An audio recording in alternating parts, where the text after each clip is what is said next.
And we have several legislators here that we're going to start with introductions.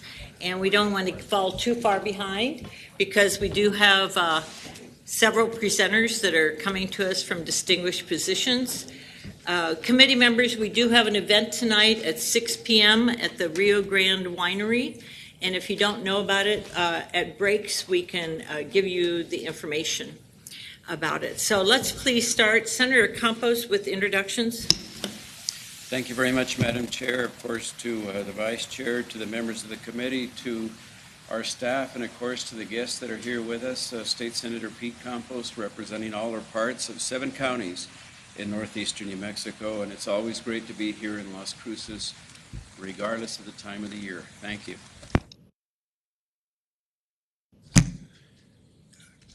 Good morning, Madam Chair, State Senator Larry Scott. District 42, Lee, Eddy, and Chavez counties. Appreciate the hospitality of Las Cruces and look forward to the next 3 days. Thank you. Good morning, Madam Chair. Jim Townsend, Senate District 34, Eddy and Otero counties. Always glad to get back to Las Cruces where they got good red chili. Thank you. Good morning, Madam Chair. Harlan Vincent, House District 56, Lincoln and Otero. And thank you for hosting us, Las Cruces.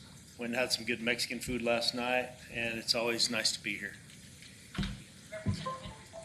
Good morning, John Henry, Representative District 54 for Eddy, Chavez, and Otero. Very happy to be back in Las Cruces, proud graduate of NMSU. So I walked around the campus last night and had fond memories. So thanks for having me back. Thank you so much, Madam Chair. Good morning. My name is Elaine Sena-Cortez. I represent the beautiful people of District 62 in Lee County. I got here yesterday, took my almost three-year-old on a dinosaur hunt, and went shopping, so I've had an amazing time being in Las Cruces already. Thank you so much, Madam Chair. Thank you, Madam Chair. Gail Armstrong, State Representative for District 49, Sierra, Catron, Socorro, and Valencia. Thanks for having me. Thank you, Madam Chair. Representative Montoya from San Juan County. Don't mind the shirt. I sent my kids and my money here to New Mexico State. All I got from UNM was this lousy shirt.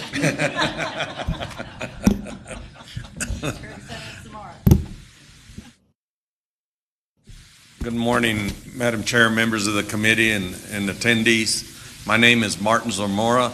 I represent House District 63, covers the south half of Curry, the north half of Roosevelt, all de Bacal, Guadalupe, and a touch of San Miguel County. Thank you for your hospitality. Thank you, Madam Chair. Good morning, Madam Chair, members of the committee, members of the audience, and those viewing. My name is Patricia Roybal Caballero, and I represent House District 13, which is the far southwest quadrant of Albuquerque. Welcome to my hometown. Welcome to my homelands. Thank you so much.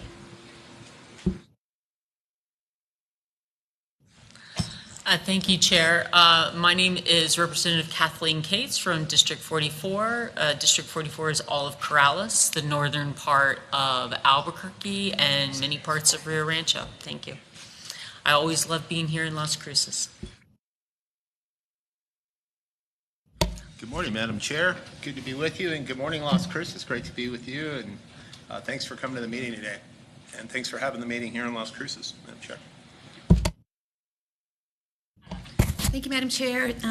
It is great to be here in Las Cruces. We were here last week for another meeting, and this is my alma mater, so it's always great to be here. I'm Debbie Sariñana. I represent House District 21 in Bernalillo County. If you know Albuquerque, it's the Manzano High School area. And thank you for hosting us today. Thank you. Thank you, Madam Chair. I'm Matthew McQueen. I represent House District 50, which is the southern half of Santa Fe County and the Placitas area of Sandoval County. Thank you. I'm going to ask Sarah to introduce herself and all the staff. Good morning, Madam Chair, members of the committee. My name is Sarah Wiedmeyer with the Council Service. We also have Angela Dakin and Ian Keller, drafter, as well as Bob Chavez helping with AV and webcast. Thank you. Thank you. And I'm Liz Stefanix. I'm a state senator, District 39, representing parts of 4 counties, San Miguel, Santa Fe, Torrance, and Valencia. And thank you for hosting us here in Las Cruces. So if the first panel would come up, we have the president of New Mexico State University, the mayor of Las Cruces, and the chair, I believe, of the Doña Ana County Commissioners.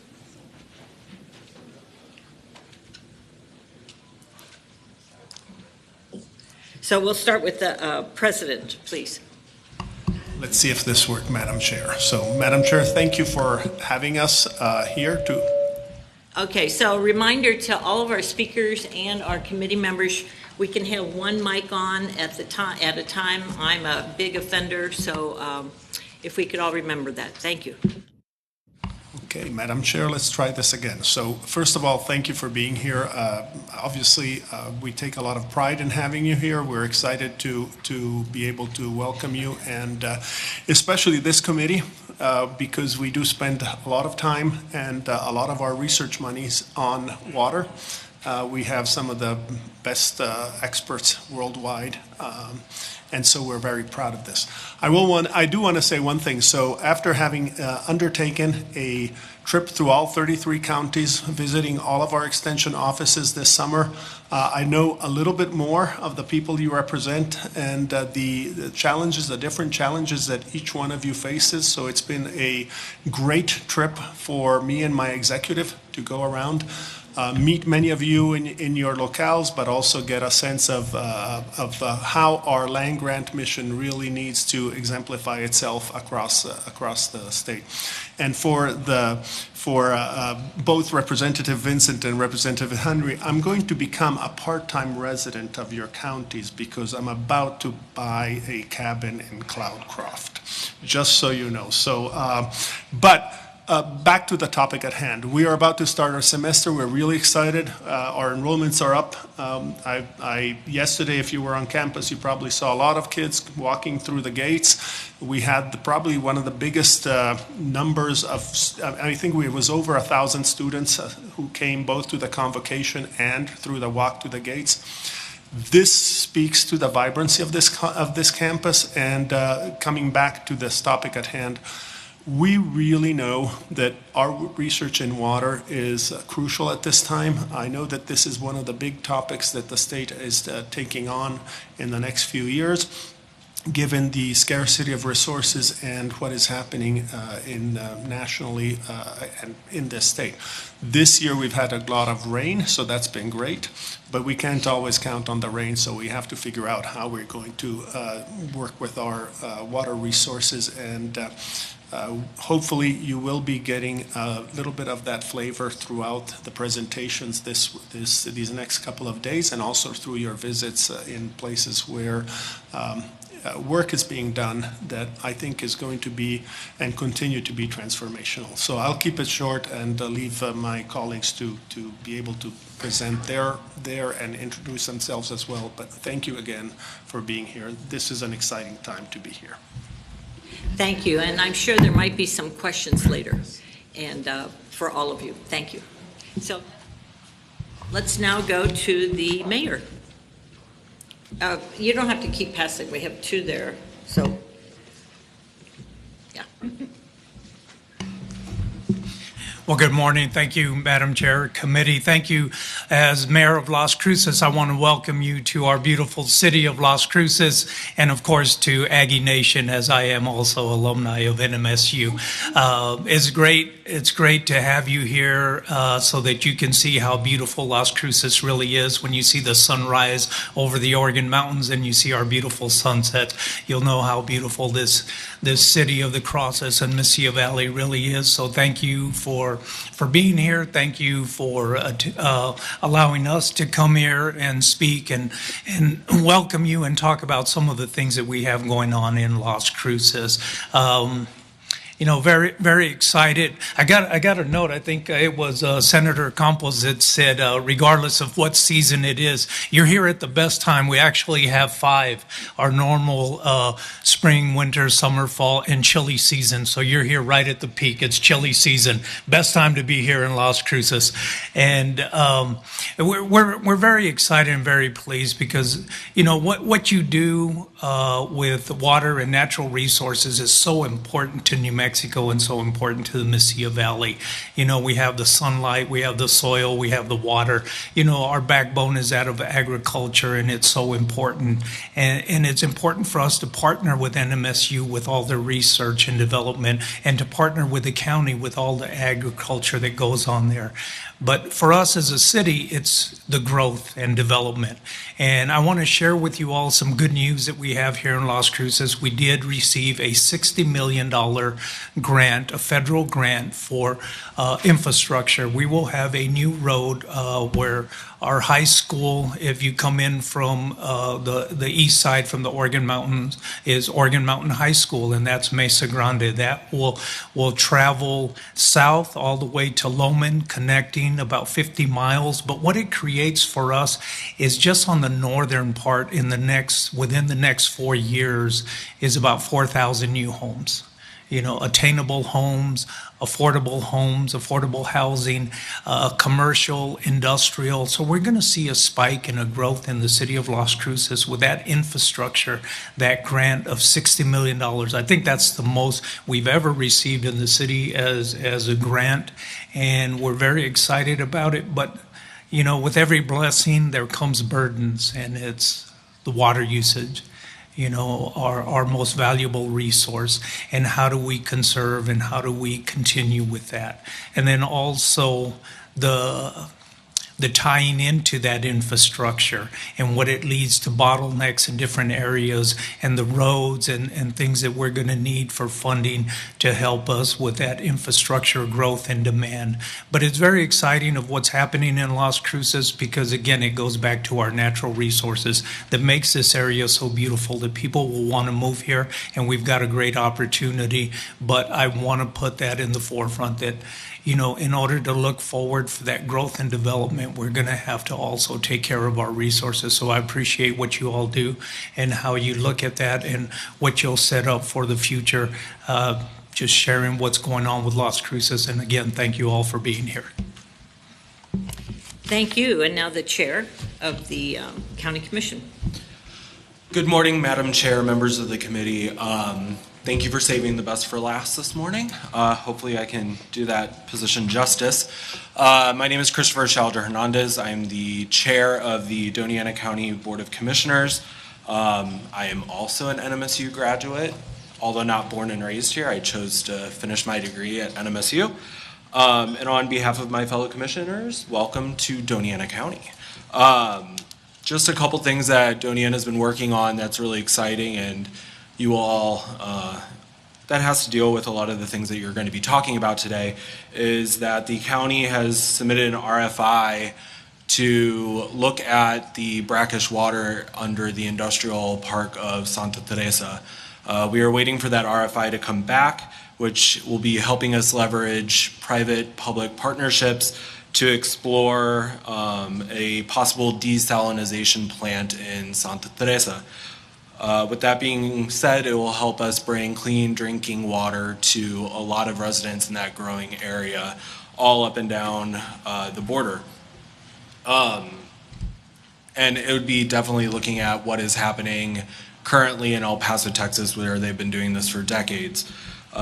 We're also supporting New Mexico border authorities to capital request for another water tank in the area, with the possibility of drilling a few new wells to help with the growing expansion in both Sunland Park and Santa Teresa region. We're also taking a systematic approach in looking at our water resources within the county. We are a very large rural sprawling community. We have a lot of different challenges with the population that we have and as many colonias as we have in the area. So we're not only looking at what it looks like for residents within the city center, but we're also looking out in our rural areas. We currently own and operate 4 within the county of Doña Ana, that being La Mesa, Chaparral, Rincon, and Salem. And we're really kind of focusing on it. There's been a lot of conversations here in Doña Ana County over water and our natural resources and those things precious to us. So I think we're taking steps in the right direction to further prosperity for water in our communities for generations to come. One being with that possible desalinization plant in the border being the first in our region. So with that, I'll leave time up to you all. So thank you, Madam Chair and committee. Thank you. Before we go to questions, could I have Representative Little and then Representative Dow introduce themselves? Good morning, Madam Chair. Good morning, members of the committee, and good morning, members in the audience. I'm Charlotte Little. I represent House District 68, which is in the northwest corner of Albuquerque. Very good to be here. Thank you. Well, first of all, thank you, Madam Chair, for inviting me to be here. I didn't expect that to sit with y'all. I serve on Finance and Transportation Committee and Council Services, so thank you very much. I appreciate that. And it's great to see the President and the Mayor and the Commissioner. Rebecca Dow. I have the northern part of Doña Ana. I have a little bit of Sierra County and the city limits of Socorro. And so it's great to be here. It's a very important topic for all of us, particularly in our area. Thank you. Thank you. Now we're to questions, comments from the committee. We have Representative Armstrong to start. Please. Thank you, Madam Chair, and thank you, gentlemen, for your presentation. Always happy to be at NMSU. It always feels good to be here. I want to ask a few questions, Mr. Mayor, about your $60 million in housing. Was that federal, state, a combination of all? Where did all that money come from? Yes, Madam Chair and Committee Member Armstrong.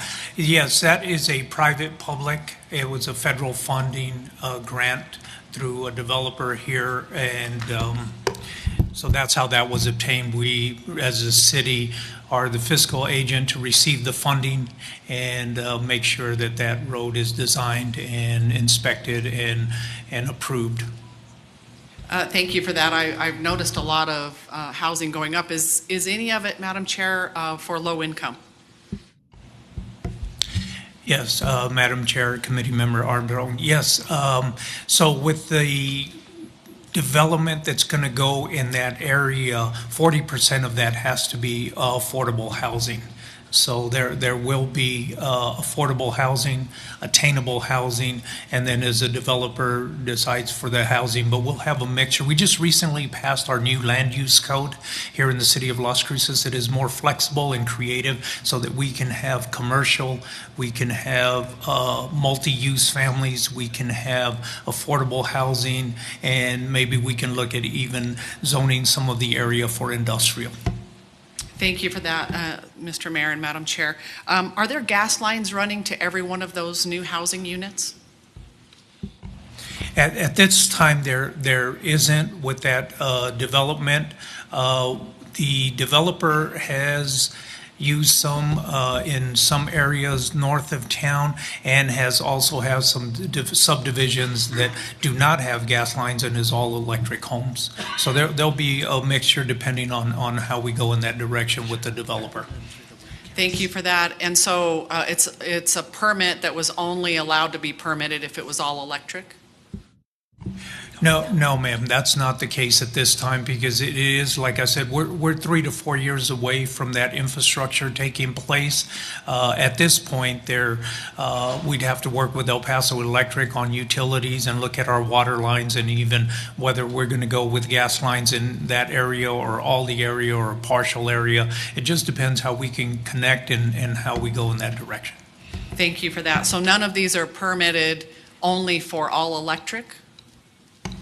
No, not yet. We do have some areas where this developer has where it's all permitted for all electric. Thank you. So that all electric is caveat to part of receiving some of that money?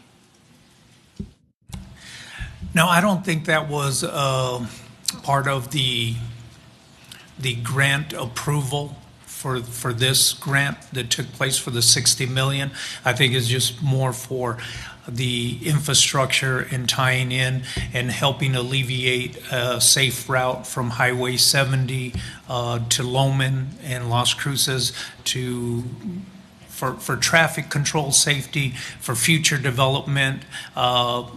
Right now, within 4 years, in one area, we're looking at 4,000 new homes. Total, we're looking at maybe 10,000 homes in that area. So I think it's more for the growth and development that we received the approval for that grant funding. Okay, thank you, Madam Chair. Thank you. Representative Roybal Caballero. Thank you, Madam Chair, and thank you all for being here. I always love coming back to my hometown.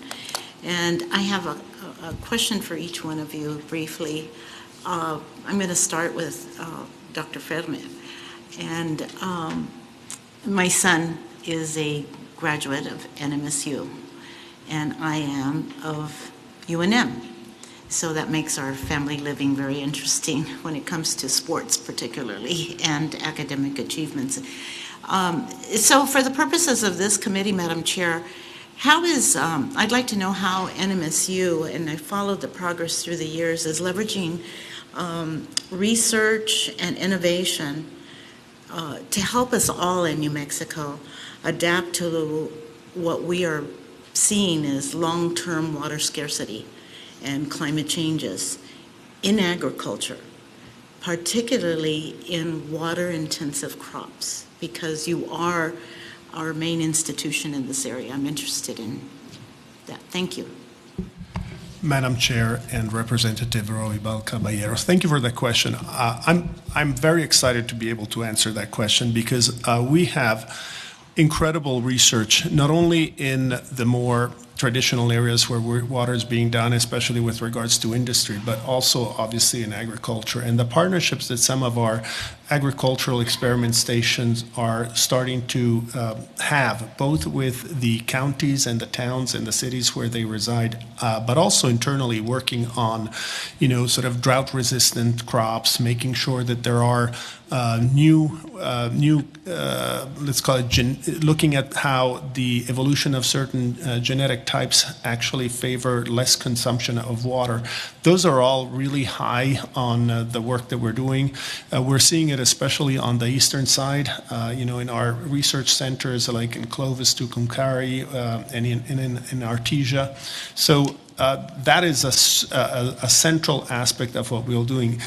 Some of the partnerships, for example, I'll just give you an example. In Tucumcari, the city and Tucumcari and our agricultural experiment station work together to basically take wastewater and then sort of make it usable again in different functions, both at the agricultural extension services, but also across their own experimentation with water.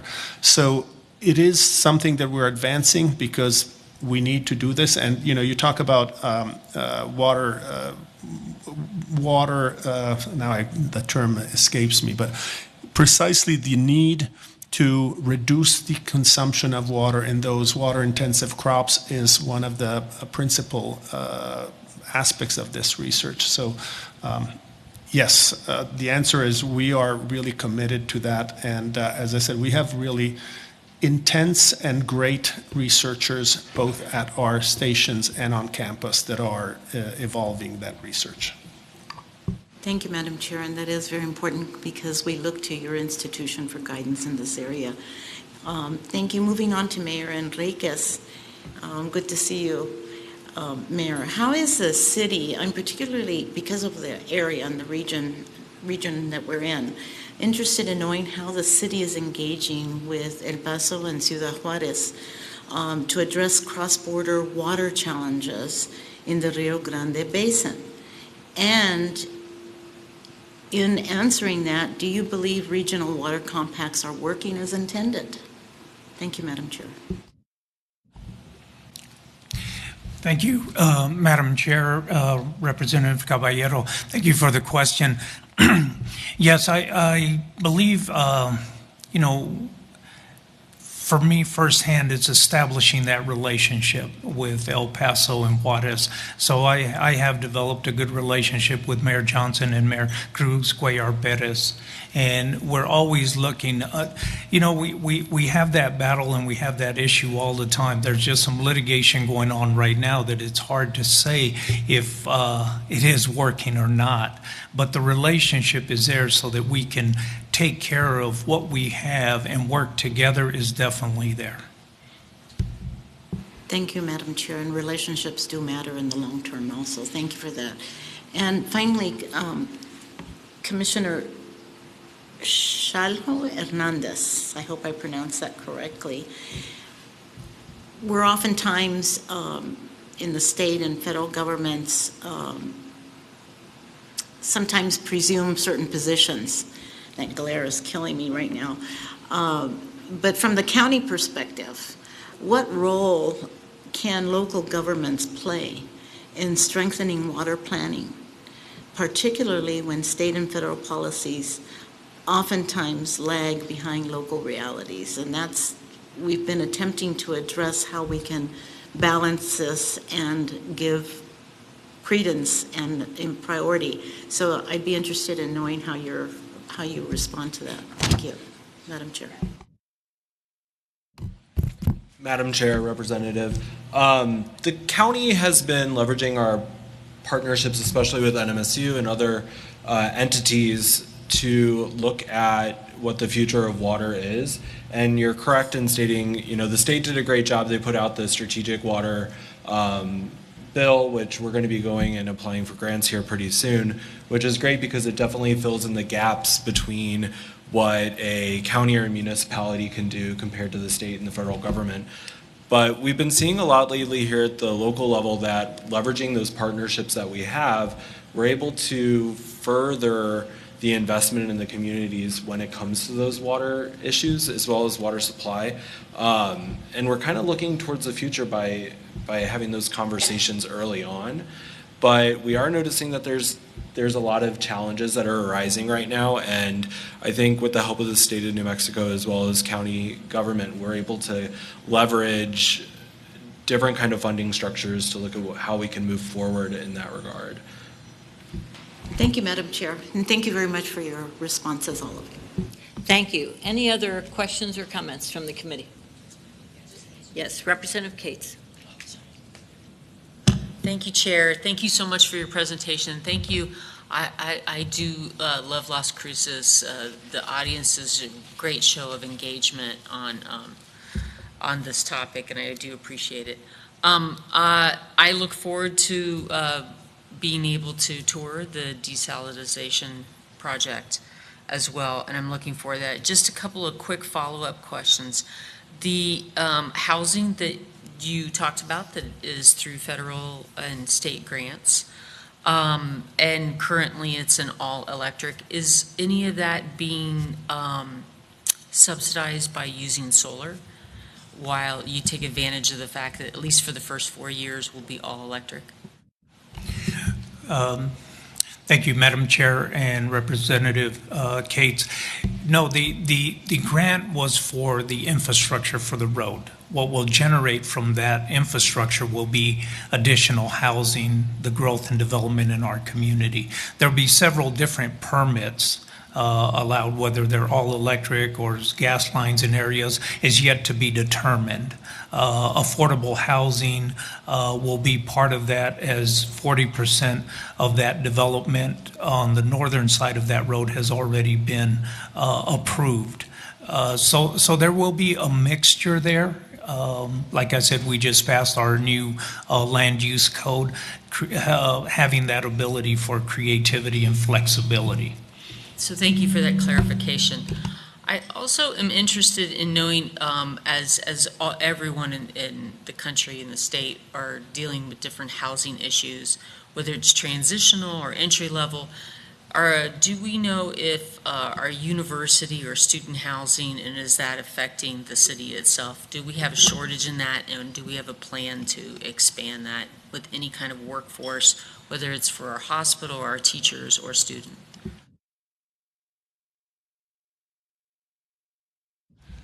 Madam Chair, Representative Cates, if I understood your question with regards to sort of NMSU, is whether our housing is having significant issues with water, and then are we thinking about how we can partner or produce the kind of workforce that will help advance the issues with regards to water? Is that what I'm hearing? Thank you, Madam Chair. No, I think that is going to be addressed later on in our agenda, which I'm very excited about that. No, I am asking whether or not there is student housing shortages here in Las Cruces, or if there are plans to expand any kind of workforce-related housing. So I'll answer the first question because it's the simplest. No, we are actually doing really well with, sorry, by the way, Madam Chair, Representative Cates. We are currently actually facing an interesting challenge. We typically have 92% occupancy in our student housing on campus. This year, we're doing really well. We're at 98%. That to me is exciting because it shows that students want to be on campus. We also offer, I think, a discount vis-a-vis the neighboring housing opportunities. So students are taking advantage of that, which is, for me, personally, a really good thing. It gives vibrancy to the campus. But my understanding is also that there's plenty of housing in the surrounding areas for students who need it at this point. So, and I'll pass it over to the mayor for the second part of the question. Yes, thank you, Madam Chair, Representative Cates. Yes, it can affect our community, our city, as enrollment grows, but I don't think that's the issue that we're seeing, but we're very fortunate here in Las Cruces. I think we've had several housing projects that have been approved, and we just received another additional $11 million for housing. I know our housing administrator, Natalie Green, is here present, and she's doing a tremendous job with all the projects that are going on. So we have like 3 or 4 projects that are going on, from senior to other affordable housing and partnerships, that I see that in all actuality we're getting ahead of it. We're still behind, but they're shovel ready. They're in the works right now, and I see Las Cruces is very fortunate to have a lot of housing developments going up right now. Thank you, Representative Little. Thank you, Madam Chair. Thank you very much. I have a question regarding the increase in housing that's coming along. That's really good to hear. And I did hear about the low-income housing being available in that development, and references made to affordable housing. What I'm curious about is the types of homes that are being built in terms of starter homes. It's great that we have provisions and have opportunities for people in the low-income arena, Madam Chair. But it's also important that there is a class, there are individuals, working families right now, who are in between the low income and moving to another one. They're trying to get their foot in the door for starter homes. I'm wondering what you consider starter homes, and if there are homes such as those being made available to that group in between. Thank you, Madam Chair. Yes, Madam Chair, Representative Little, thank you for that question. Absolutely, and that's where we use the phrase, and that came from our developers here locally, to create what we call attainable housing. To fit that middle class. Right now, an average anywhere, a new home can be anywhere from $300,000 to $320,000. We have some developers that are shooting for getting a home where it could start out at $240,000, $260,000. So that's their goal. With the rising costs of materials, that's what really makes it hard for our developers and our home builders. But that's what they're looking at, and that's what they've phrased it as, attainable housing. Thank you, Madam Chair, and thank you for the response. I'm really glad to hear that. I am hearing a lot from families who are not able to reach the new developments that are coming in to some areas across the state. And so I'm glad that there's actually an effort, a conscious effort being made to develop those attainable homes. And especially, we all understand the prices that have gone up for materials, but doing their best to make them attainable and within reach for those families is really critical to me. So thank you very much. I'm glad to hear it. Thank you, Madam Chair. That's all my question. Thank you. If the audience can't hear at any time, if you just wave, we'll readjust the mic. Representative Zamora, you're next. Thank you, Madam Chair, and thank you, presenters. Mayor, I'd like to have a little clarity on the $60 million. Was that $60 million, I believe it was a grant, and is that for the road or for the housing? I kind of got mixed up in there which it was. Yes, Madam Chair, Representative Zamora, yeah, for clarification, it's for the road. It's an infrastructure grant for the road. The road to be developed, it's about 50 miles, and it's $60 million that a private developer submitted, but it's a private, public, so the city of Las Cruces receives the grant from the federal. Okay, so we're not talking about $60 million for housing, right? Am I correct in that? Madam Chair, Representative Zamora, you're correct. The $60 million is for the road.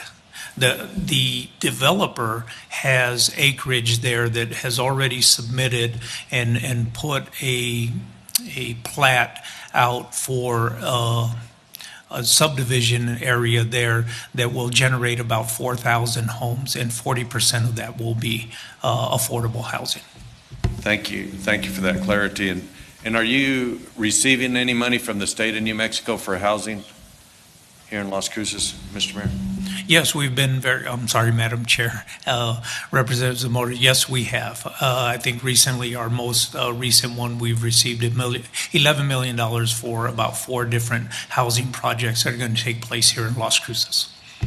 That's great. And how much of that 11 million will actually go to 2x4s and concrete? How much of it gets tied up in bureaucracy, I guess I would say, Mr. Mayor? Madam Chair, Representative Zamora, it's difficult to say, but with the rising cost of materials, it's always like, it seems like we never have enough. Like every time we look at it, it's like it increases by 3%, as we move forward. But I can't give a pinpoint on exactly where we're at. We're trying here with the city of Las Cruces with our permitting process to make it as business friendly as possible so that we can eliminate a lot of the red tape, so that time is money and we can reduce those costs, get the inspections done quick. So we're trying everything we can that we can control to help use the funds as they're needed. And as we know, the materials are the most expensive item in the project, that we're trying to look at everything else and how we can skirt around some of those things, still build safe, but yet in a timely manner. And Mayor, and how much, has anybody done any studies on how we could help as legislators and in Santa Fe with rules and regulations as to how we maybe bring the cost of a house down? I know there was a bill in Santa Fe, and maybe some of the legislators can help me remember where this bill landed, but the governor was pushing for every new house that was built in the state of New Mexico to have an EV charging station in it. And I believe that cost was somewhere between $10,000 and $15,000. And I don't know, I think it varied on putting it on an existing house and maybe a new house, new construction. But are these homes, are they going to have EV charging stations in them? And have you looked into that, Mayor? Madam Chair, Representative Zamora, when you talk about the EV chargers and all, no, I haven't heard anything or seen. I know that we follow the energy code and look at those things, and anything new we'll look into. I can tell you that with the Home Builders Association with the state of New Mexico, they're always looking at working with the New Mexico Municipal League and how we can reduce the costs, and that's a big part for the local end, is how we can work on some of the permitting process, and then work with the state as well, talking to Construction Industry Division and also the Mortgage Finance Authority on how we can all work together in having a fluent and smooth process to eliminate a lot of the costs. So that's an ongoing conversation that's always going on with all the entities involved. Thank you for that, Mayor. And Madam Chair, I don't mean to put you on the spot, but do you remember where that bill went, or whatever became of that new rule on the EV stations in new homes in the state of New Mexico? I don't. I think it was Senator Sol's bill. June? It didn't pass, is what I'm being told. Senator Scott, you have some information? Madam Chair, the Construction Industries Division by rule has mandated that new construction contain an EV charging station. And I don't believe that there is any restriction on how expensive or inexpensive that dwelling needs to be. So without getting into deep in the discussion, my understanding is that you can either put in a separate EV charging station that costs a few $100s to charge in a few hours, or plug into a regular outlet to take overnight and use quite a bit more electricity. But I didn't want to get into the whole discussion about that. So back to you have the floor. And Madam Chair, I'll try not to take it in that direction where we get into like a heated debate like we do in Santa Fe sometimes about some of these issues. But I think it's very important to the city of Las Cruces, the state of New Mexico, and us as a legislature, and also the governor, when we mandate these things like this to our citizens of the state, as to why we're doing it and why we're taking it that direction. And maybe Jane Doe doesn't want to have an electric vehicle. So why would we mandate her to have another $10,000 cost or $15,000 cost on her house if she's not going to have an EV vehicle sitting in her garage being charged? I think these are very important issues, Madam Chair. Another thing is that I hear, and I haven't built a house lately, but I hear that in the state of New Mexico, now you have to use 2x6s instead of 2x4s and those rules like that cost us more money. And we have to ask ourselves why. So as we go forward, Mayor, Madam Chair and Mayor, if you come across issues that are going to hurt your projects and building more homes here in the city of Las Cruces, I'd like to help you if I can, and maybe put this back on the table in Santa Fe. If those rules come up and you investigate and they come up and they're going to cost you a bunch of money and there's no need for it, I think we ought to work on them. That concludes my questions with the mayor, Madam Chair, but I do have a question for the president of the university here. Mr. President, Madam Chair, at Clovis Community College, the pay that we're paying our instructors in the nursing program is at times a lot lower than they can go out and work at the hospital there in Clovis. To me, that's a big issue because now we're having a hard time holding instructors and recruiting instructors to teach the students. And it's a simple fix, but we never have tagged on it in the state of New Mexico to fix it. So, Madam Chair and Mr. President, I'd like to know if you have the same problem here at your university. Madam Chair and Representative Zamora, in terms of faculty, we do not have the problem. I mean, I think the whole nursing profession has sort of been turned around, turned upside down by COVID, but we seem to have stabilized at least our teaching faculty within the system, so we are able to attract people to want to teach. But as you pointed out, the nursing profession and the salaries that are paid at different places in order to get instructional use from nurses has been a challenge. I think it has been a challenge nationally, and I can imagine that especially at community colleges where some of the pay is lower, it's going to be, and it will continue to be a challenge. I don't know if that answers really your question, but the main campus is doing pretty well, and we haven't heard anything from our community colleges, at least internal to an MSU, to suggest that there are issues in their area. So, Madam Chair and Mr. President, am I hearing you correct that you don't have that problem at the university level? You're being able to pay those instructors well enough that you feel like you're going to keep them, and they're making more than they would if they left instructing and going to work as a nurse at the hospital? So, Madam Chair, Representative Zamora, let me be clear. We have faculty who come in on the tenure track that usually are pretty satisfied with their salaries. We also have teaching faculty who are what I would call professors of practice, who come out from the system, and for them, actually working as instructor, as supervisors, provides an additional source of revenue.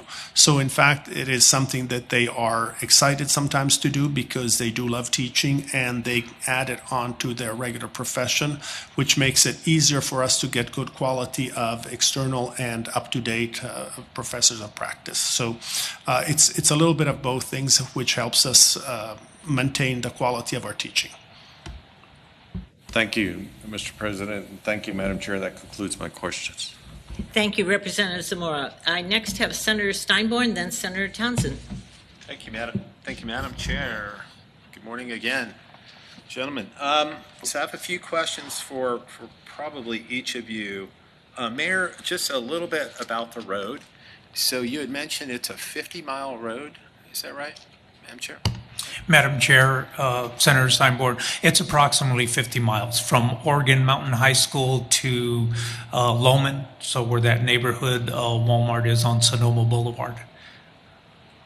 You visualize that? Yes, 50 miles just seems like a lot for that stretch of land, but a lot of desert out there. Okay, thank you. Madam Chair, Mayor, so we're getting a federal grant to build that road, and then the city's going to take it over. The grant's coming to the city that we're going to own it and have to maintain it. Is that the deal? Madam Chair, Senator Steinborn, that's correct. Okay. How many landowners would you say are served by, you said that there's a developer in the area. How many landowners are around that road, do you think? Madam Chair, Senator Steinborn, a lot of that is state land and BLM land. Currently, the developer owns a large portion. There are a few privates along the way, but there is a lot of state land that we would be looking at to seeing converting that for maybe commercial, industrial, and additional housing in the future. Thank you. And is the developer, given that they're going to be a beneficiary of this road, I know a lot of times developers will pay the cost, frankly, to put roads in, at least up front, and other utilities. In this case, we're getting a federal grant, which is a great windfall. I'm just curious, is the developer, what are they kind of putting in? Are they putting anything in outside of? Yes, Madam Chair and Senator Steinborn, there are some matching funds that go with this, and there could be approximately about $10 million. We'd also be seeking some of that funding for the state to help us out with that, make sure that it is completed. What the developer is putting up front is the design and all the planning and I would say the planning and designing that goes into that they've already put about 1.5 million just into that research, design, and the future development of it. Thank you, Mayor. And Madam Chair, how many houses are they anticipating in that development, Mayor? Do you know? Yeah, Madam Chair, Senator Steinborn, like I've said, they're looking at just the northern part of that. What they do own is approximately 4,000. 4,000 acres? 4,000 homes. 4,000 homes. Yeah, thank you. And so I'd heard the term, I already forgot it, the not affordable homes, but the attainable. Attainable, right. And then you had said it's, whatever that number is, 250,000. And maybe it's a conversation for Ms. Green. It doesn't, I don't know, depending upon income levels, I know that's kind of a place in the market where it's kind of the fastest part of the market, but in terms of affordability, I wonder how affordable that bracket is for lower income people who financially are trying to struggle to even get into a home. That's really my question, and I mean, out of 4,000 homes, it'd be good to have some inventory in that range. It feels to me, but I could be wrong on my numbers or my assumption there. Maybe that's just a conversation I could have with Natalie offline, unless you want to speak to it at all.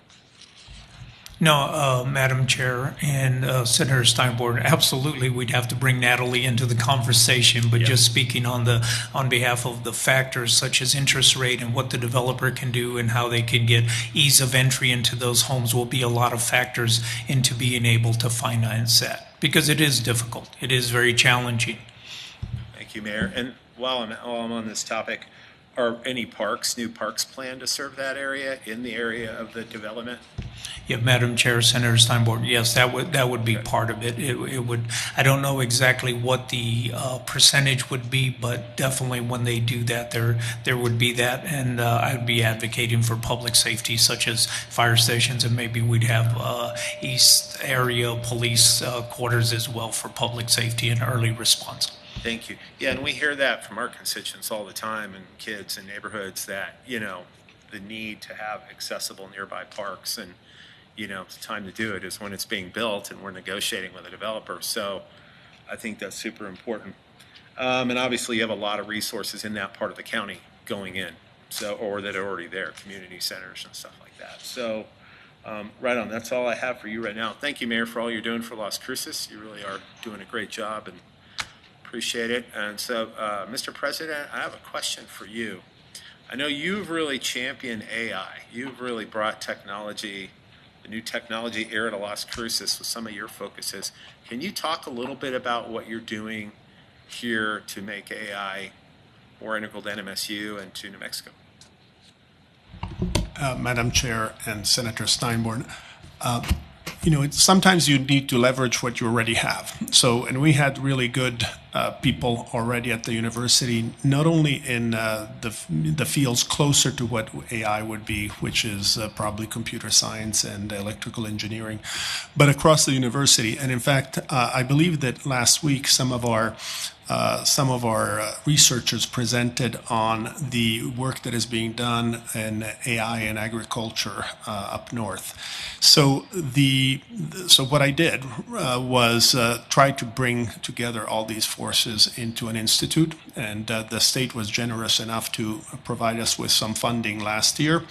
And we are supplementing that funding with internal resources. Last year we added $500,000. This year we'll probably be looking at another $1 million that we're putting in.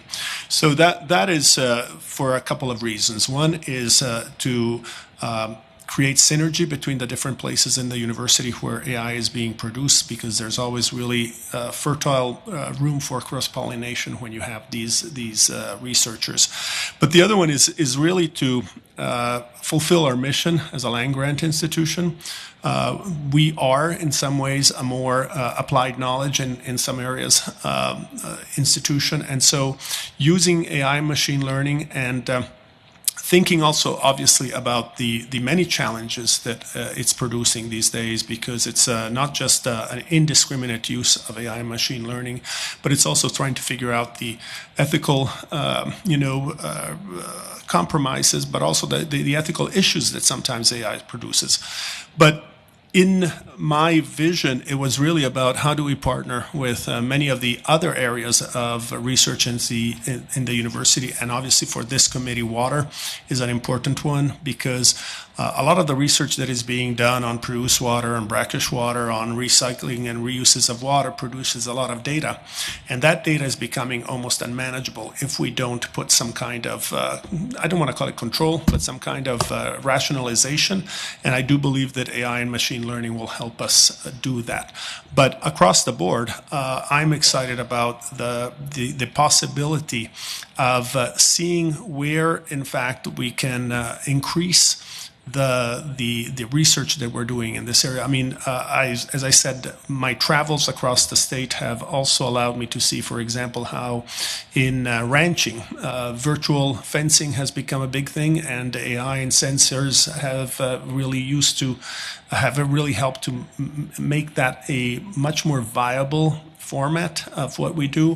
When I went up in Clayton, instead what we saw, for example, is the use of these processes, as we want to call them, to figure out the best composition of feed for our cattle, so that we provide better feed that produces more, let's call it more weight, so better cattle, but it actually reduces the amount of feed that the cattle need.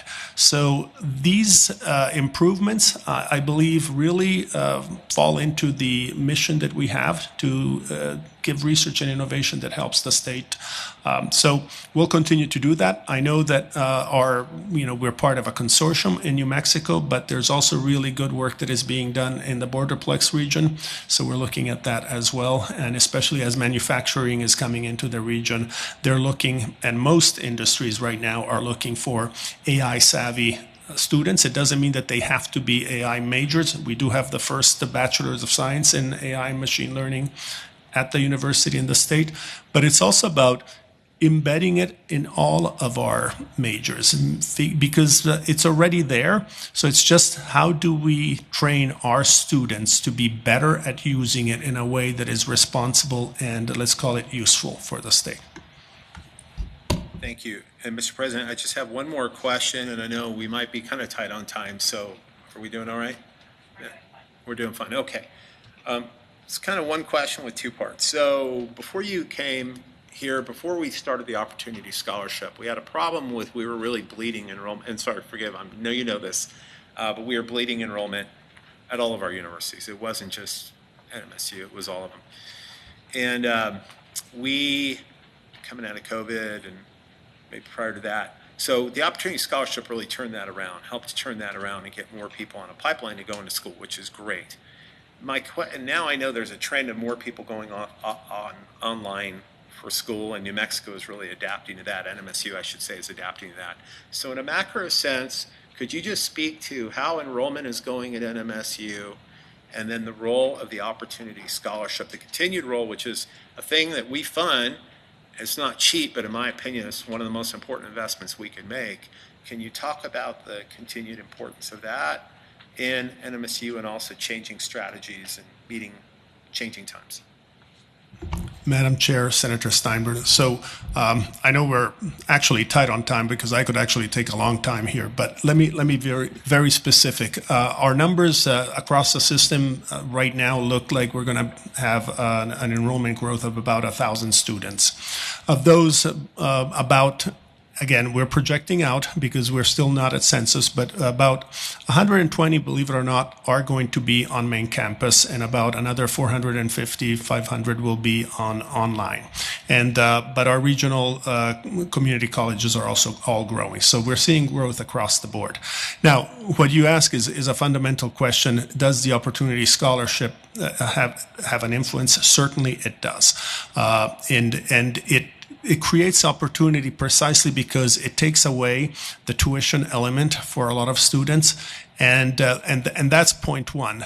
The one place where we need to be still conscious is for the cost of attendance costs, like housing, like food, food scarcity, and so those are the services that will ensure that we are successful with the Opportunity Scholarship. So the state has been really generous.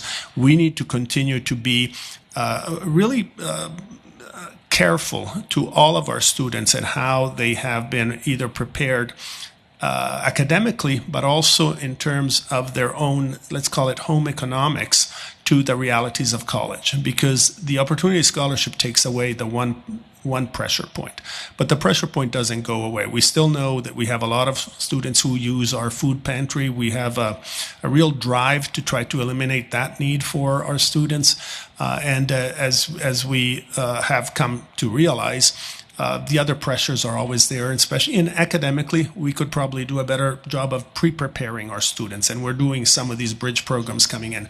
But I think two things that the Opportunity Scholarship has done, and in my trips across the state, one thing that I have realized is we haven't advertised it well enough in many of the communities, because when we brought it up in some communities, they were surprised. So I think the partnership with the higher education department and the universities needs to be at the level even of the advertising of this opportunity, and then explaining what the other costs are.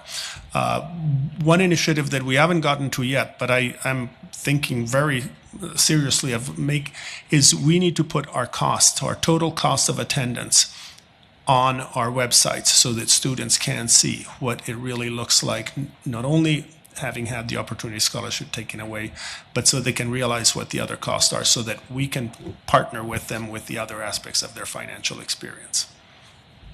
Thank you, Madam Chair, and thank you, President, for paying attention to these issues. And that's all I have in the interest of time. Thank you, Madam Chair. Thank you very much. Senator Townsend. I think you're going to wrap us up, but you have some time. Oh, and then we'll have Representative Cadena. So, Senator Townsend. Thank you, Madam Chair. Mayor, President, Chair, thanks for being here. I'm glad you like AI, because while they were talking, I was doing a little chat GPTing and grokking, and I was amazed. The 4,000 homes, 40% of those are going to be affordable homes, which is still a good number and good. I support that. What I thought I heard from Representative Armstrong and Zamora was there is a push. Excuse me, Senator. Yes, it's ma'am. not just you. If you're speaking, could you put the mic directly in front of you, because people are not catching everything. Thank you. I'll scoot up too. How's that? Thank you. One of the things I saw was in affordable homes, only between 0.5% and 1.3% of people utilizing affordable homes own an EV today. It's a really low number, which would be, of those 4,000 homes, would be between 25 and 40 of those homes would be people that should have the right to buy an EV, and I strongly support anybody that wants one should have one. So that's not the question. My question is, I looked up the cost of an EV charger in New Mexico, and currently it's between $5,000 and $8,000. It's not they don't give you the option, as they should, quite frankly, as you, Madam Chair, mentioned. They recommend that they require a 50 amp service.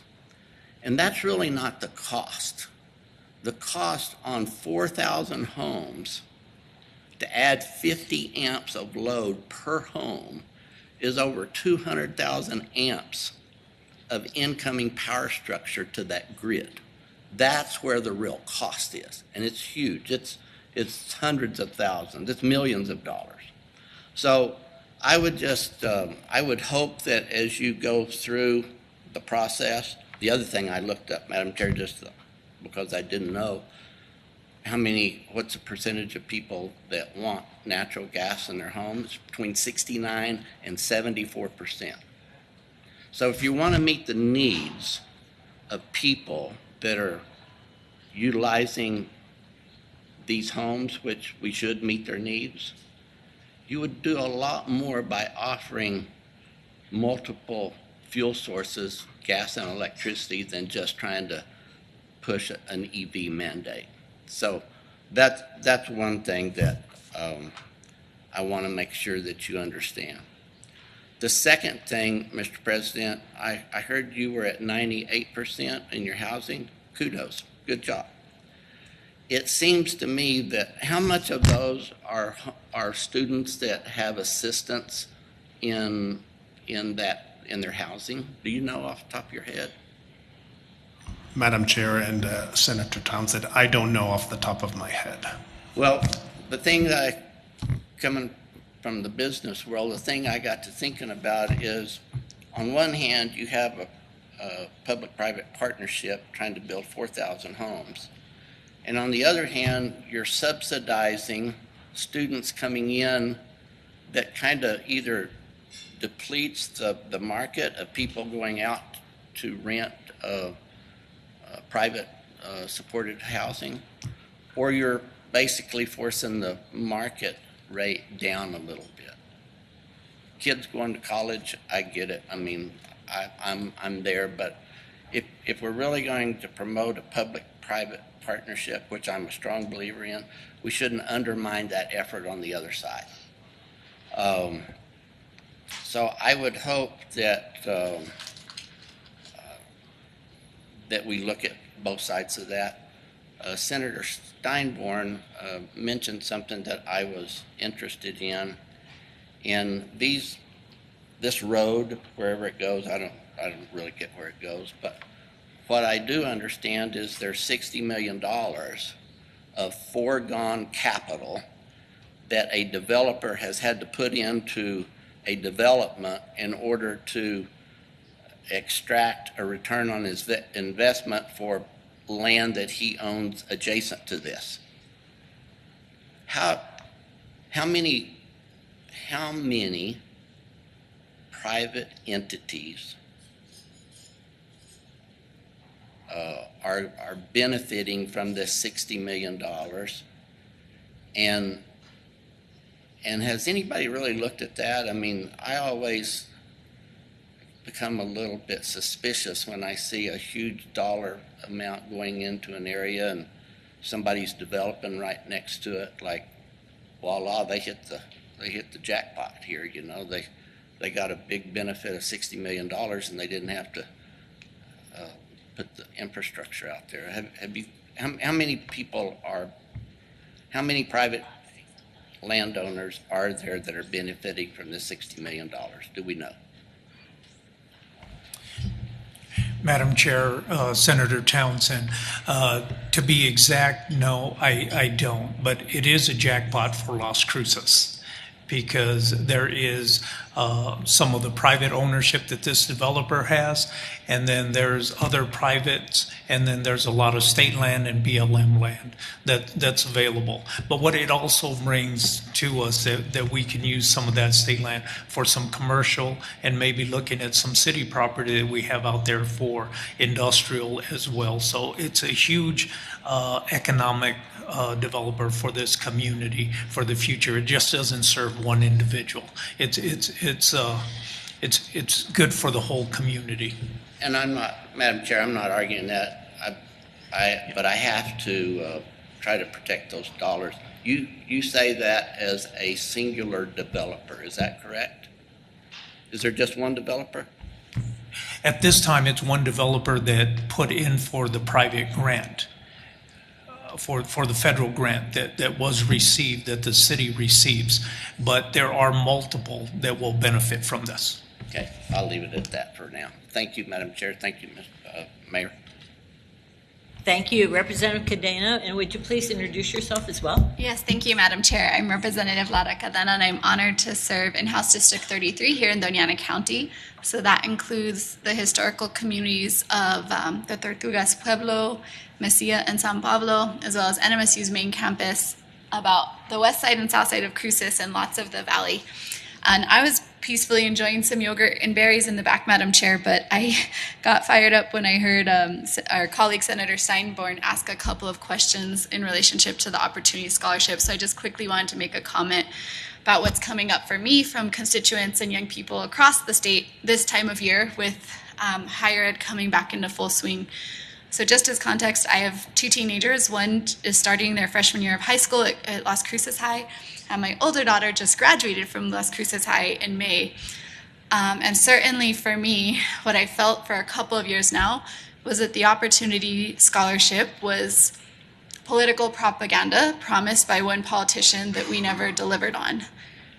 I've been more than impressed about the way our higher education institutions lifted that mandate and did what they could to bring meaningful ways for potential students in New Mexico to show up on these campuses. But this time of year, as I have last year, I've received so many communications from people that say, this still isn't affordable. I thought college was free. I thought I had a chance to do something different.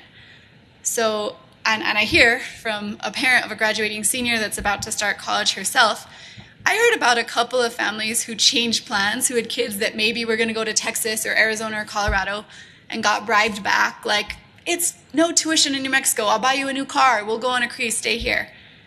But I've also heard about those graduating seniors that would have been first-gen immigrant families who have maybe not quite made the economic conditions real to see college as part of their future, who still aren't starting at NMSU this fall, because regardless of opportunity, we didn't change the conditions that made it possible for them to imagine something like this. So I am so proud of NMSU, and shout out to our community college DACC for the meaningful work they do every day to show up differently, to address housing instability, to address food scarcity. But I think it's really important that we say out loud, like, there was a lot of media around these announcements and opportunities, but for me, so many families are still receiving these letters that say NMSU or UNM is going to be a total of 8,000 or 13,000. My daughter, who happens to be leaving somewhere far away tomorrow, the letter ultimately for her financial aid package, had she attended here, was 3-4 times what ultimately I will be paying for her to go to school somewhere else. And by the way, I love this institution. She was ready to imagine something differently and see the world from a different place. But thank you all for the work you do every day, and thank you for continuing to name that there's this whole spectrum of issues that young people, students of all ages, are navigating as they imagine something like this. So we can't begin and end with opportunity. That was a political stunt. Let's talk about what it means to change access to higher education every single day. So thank you for that. Thank you very much. Any last comment as we are rounding up to our time? Thank you so much for all of you staying and presenting and answering our questions. And as you can see, anything you want to do, we're going to have questions about. Thank you again for your hospitality while we're down here. Madam Chair, thank you again. Welcome to Las Cruces, and I hope you all enjoy your visit. Thank you. Okay, could we have the next panel start to come up? We have Austin Davidson, Les Owen, Michael Chavez, Nikki Kozlowski, Sarah Flores-Severs, and Denise King.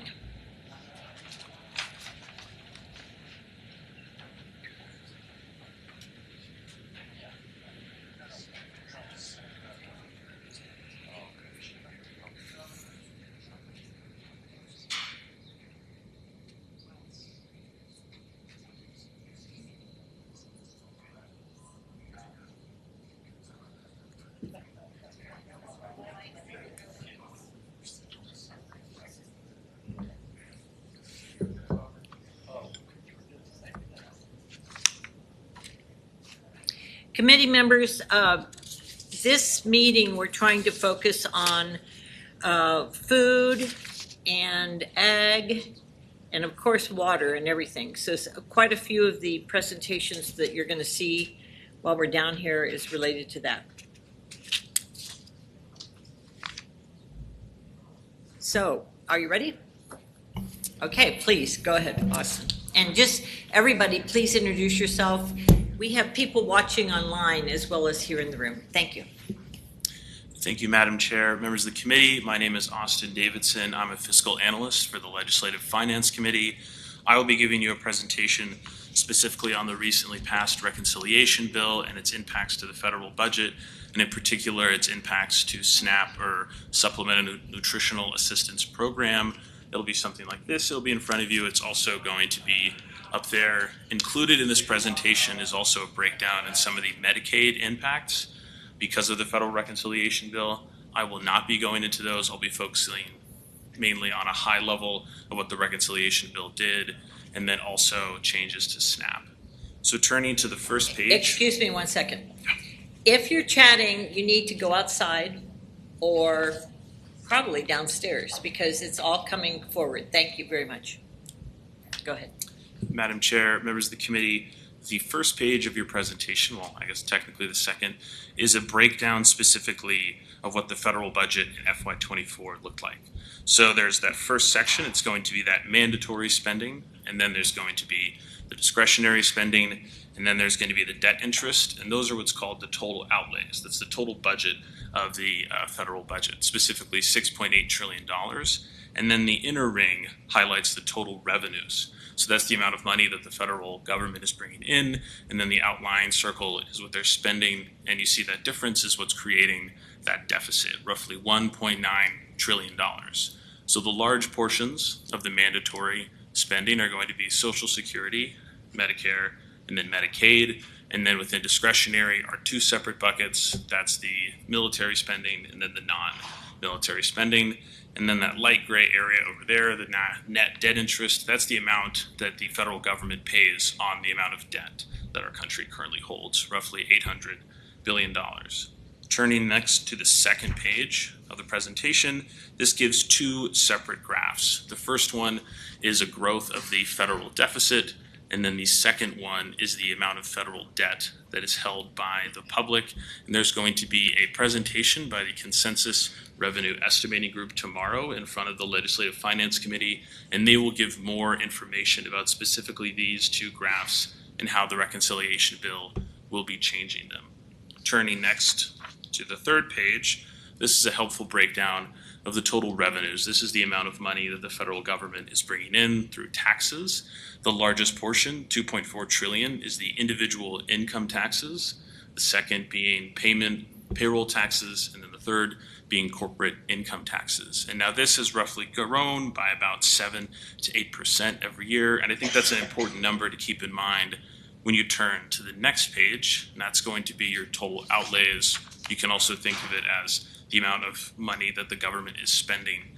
That's $6.8 trillion, and the spending has grown by about 11% every year. So the amount of money that the government is proverbially making is growing by 7 to 8%, while the amount that it is spending is growing by about 11%, thus growing this deficit that is oftenly remarked on. And so key to this is what has grown in the federal spending. Specifically, Social Security has grown by about $500 billion since 2019, while Medicare has grown by about 6% every year, and then Medicaid has grown by about 10% every year. And for Medicaid, this growth was in part due to the increase in enrollment due to the COVID-19 pandemic, and also not de-enrolling people and not unwinding it as traditionally fast as it usually is. Another thing to note is that the largest growth out of any of these is actually in that debt payment. Specifically, that has grown by about 135% over the past 6 years, and these payments are set to increase due to the significant spending and borrowing increases done during the pandemic. And again, that's going to be that beige kind of highlight right there. That's about that $800 billion that is spent on the debt that we currently hold. Turning to the next page, Madam Chair, members of the committee, is a breakdown of what the discretionary spending looks like in those two separate buckets, the first being non-defense and the second being the defense categories. And each of these have grown at different levels, with the largest being certain veteran benefits being the one that has grown the most. Turning to the next page, Madam Chair, members of the committee, these two graphs specifically highlight the changes in the different revenues and tax cuts. And like I said before, the consensus revenue estimating group is going to be giving a presentation tomorrow that will go into pretty extreme detail into these things. And so I can certainly relay any questions to them, but I think there'll be a more comprehensive breakdown of that tomorrow. Turning next to page 8, this gives, I think, a helpful high-level overview of what the federal reconciliation bill and its impacts on the federal budget. Starting at the top, it cut taxes, and it's projected to cut them by $4.5 trillion. This includes extending previous tax cuts enacted during the prior Trump administration, and it also created new tax cuts on things such as tips and overtime. It also made cuts to the overall mandatory and discretionary spending by $1.2 trillion. This is over a 10-year timeline, and these cuts included reducing the spending on Medicaid, Medicare, and the Affordable Care Marketplace by about $1 trillion over 10 years. It also increased the near-term spending on armed services by about $150 billion and Homeland Security by $129 billion, though these increases were not spread out over that 10-year time. And it also made other significant tax changes. And another thing that the bill did is that it increased our debt limit. This is the amount the federal government is allowed to borrow, and it increased that by about $5 trillion. Turning to the next page, these are the specific tax changes. This is a high-level breakdown of those. And again, the Craig will be giving a more detailed breakdown. But the high level of it is that they changed the state and local tax deduction, the standard deduction, and the car loan interest deduction. And these three could reduce revenues by a projected $190 million for the state in FY26. And then additionally, this estimate, that 190, does not include more complex changes like changes to the bonus depreciation tax or the GILTI tax, which is the Global Intangible Low Taxed Income. Turning to the next page, Madam Chair, members of the committee, this is more detail about what the high-level reconciliation bill is specifically going to be changing. And for the interests of this presentation, I think specifically lines 2, 3, and 11 are important, specifically the work requirement expansion. And there's actually an error in this slide. I apologize. It initially says less than 10 years. That actually is 14 to 17 years. That's the new work-dependent deduction. So there's also new, stricter state tax cost share triggers, and this is depending on payment error rates. And also the states will now pay 0 to 15% benefit costs targeted due to that payment error rate. And it also increases the administrative costs of SNAP to 75%. Currently, it's 50-50 between the state and the federal government. And that final one, Madam Chair, members of the committee, would be on line 11, and it's those clean energy tax credits. And the new reconciliation bill is going to be speeding up the phase out of those tax credits. Specifically, the wind and solar phase outs will have no credits after 2027. And then for hydro, nuclear and geothermal, those credits will now sunset in 2033.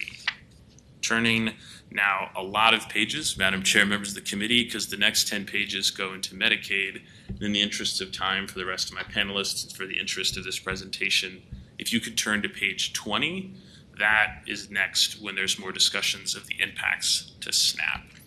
Now, specifically, like I highlighted on slide 10, the main changes to SNAP is going to be expanding work requirements from ages 55, it's now up to age 64 as well, and also changing the dependent and changing that now from the ages 18 to now 14 to 17 as well. Additionally, Madam Chair, members of the committee, on the next page, there's also, I think, a really helpful breakdown of the timeline that these changes to SNAP will specifically happen. So on page 21, you'll see that the state match requirements are set to begin in October 2027. However, within the bill, they also created some grace periods depending on your state's current payment error rate. And due to New Mexico having a a payment error rate that is above that 6%, it's highly likely that we will have a delayed implementation for that state match, essentially the amount of money that our state would have to pay up for SNAP. And you see that first blue line right there, that's the payment error rate. If it's too high, it would possibly begin in FY29. And if those payment error rates continue, it could delay implementation of this pay until FY30. And then that bottom line is when the federal share for administrative costs will start, and that's going from the 50-50 we have now to the 75 state, 25 federal, and that will be set to start in October of 2026. So that's a good, helpful slide to keep in mind as we continue discussing any of the changes to SNAP. Turning next to page 22.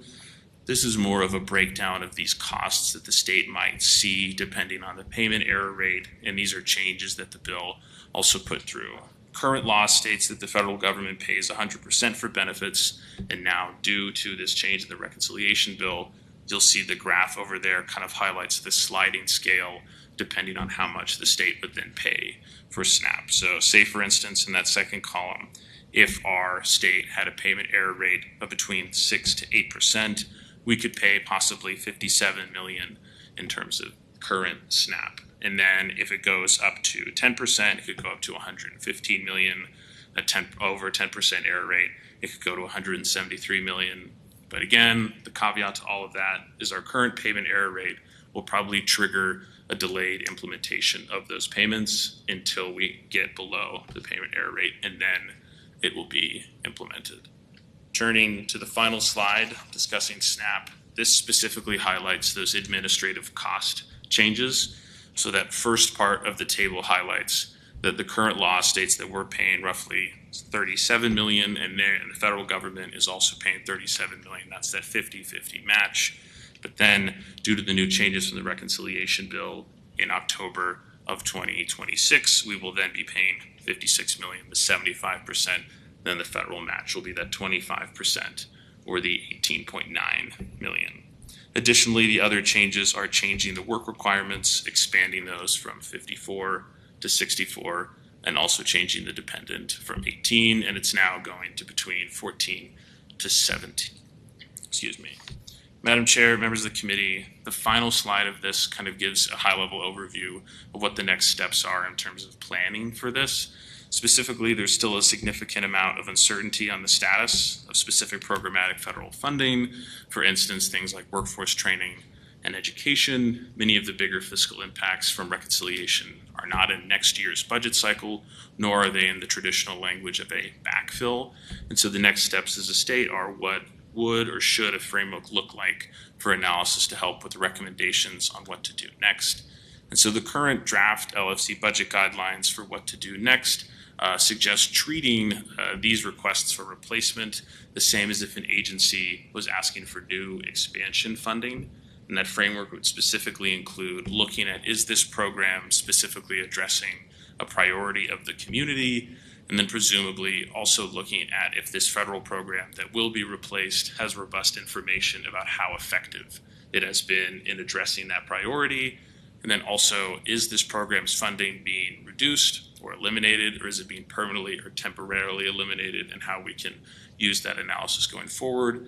And then finally, keyly, is does the state need to replace the program to address the need using the existing federal format, or could the state free itself from that current regulatory barrier and develop a new state-specific approach going forward? So with that, Madam Chair, members of the committee, thank you, and I'll turn it over to the next presenter. Thank you very much. And would you take back the thanks for the overall federal presentation to LFC? Okay, so Lessa Owen, next.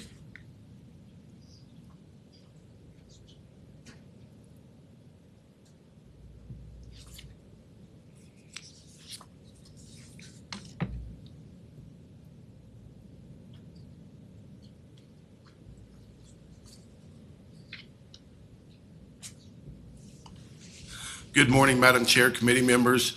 Appreciate the opportunity to come visit with y'all a little bit. My name's Les Owen. I'm the Deputy Director at New Mexico Department of Agriculture. We're based here on the NMSU campus, so welcome here. And I hope some of y'all have been able to enjoy some of that red chili that was mentioned earlier. I happen to agree with that. That's a very endearing thing here. So I'm going to visit with y'all a little bit about some of the federal funding impacts to agriculture, some of the mixed bag with the budget reconciliation bill, and some reorganization that's going on at the U.S. Department of Agriculture. So earlier in 2025, there were some federal funding pauses that impacted some of the good programs that we've got going at the Department of Agriculture. The Resilient Food Systems Infrastructure Program, which is basically designed to build resilience into the food supply chain, and we have grantees throughout the state that participate in this program. Well, there was a funding freeze was put in from the federal government, where we were basically told that don't submit any more invoices after, I believe it was January 10th, and we're kind of in a state of limbo for several months. Fortunately, the department was able to, basically our sub-awardees, the producers that participate in this, did not see any impacts to their ability to get reimbursed. We were able to carry this over and keep the program going. It was a couple of months, and then the federal funding freeze was done away with, so we were then able to get reimbursed and catch up on that. Same with the local food procurement assistance program. It had the same type of funding freeze, but that one again, we were able to keep our sub-awardees getting reimbursed and keep going on that. There is talk that I believe the Bresner bill is talking about permanently codifying the local food procurement assistance program. Currently, the way things are, this current funding cycle would be the last one for that program, but there is talk at the federal level of some legislation to make that one more of a permanent program. Moving on to the next page, some other direct impacts to the department. Our pesticide compliance program receives grant funds from the Environmental Protection Agency each year. Just to help with our program, we are receiving a 20% reduction in that. You can see on the handout, page 3 now, down from 600K to about 479,000. And so this really won't impact our core work, but some of our ancillary programs like pesticide disposal capacity, some of those programs will probably have to be reduced a little bit just to be able to absorb that cut. Similarly, with the Food and Drug Administration provides funding through a cooperative agreement for our produce safety program. And that one, again, a 39% reduction. You can see there, cutting us down to about 353,000. And so our program will continue to be able to conduct inspections and provide compliance assistance. However, this reduction in funding will decrease the amount of outreach and education that our folks are able to do and provide to producers. And given that the pre-ag water harvest rule is coming into effect this year, there's a pretty good need for some outreach just to make sure that folks remain in compliance with that. And this will reduce our ability to provide a lot of that outreach. Moving on to our next one, getting into some of the budget reconciliation bill impacts. There are several components of this one that do have some benefit to ag producers.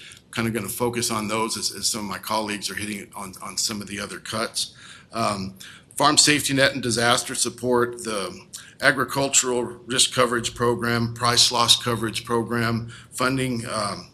There is some improvements to that to raise those prices, and basically it just the risk management that these programs provide to agricultural operations, it kind of raises those up a little bit and provides some more security for our farmers and ranchers. Crop insurance, the subsidies are going up on the insurance plans, coverage levels up to 90%. And these programs are important from a risk management standpoint when given the weather in New Mexico hasn't gotten any more stable, and it certainly provides challenges to our ag producers, and this just does provide a little bit more of a safety net or a risk management opportunity in dealing with those vagaries of our weather. I'll touch a little bit on some of the tax changes that can be beneficial to our agricultural operations. There's some key tax benefits that were extended. Section 199A for basically pass-through deductions that can be useful to operations that go to an LLC or an S-corp or one of those type of pass-through partnership type things that a lot of family farms and ranches tend to move towards just to keep it in the family. It's extended those at 20%. Increase of standard deductions and other things like that just help the bottom line of a farm and ranch operation. The estate tax exemption, or the death tax as it's often called, locked in at $15 million per individual. That's something that is certainly beneficial when operations get to the point of passing on to the next generation. Enhanced Section 179, and this is basically enables a farm operation for immediate write-off of the entire cost of new equipment, new technology, different things like that, which is incredibly important for modernizing, trying to bring some of the new tech into agriculture. Provides a benefit and a easier way to do that, because we all know new tech and new equipment is not cheap for any industry, and agriculture is certainly no different. Some other funding increases: the Specialty Crop Block Grant Program, increasing about $100 million a year. That's nationally, and exactly what that will translate to as far as increased funding for the program in New Mexico, we don't know yet, but we do expect that there will be an increase there, and certainly provide some benefits. Expanded funding going to trade promotion.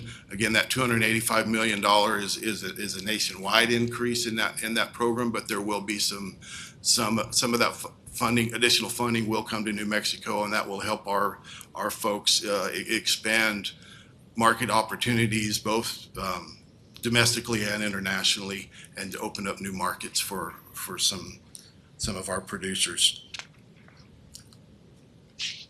Moving on to another one. So within the reconciliation bill, the conservation programs are incredibly important to our ag producers. There were a lot of grants that were tied to the Inflation Reduction Act that specifically were targeted at climate smart agriculture and forestry practices. Many of those grants have been clawed back, and some of those do impact some programs in New Mexico. There was some research that was going to happen in the soil health realm with NMSU kind of as a subcontract through a grant in Colorado through CSU that got clawed back. I know that the Quivira Coalition had a piece of one of those grants that they were going to use for some carbon ranching type outreach and work, and so many of those have clawed back and won't be put on the ground here in the state. Those dollars were used to increase the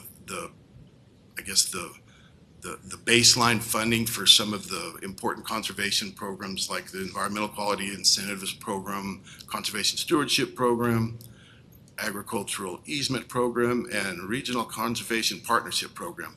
I did not think I'd be able to spit all of those acronyms in actual words, and I made it through it. So, my goodness, that is a good thing. So that provides some permanent increase in those programs that will be in the base funding. So that certainly was the flip side to that, provided some benefits for our agricultural producers. And then the last thing I wanted to talk about was USDA recently came out with a reorganization plan, and there were 4 main pillars to the plan. It wasn't a very lengthy document if you all happen to have seen it. There were 4 main things that they're touting to do: workforce size alignment, basically reducing the size of the workforce just to reduce costs. Relocation of resources. The proposal is to move, there's about 4,600 USDA employees that work in the DC area, and the idea is to relocate a good bunch of those outside of that. As you can see on the slide there's 5 regional hubs that will kind of serve as the main service centers: Salt Lake, Fort Collins, Kansas City, Indianapolis, and Raleigh, North Carolina. If you'll notice, there is a star in the middle of about where Albuquerque is supposed to be on the map, and USDA has a pretty large service center there that has a lot of their grants and agreements type stuff that serves not just New Mexico but around the nation, and that facility will be maintained in their plan, and there's some others around the country that will be maintained.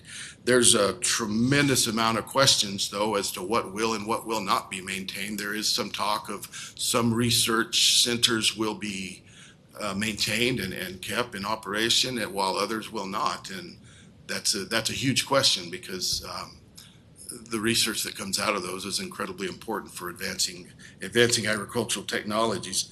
The other pillars of it, if you will, was to reduce these standalone, reduce the bureaucracy is kind of the idea behind it, and consolidating support functions into centralized areas. That all of these ideas, they certainly sound good, but as I said, this plan has created more questions than answers. There's just a tremendous amount of uncertainty as to what it will actually look like within the different agencies of USDA, Forest Service, Wildlife Services.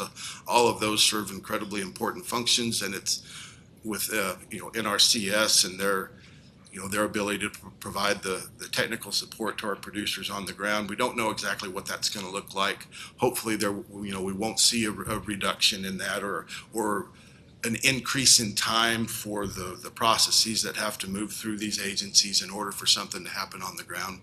We're hopeful that will work out in producers' favor, but like I said, there's just a lot more questions than there are answers with that reorganization plan, and we'll remain engaged with that and see what it looks like. And good timing with that. I believe that's my last slide, and I will pass it on to the next person. Thank you, Madam Chair. Thank you very much. Nikki Kozlowski.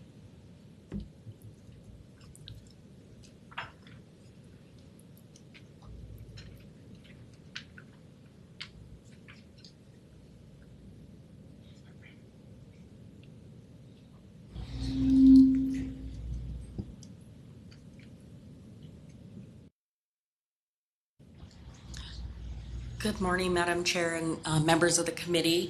I appreciate you taking the time to allow us to speak with you on behalf of our safety net services at the HCA. I'm Deputy Cabinet Secretary Nikki Kozlowski, and I'm going to walk you through a few of the items as my colleague in LFC highlighted from our funding impacts that we're seeing. Overall, wanted to, let me forward that, sorry.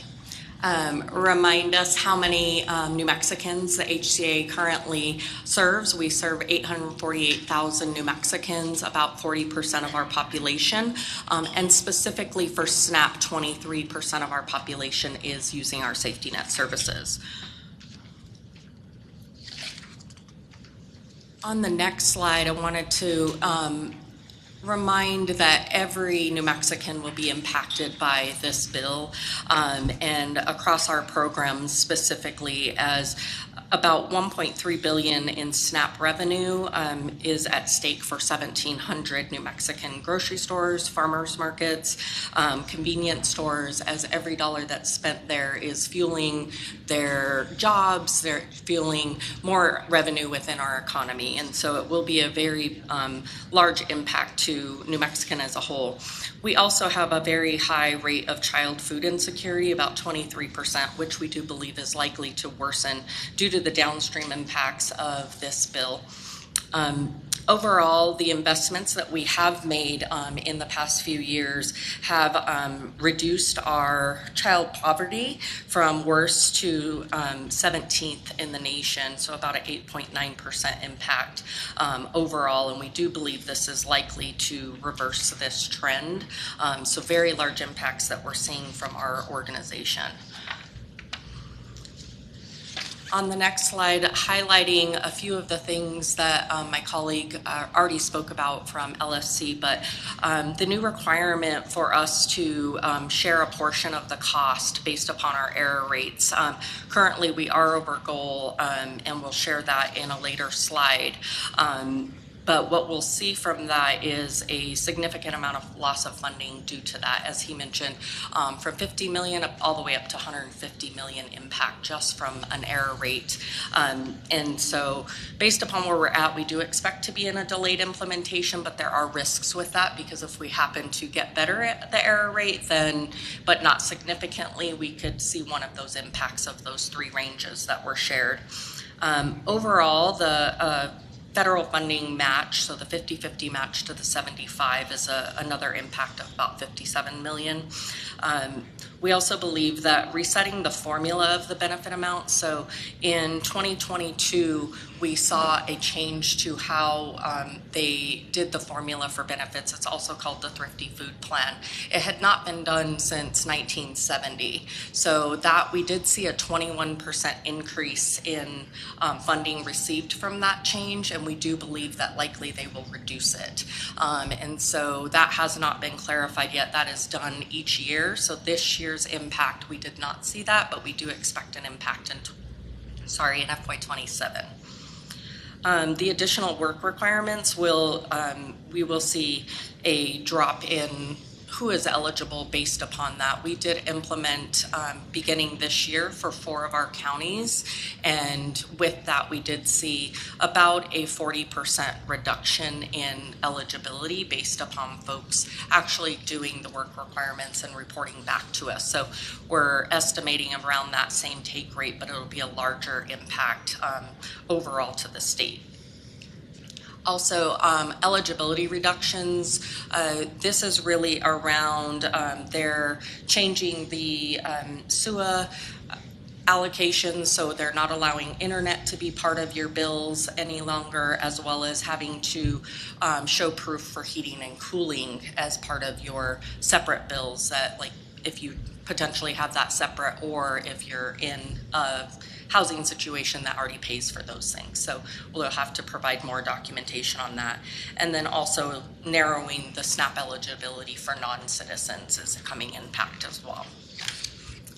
On the following slide, I won't go into them too much further, but these are specific amounts to all of the items that I shared that largely are in line with my colleagues from LFC as well. So we can share those, and overall,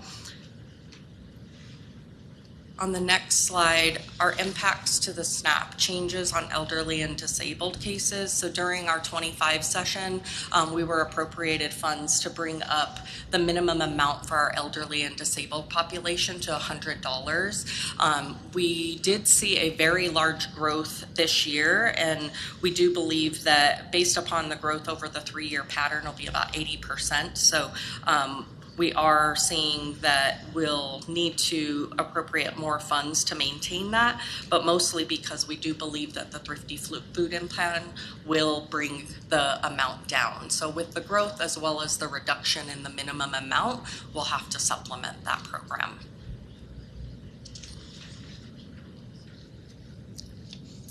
On the next slide, we'll talk a little bit about our error rate. Currently, we're at 14%, a little over 14.5, and that is about 5% higher than the national average. Overall, there are a couple of reasons there are errors. So there are client-caused reasons. So whether or not they share that someone is now living in the household or someone has moved out of the household, whether or not there is someone paying on the mortgage with them or not. And so if they don't share all of the information, that's called a client-caused error, and those are usually found during our federal audits. Agency caused is an error that is caused by my team, and that is something that they have processed wrong, and that we have calculated something incorrectly and either overpaid or underpaid in benefit amounts. Our biggest contributors overall for these are mostly policies that we chose to join in on that were given from the federal government. So likely most of this was due to waived interviews. So if I'm not doing an interview, I'm not getting as much thorough information from you to calculate your benefits correctly. And this was done through the COVID pandemic. We restarted those interviews last October, which has helped us significantly. We also were not doing the 6-month recertifications. So we regained those back in July of 2023, so we are now doing both, which is also helping the error rates. We've also had a policy of accepting self-attestation. So if you tell me that your internet rate or that your car payment is a certain amount, we're accepting that. And then a potential of an error based upon what you said your rent was, et cetera, then if it's higher or lower, it's adding into the calculation errors. We also have been on a massive growth trajectory for our staffing of caseworkers. We did see a massive amount of attrition due to the Great Resignation. We were appropriated funding this year, and so what we're finding is about 50% of our staff is 3 years or less, and so that does lead to errors. It takes you about a year to get kind of set in the ways of all the rules and the complexities of what you're doing as a caseworker. So we are still seeing the experience level from that perspective, as well as all of the unwinding pressures that we had in processing timeliness over the previous years after COVID. On the next page, we have been focused on our error rates since, I would say, October of last year, really figuring out what do we need to do. So around October of last year, we finally got timely in all of our application processing, which allowed us to focus on the errors. With that, we've improved pretty significantly already. However, we do know that improving training of our caseworkers, improving our vacancy rates, and making sure that there are enough workers to process the cases overall, understanding the impact analysis of that self-attestation and what that means to our errors and how impactful it is. So looking through some of those items, as well as we are engaged with other states and understanding how are they so low, making sure that they're comparable to our size and our complexity. And so making sure that we're looking at who has some best practices that we can grab as well. So working through those. And then also making sure that our processes, which are likely outdated as we've implemented new items, making sure that we are staying up to date in that. We do know that a few investments will be needed. We do need, as we head into this with the increased work requirements, and then the likely fallout and reapplication of those customers will likely need more staffing to process timely, as well as maintain the errors, as well as some system changes. We are looking at figuring out how to create better guardrails to not allow the errors to be made in the first place. Some preemptive questions, making sure that we checked multiple pieces on household income, those types of things, and looking at that, and then also making sure that, on our online systems, when the customers are doing it on their own, that we are prompting them for completeness, so that they are giving us full access to their documents, so that we can make the right determination. We are also looking at an interview assist tool, so seeing that we are about a year in with interviews, really having AI help us in making sure that we didn't forget something or that we're asking more detailed question if something doesn't add up of what we've entered in the system. We're also looking at tying in a caseworker scorecard, so bringing back a agent level error rate goal. So making sure that they know where they're at, what they're specifically doing on each cases, and bringing that in. And then also redesigning our customer notifications. Oftentimes what we have found is they're very complicated to read. What do I need to give you? What more documents do you need? And really making sure that it's very clear to them to make it as easy as possible so that we're not creating undue burden. And then lastly, I just want to share again, we do have a ability to make big improvements, as you saw over the last year and a half, in our timeliness, and we've been able to maintain it. I do believe that with the right focus, our error rates will come in line and we won't see the big impacts of this large amount of money that the New Mexicans need to pay, and that we're wholly responsible for the agency errors and what we can do to impact that. So I thank you for that, and I will pass it off to my next presenter. Thank you. But it seems like if we keep the error rate high, we won't lose as much money. Sarah Flores-Sievers?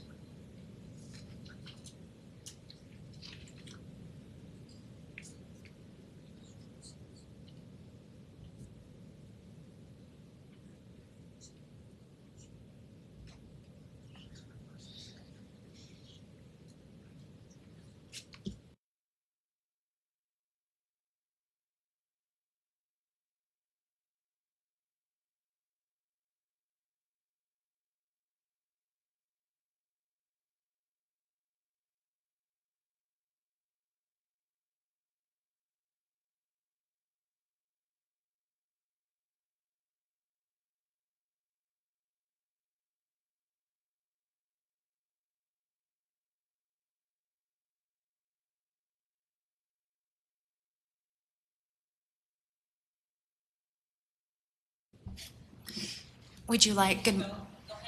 Okay. Good afternoon. My name is Sarah Flores-Sievers. I am the Food and Nutrition Bureau Chief, and also the WIC and Farmers Market Director within DOH. So thank you for your time today. I'm going to be speaking about the WIC program and then also the Farmers Market program. This afternoon, Veronica Grego will also go into more in depth about the Farmer Market program as well. I'll just be focusing on the funding aspect. So you do have the slides in front of you. So on the first one, there's a lot of information, positive information I'd like to share. So just as a reminder, WIC serves pregnant women, breastfeeding women, postpartum, infants, and children up to the age of 5. We serve about 515,000 families per year, and we have 61 clinics throughout the state, and we serve all of our military bases as well. And on the bottom of your left-hand slide, we're really proud that New Mexico was the first in the nation in May of 2022 to partner with our SNAP, Medicaid, and TANF programs. We have an integrated system where that means when one of these families applies for one of those programs, and on the back end, the system will say they also qualify for WIC. Their information will then be dispersed into one of our systems based on the zip code. So again, eliminating more transportation issues and bringing the same documentation to another WIC appointment because we're all inquiring the same information. So with that, it has been a huge success. And since May of 2022, our caseload has increased by 34%, which is outstanding. Normally on a year, nationally, WIC will grow rate between 2 and 3%. And so I broke down per year. You can see the actual growth percentages.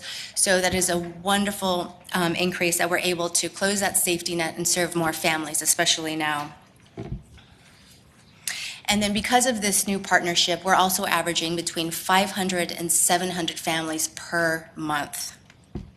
And and also on the bottom of that slide, we serve more than half of the infants in the state.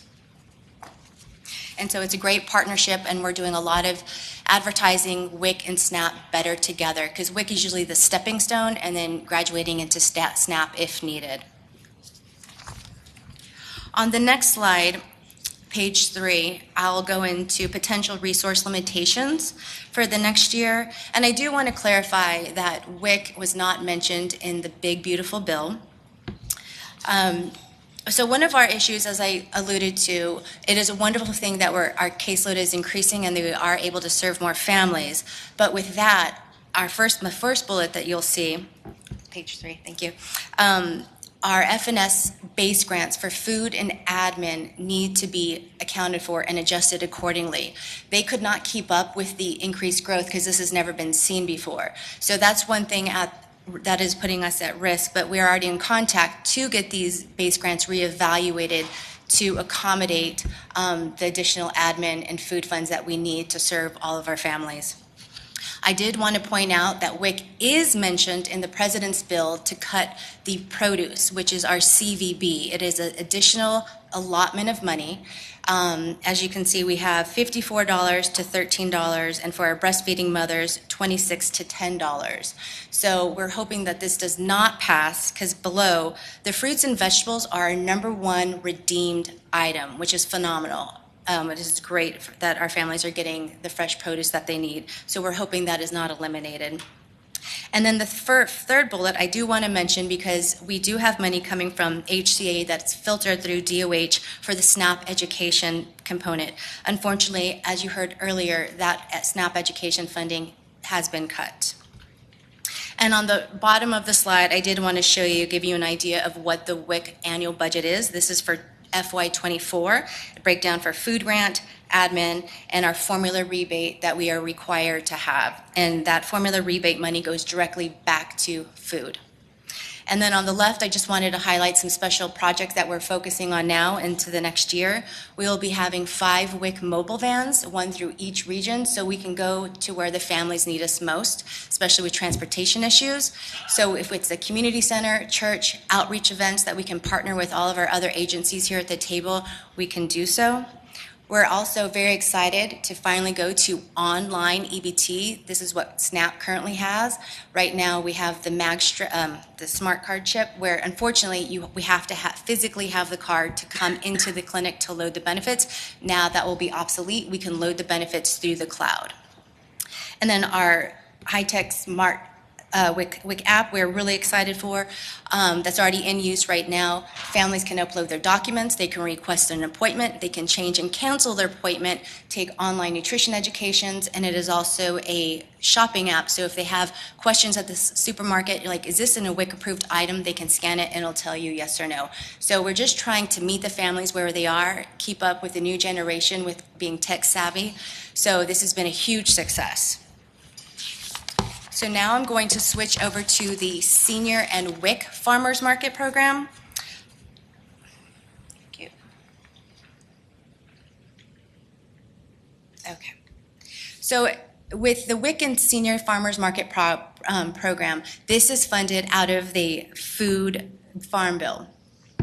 So we have, in the past, both programs have been 100% federally funded through the Farm Bill, serving eligible seniors 60 plus and our Native American community 55 and plus.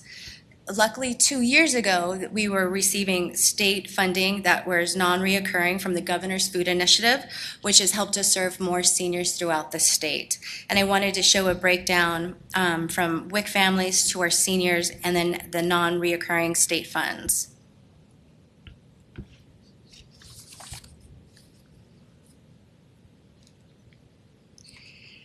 And again, with this program, since it is through the Farm Bill, right now, thank you, it has been, we've heard we are going to be receiving the same flat base grant as prior. Some we've heard it will be cut, some we haven't. So I'm sorry that I can't provide more definite information, but as you're all aware, we're kind of all over the place with this budget. But we are doing everything we can to monitor it closely and still provide as much food to these communities without minimal impact. And again, here's some just pictures we wanted to share of our WIC mom and child receiving a food basket, and then seniors, and then just the vision that we hope we can serve more communities throughout. that is my presentation on the WIC and Senior and WIC Farmers Market. I will pass it to Michael. Thank you. Yes, and I'm sorry that I had bypassed you, Mr. Chavez from PED. And then after that, we'll go to the Zoom for aging. Please.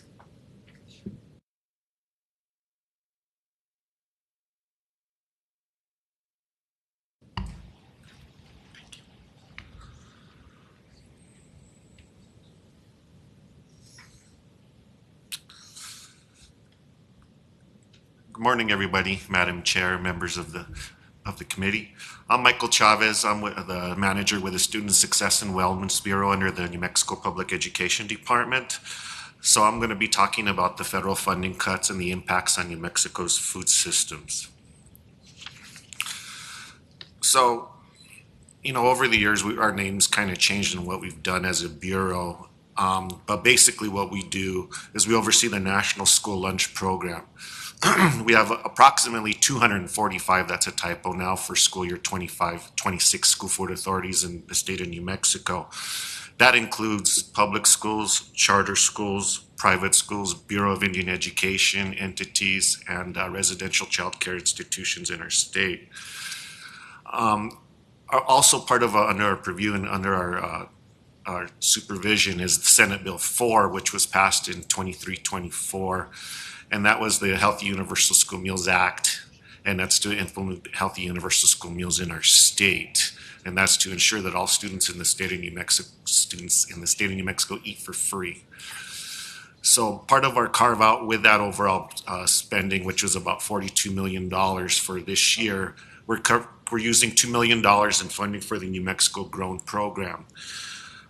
We wanted to make sure this money is still available to our farmers and make sure that this money still stays within the state of New Mexico. So we just realized how much of an important program this is in our state and for our schools and students in the state of New Mexico, as well as our farmers. So two of the immediate funding cuts for within our bureau and within some other entities in their state with the state government was the U.S. Department of Agriculture announced there was a $1.13 billion bill for our grant for local food programs across the state of New Mexico.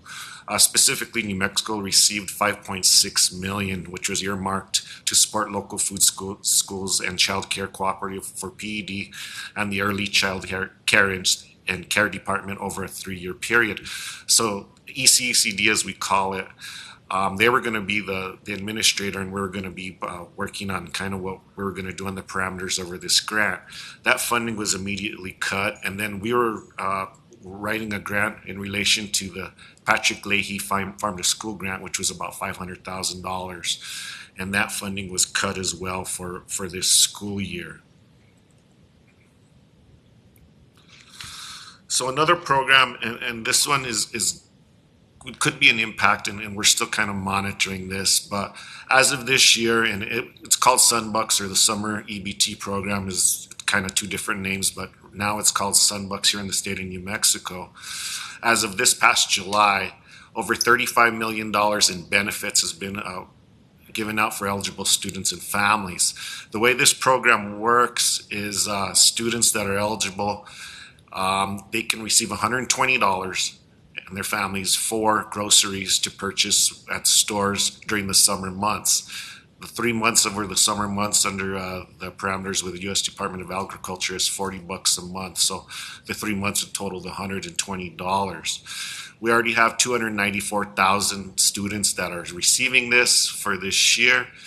We were able to get over 275 students that were automatically eligible, receiving either TANF, SNAP, and Medicaid free, or other categorically eligible categories such as McKinney, Vento, homeless, foster, migrant, or runaway students. So these students received the money in May, and the last day to apply for the program was this past Friday. So that we're going to give the last allotment here at the end of this month of August for the students that were still filling out their free reduced applications. Students that do not receive TANF, SNAP, Medicaid, or deemed eligible in any of the category eligible statuses have to complete the free reduced application, which we do have online. and which we're realizing that may reduce the number of students that could qualify for these benefits. Part of the reasons could be they don't want to complete the paperwork, or families don't want to give out their personal information on a government system. So, and some families may not have access to these computers. So that's one thing that we're seeing that could be an immediate impact as well. So the other program that we're working closely with that works closely with Healthcare Authority and the SNAP and TANF is the Community Eligibility Program.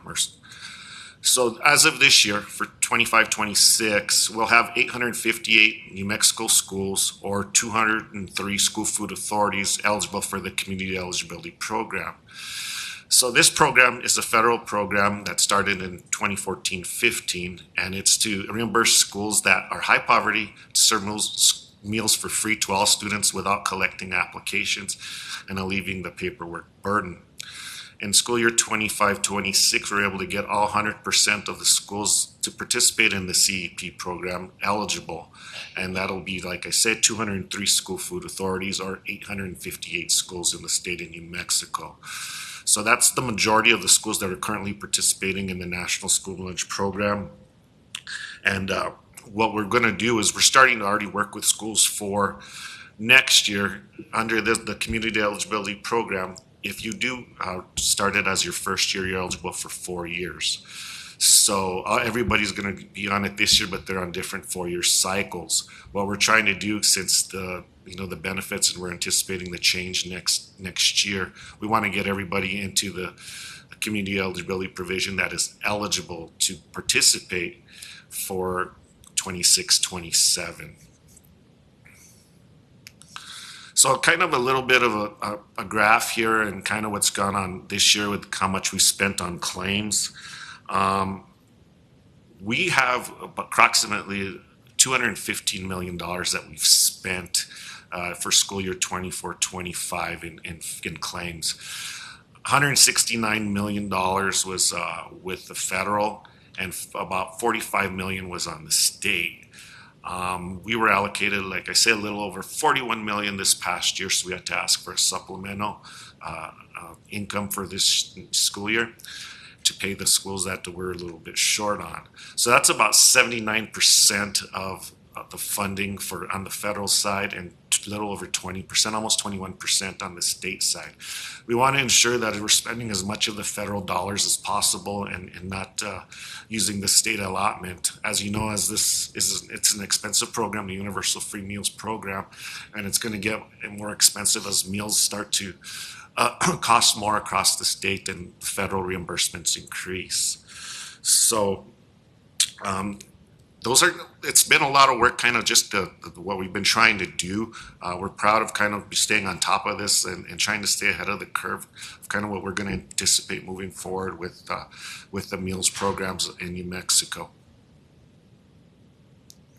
One thing that we did see in the program, and we're starting to see it address, is we're starting to increase in student attendance with the meals program, and we're starting to see an increase in meal participation. So we are happy to see that that's starting to assist with our programs and assist kind of with our goals within the public education department. Once again, I'm Michael Chavez. It's good to see everybody again. My number's on the slide there, and that's my presentation. Great, thank you. We have one more presentation by Zoom from Aging, and then we'll go to questions and comments.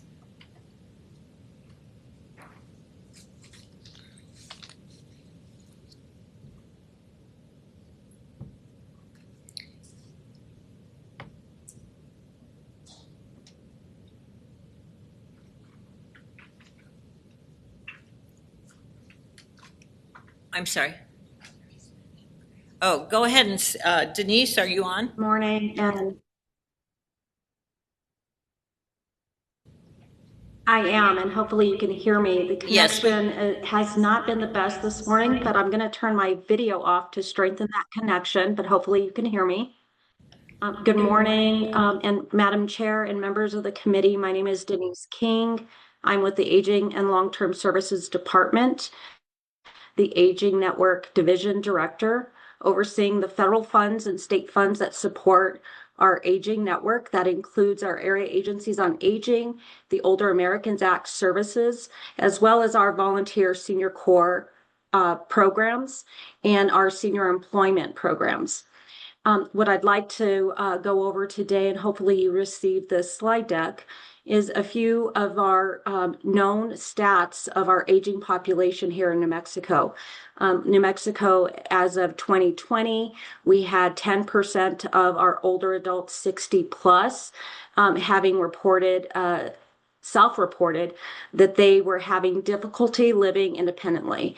I say this and I start with that stat because I do think that this is a very telling, important stat for us to all know that our aging population is in need of supportive services to remain in their homes safely and to live independently.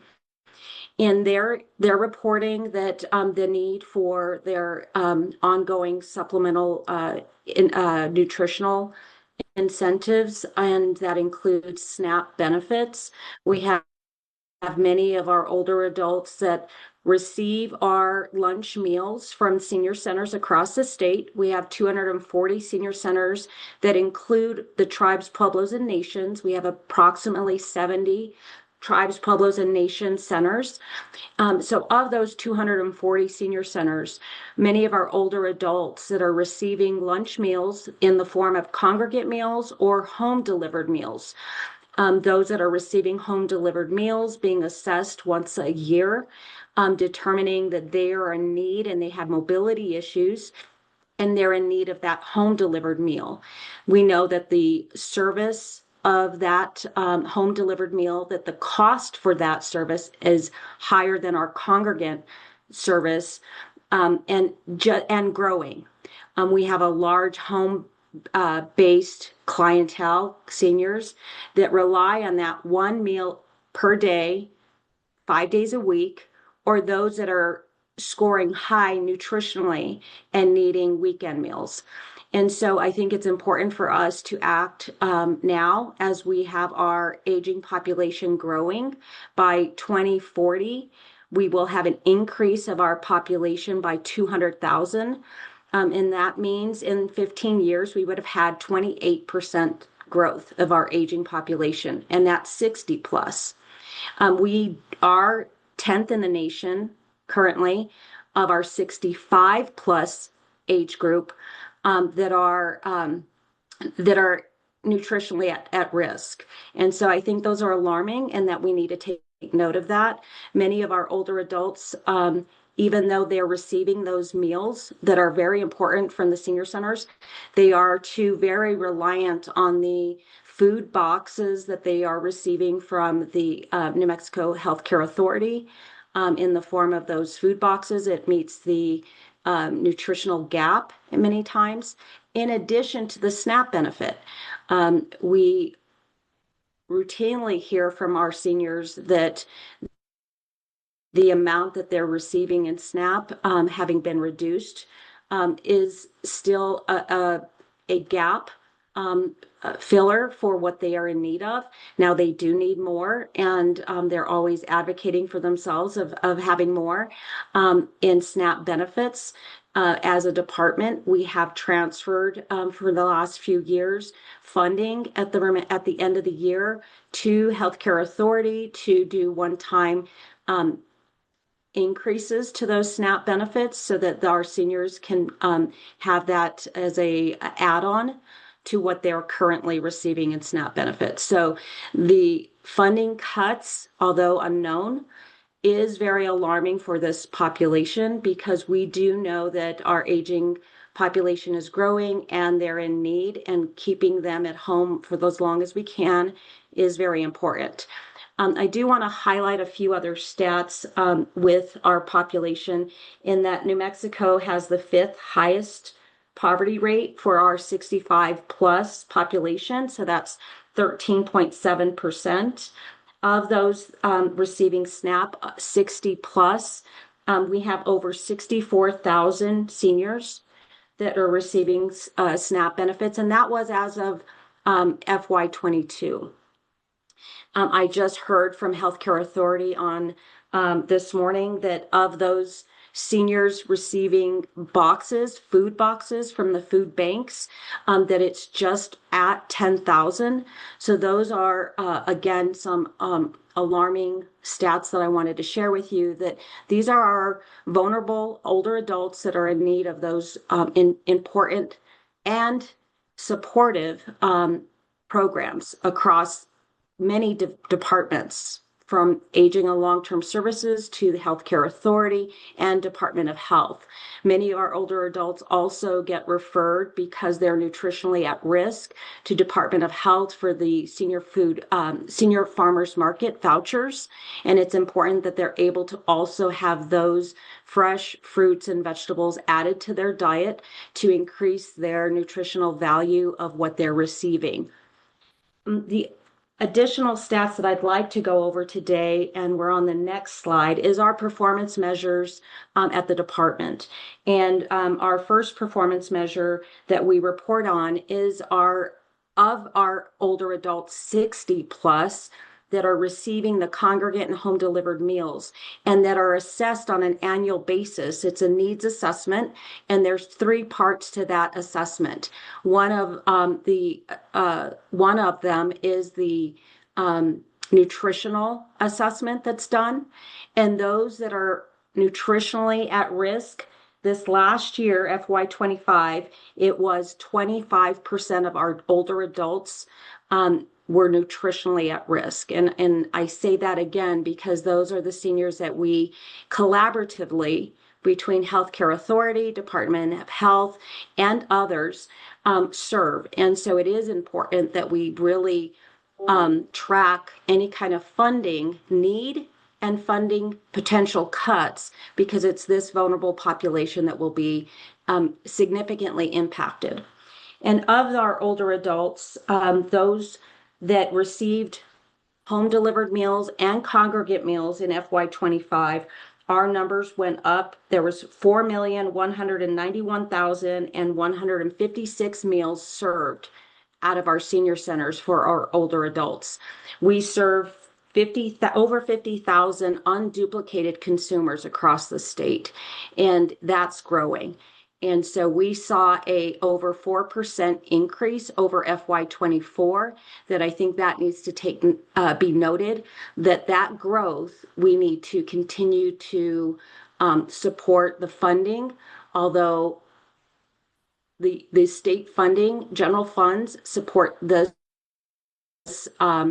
network tremendously at 4 times over in what we get in federal funds. It is still important that we keep up with the growth of our older adults, and we're seeing that the costs for home delivered meals and congregate meals going up, as we see that many of our senior centers pay more in milk than our public education schools. We see that the packaging for home delivered meals, unlike other meal programs, those costs continue to go up, and they go up mid-year, which significantly impacts our providers' budgets, because they don't know they can't project mid-year of what those trays are going to go up. And so many of our providers are reverting back to the reusable trays for our homebound. So I wanted to highlight on many of those stats from the aging population, but just how important working across departments is important to really support this population. And I stand for questions, and thank you, Madam Chair. Thank you very much, Ms. King. First of all, I'd like to thank you all.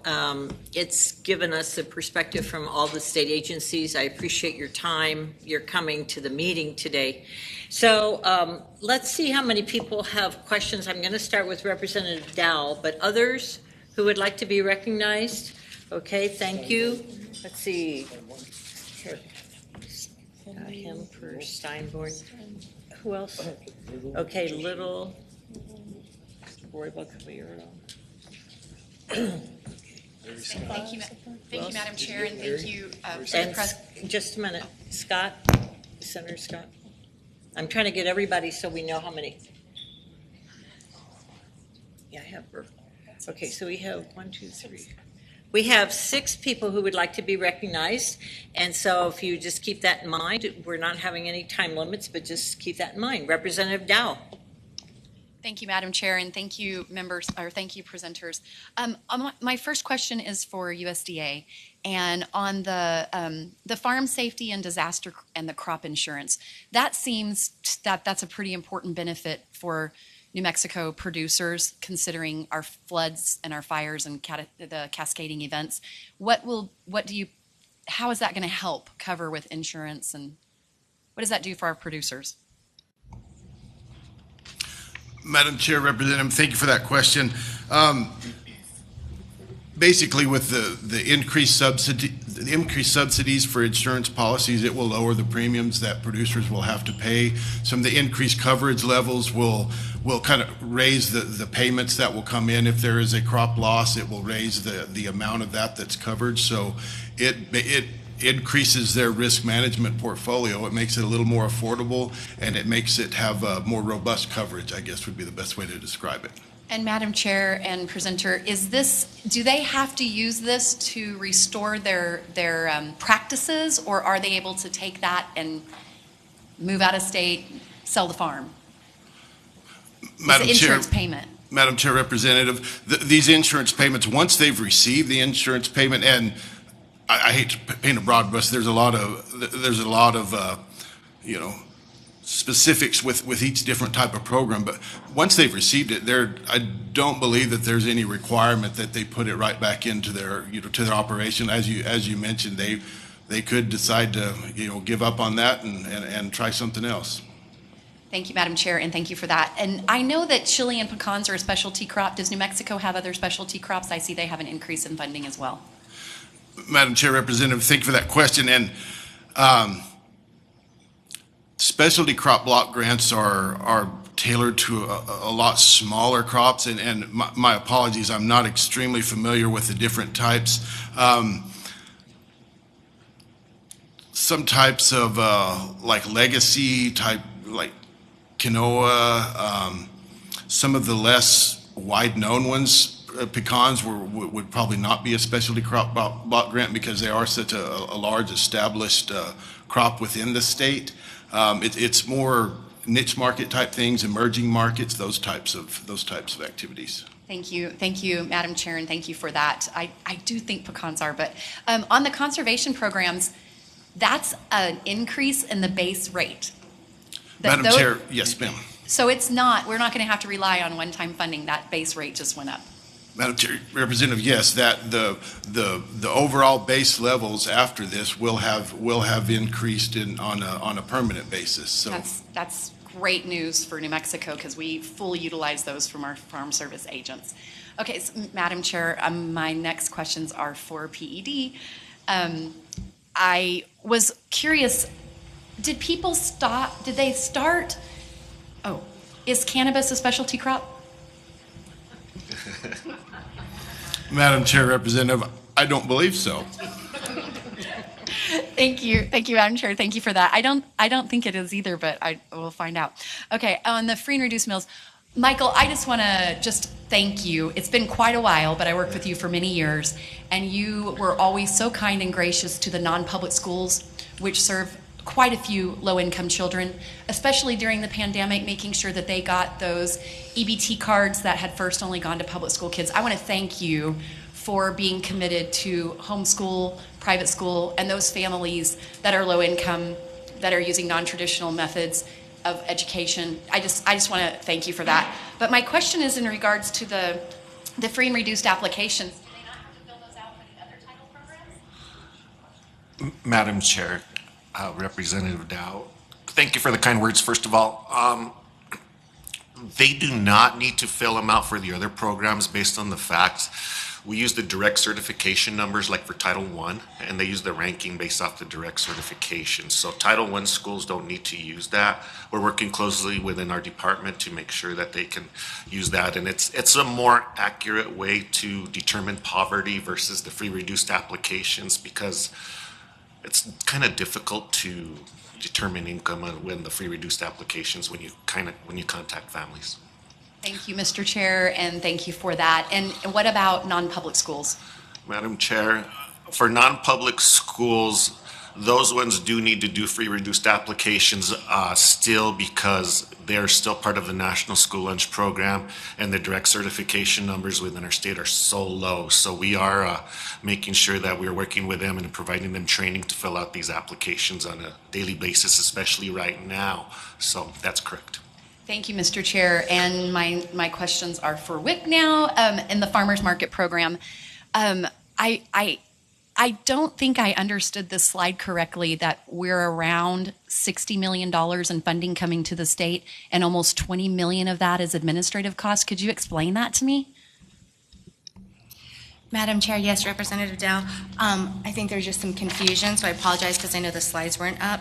So on page 3, the budget listed for food, admin, and formula, that is just the WIC program, not the WIC and senior farmers market program, two separate, yes. So this is just indicating the WIC program itself. Mr. Chair and presenter, so this administrative cost $19 million with a total appropriation between food grant, administrative cost, and formula rebate of $57 million.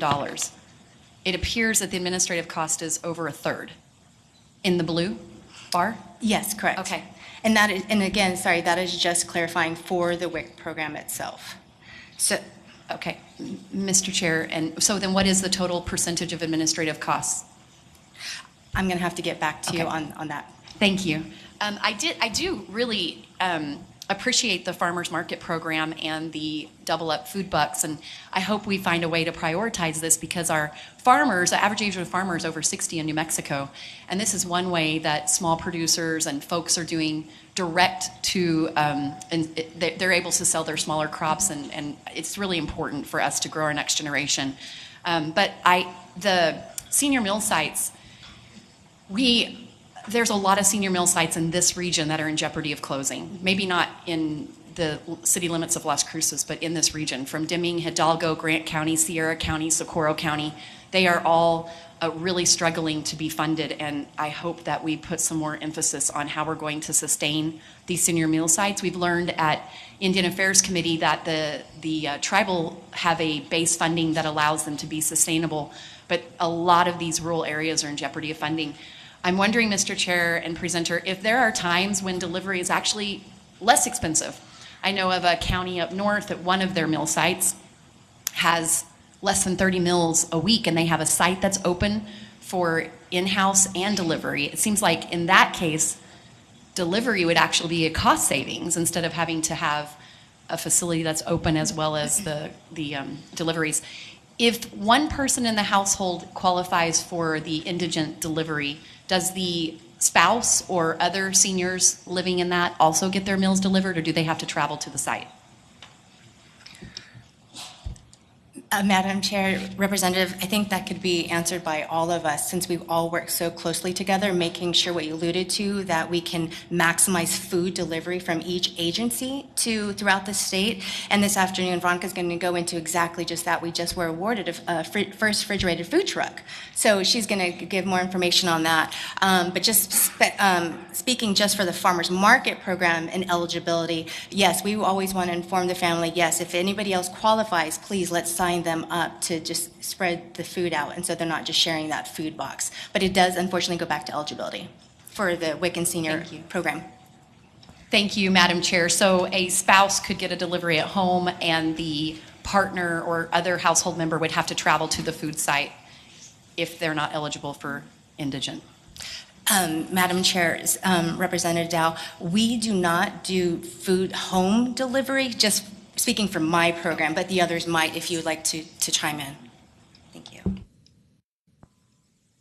Thank you, Madam Chair. It might have been Aging and Long Term that does that, but it had been the case that only the person that was eligible for the home delivery that had the disability or was not able to travel was able to get the food delivered. And then the partner or other person would have to be going to the site.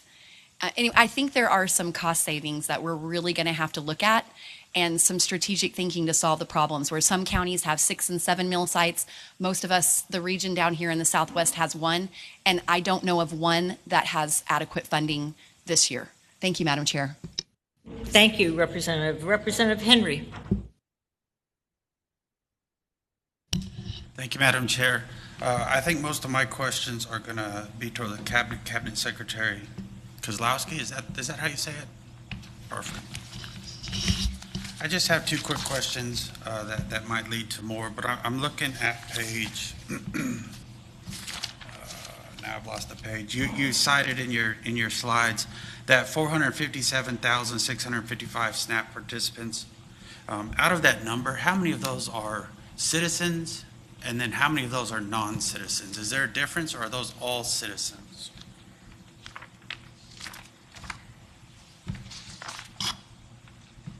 It's on page, do you have page numbers here?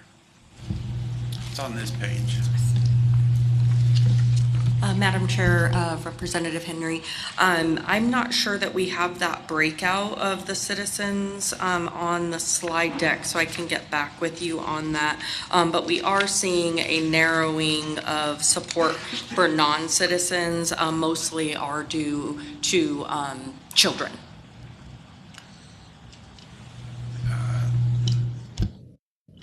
Thank you for that. So out of we have no idea on the 457. Let's call it 458, just because it makes it easier to say round up. We don't know if they are all citizens. That's just what I'm curious on. No, I don't have that number. The non-citizen number would be for children. And so I don't have that specific For children number. only. So the non-citizens, the only non-citizens in that number would be children. Thank you for that. The other question I have, I'm going to go to slides a few ahead of that I really got stuck on when it says new investments in New Mexico's safety net have reduced child poverty from worst in the nation, 27.4.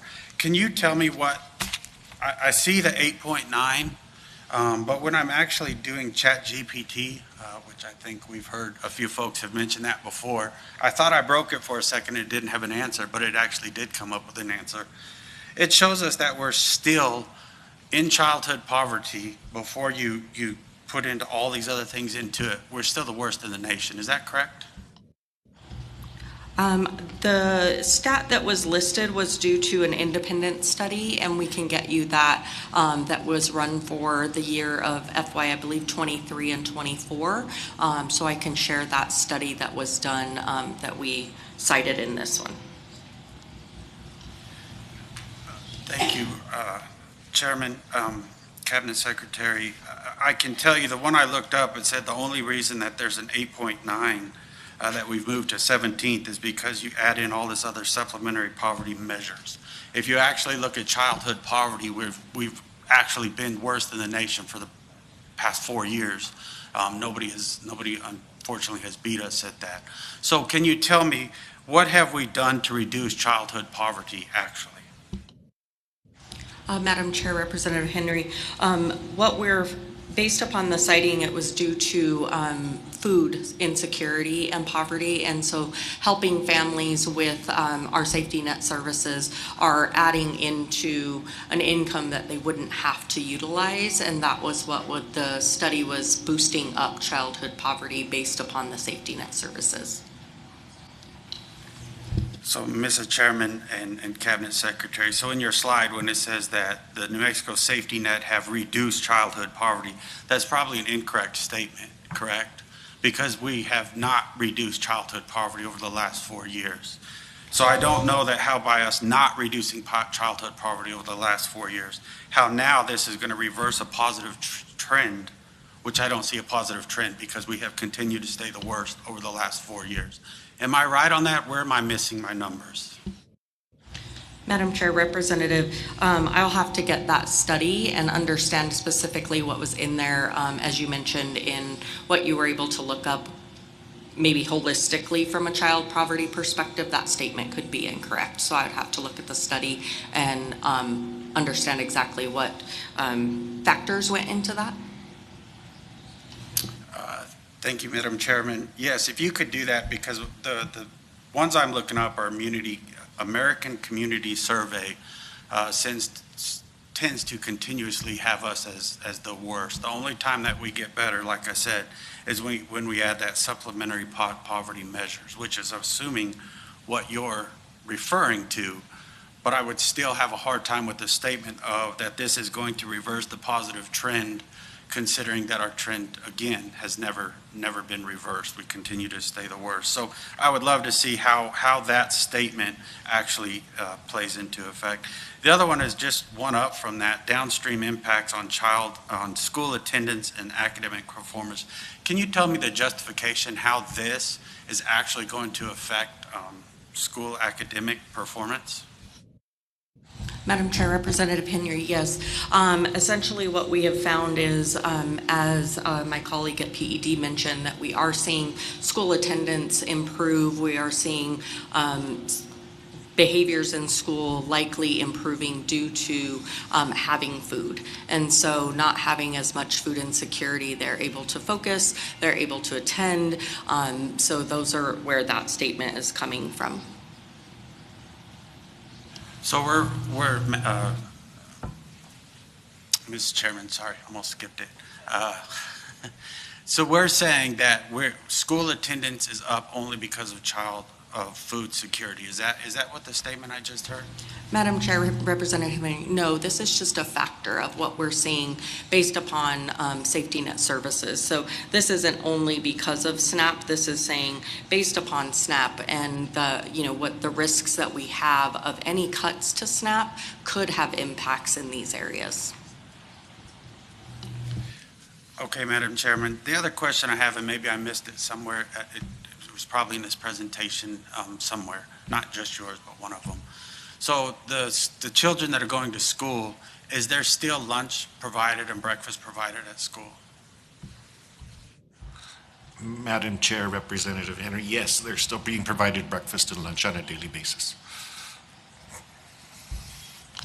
So, Madam Chairman, I guess could I say that if SNAP is being reduced and food at home is becoming harder to come by, actually going to school would maybe go up in attendance? Could I also make that guess? Is that correct? Yes, Representative, you could. Thank you, Chairman. That's all I have.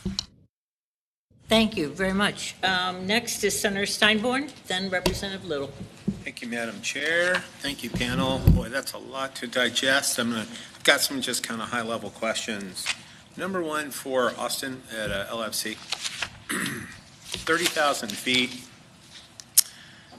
How many, the big, beautiful bill, what are the cuts to New Mexico that we are anticipating, to New Mexicans, I should say, that we are anticipating or exploring backfilling through our budget process? Madam Chair, Senator, that's a great question. I can certainly get you a more detailed breakdown program by program. I know that one of our principal analysts, Eric, is also working on that analysis. I also know that agencies are also working on these projected cuts, and I would rather cite those and give you some, ballpark estimates right now. Thank you. So let me just add, somebody else brought this up as well. Why weren't we covering the entire handout?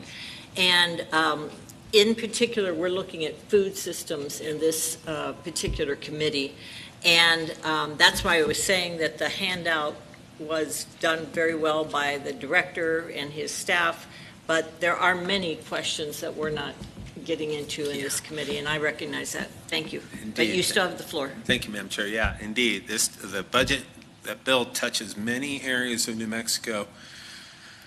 And indeed. So in terms of food, I also turn to AI and ask the question, how does food play a role in poverty?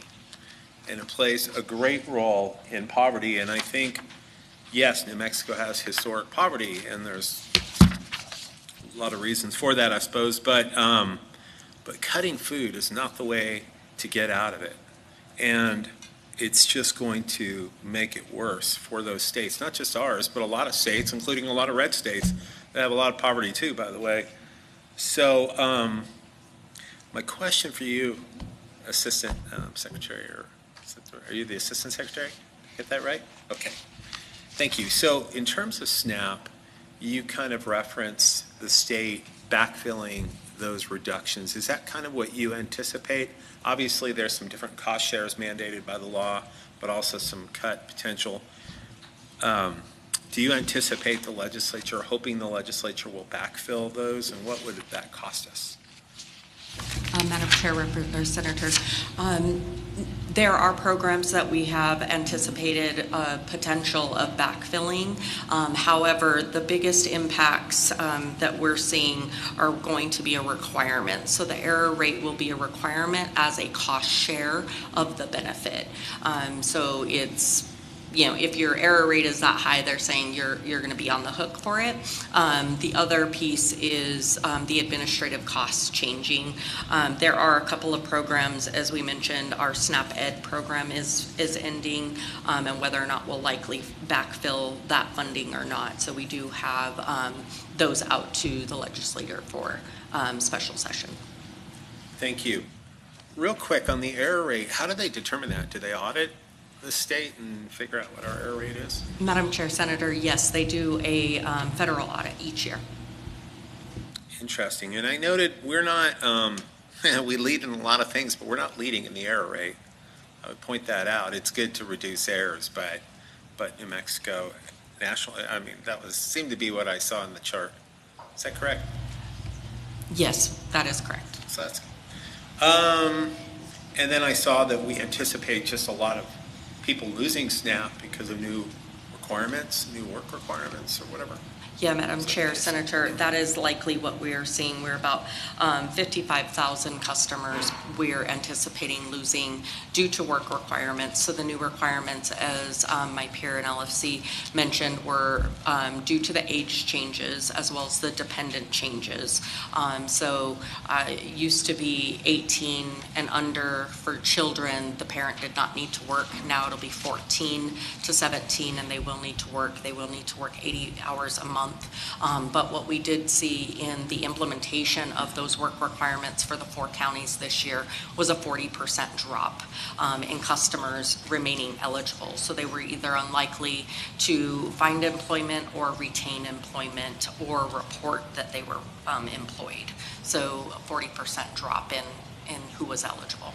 So thank you, Madam Chair. So with the work requirement, if they don't find work, they lose the benefit? Madam Chair, Senator, yes, that's correct. Interesting. Okay, thank you very much. Just moving on to the WIC program. So is that funded through the Farm Bill, Madam Chair? Is that where we're looking to that funding situation? Madam Chair, Representative, no, it is not. The WIC and Senior Farmers Market is funded through the Farm Bill. The WIC program is not. Okay. And did we experience any cuts with that? No, not with the WIC. Okay. Well, that is good to hear. Okay, so thank you for that. And on to the PED program. You had spoken about the community program and how important it was. I don't know if I heard you talk about any anticipated cuts there. Are we looking at any reductions there? Madam Chair, Senator, yeah, we could see some changes and anticipate it with SNAP in next year. But we're trying to get all these schools on the community eligibility provision and get ahead of it right now in next spring and get them on a new 4-year cycle so we can have them going by school year 2030. So that's what we're anticipating right now and what we're going to plan to do moving forward to get ahead of it. Thank you very much. Thank you very much. And Austin, I appreciate that. And, with all the talk about ending PE, the Department of Education and block grants, it does make you wonder how that would affect us and what they're looking at doing there. Do you have any thoughts on that? Madam Chair, Senator Stiver, I don't really have a whole lot of thoughts. It's a lot, so it is. Just a lot of concerns, I'm sure. Yeah, I won't go into it, Austin. I'm very curious about all the provider, the hospital fees. I'm not knowing the right way to put it, that we passed the last few years to raise more revenues to keep our hospitals stable. And it seems like the big bill reduce that or cap some of that. Is that true, or were they kind of made whole in that bill?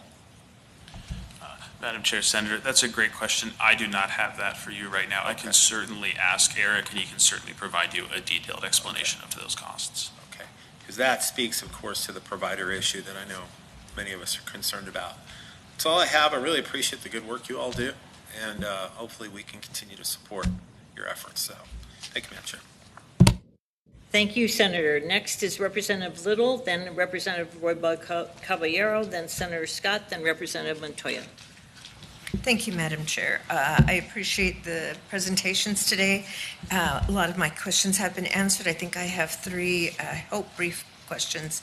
The first is in relation to Deputy Secretary Owen's presentation.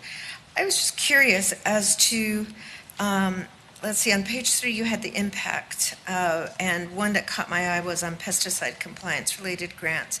And it just crossed my mind, with the dry, intense heat, Madam Chair, we've been facing this year, I've noticed as I walk through Taos, we were up there last week, as you walk, there's like these little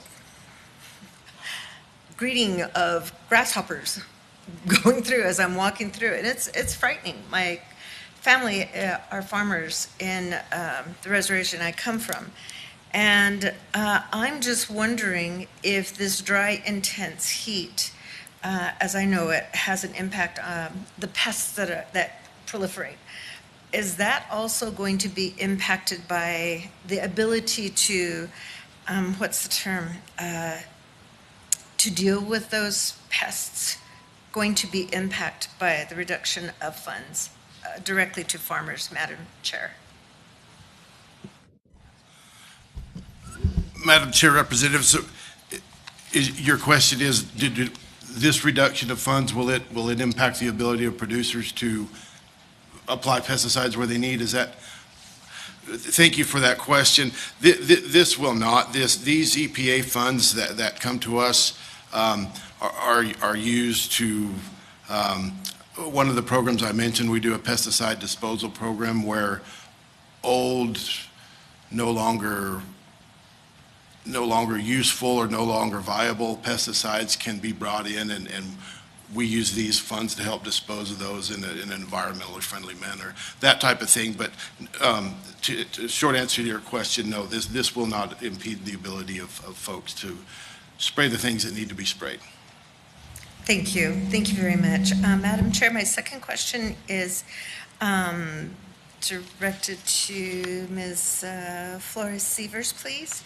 I'm curious as to, on page 3 of your presentation, the $777,000 in education funding that was cut.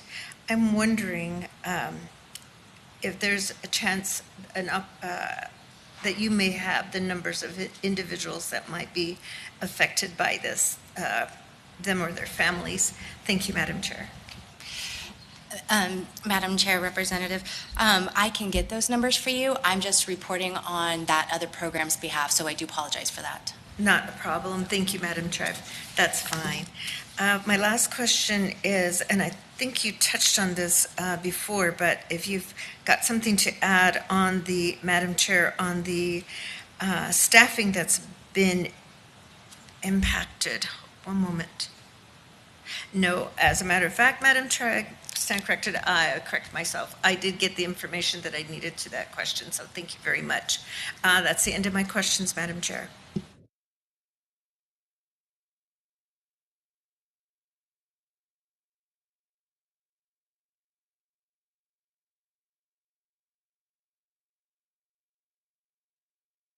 Thank you very much, Representative. Austin has to leave to do a presentation for LFC. So I would like to let everybody know that we have 4 more people on the list. Do you have any questions for Austin? If not, I'm going to jump to the next person, and then we'll come back. I did have one question for Austin, and then Okay, all please. the others. I'll state it quickly. Just Austin. Yes, just to Austin. The reconciliation bill expands the SNAP work requirements, add state cost sharing, and slashes Medicaid as you presented in your presentation. So by over 1 trillion, I believe you said nationally. So what is the projected fiscal cliff for New Mexico's general fund if we have to backfill these cuts? Do you have that? Madam Chair, Representative, that's a great question. I think if you go back to the presentation specifically on slides 22 and 23, those are those projected numbers that could be those backfills. So specifically, Madam Chair, Representative, on slide 22, it kind of gives a rolling scale depending on that error rate. So if we're below a 6% error rate, we're not going to be increasing any spending. But if we're between that 6 to 8%, it could then become 57 million, and then it increases from there.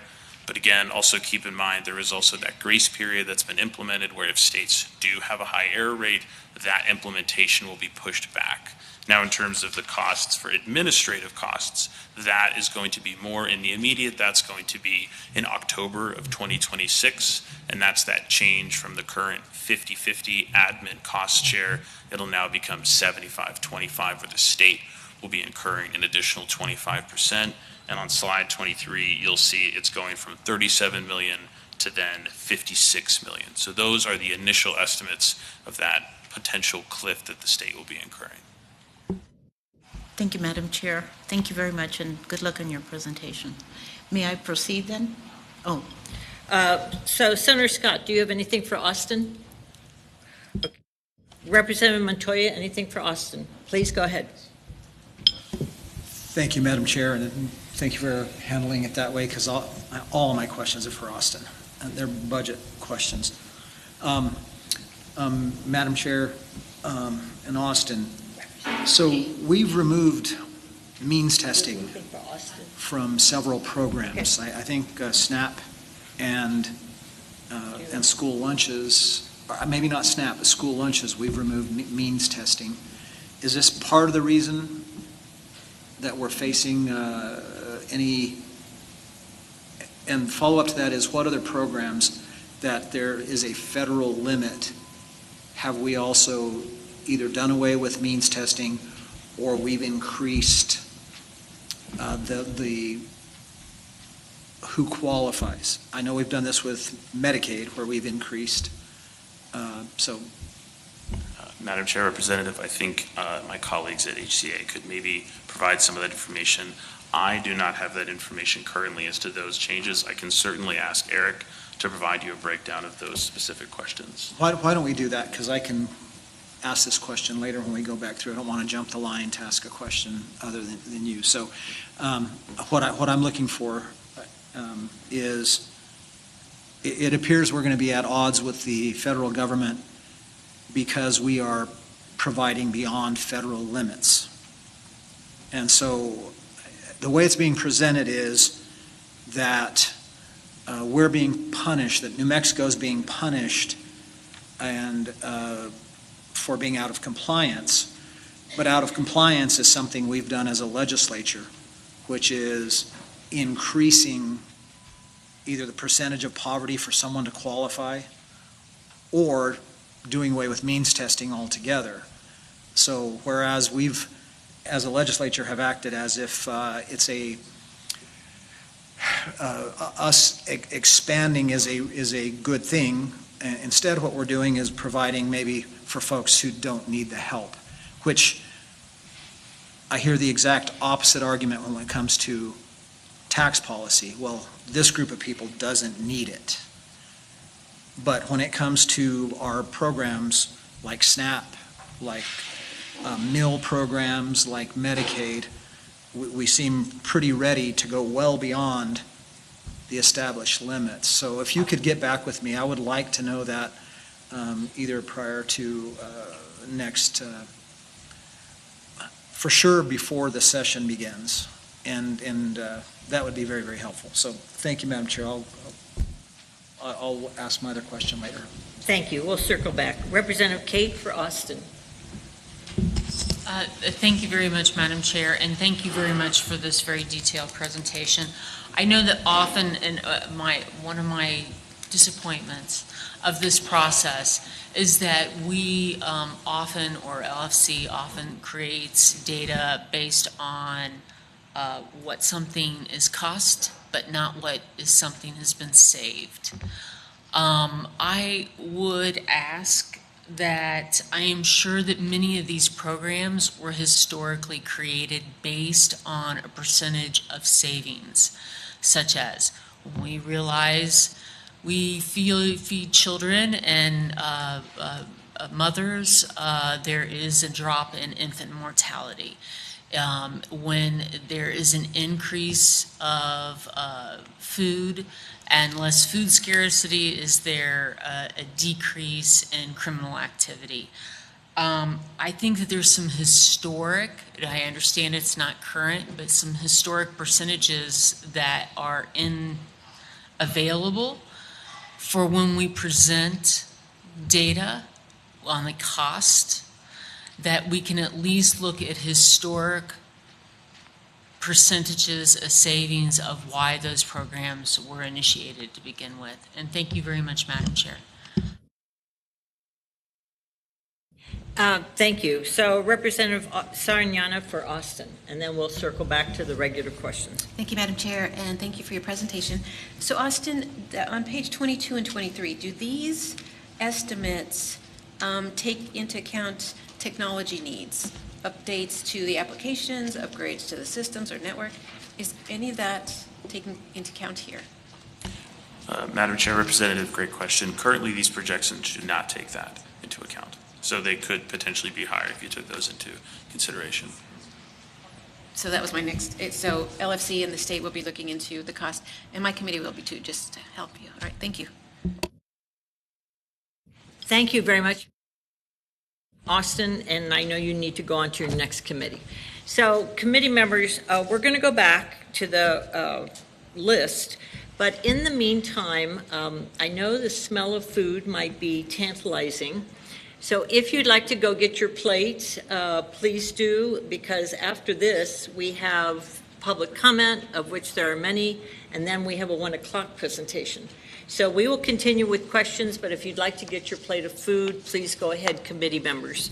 I'm sorry I cannot offer that to the audience yet, because we might not have enough food. We'll see. Okay, Representative Roybal Caballero, back to you. Thank you, Madam Chair, and sorry I misunderstood you originally, but thank you. So I'm going to go, I have questions, I think, for everybody remaining, but short. For Mr. Owens, on, I'm referring to, I think, I'm getting, yeah, page 3. With, so with a 39% cut to FDA produce safety funding, how will the department maintain oversight in order to keep New Mexico-grown produce safe for schools and families? That's one question, then I have one other for you. Madam Chair, Representative, thank you for that question. So the 39% reduction will definitely impact our program. The ability of us to conduct inspections and provide compliance assistance should not be reduced, so we will, this over here, so that we will be able to go on site to producers' operations and look at things and do inspections and make sure they're there. What it will decrease is our ability to do outreach and education, which I mentioned there's a new pre-harvest water rule that's coming online this year, teaching producers about that, informing them, educating them on the new requirements. That will not be as robust as we would like it to be due to this cut, but our ability to get out on the premises and take a look at things shouldn't be reduced.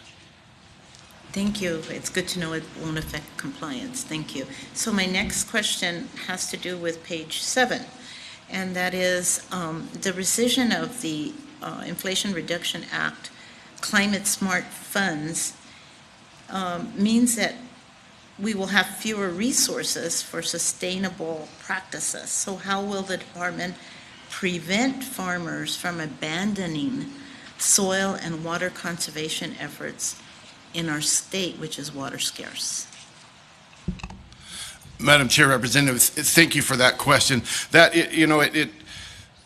the funds were redirected away from all of the grants that had the specific tag of being climate smart ag or climate smart forestry. They're redirected into other conservation programs.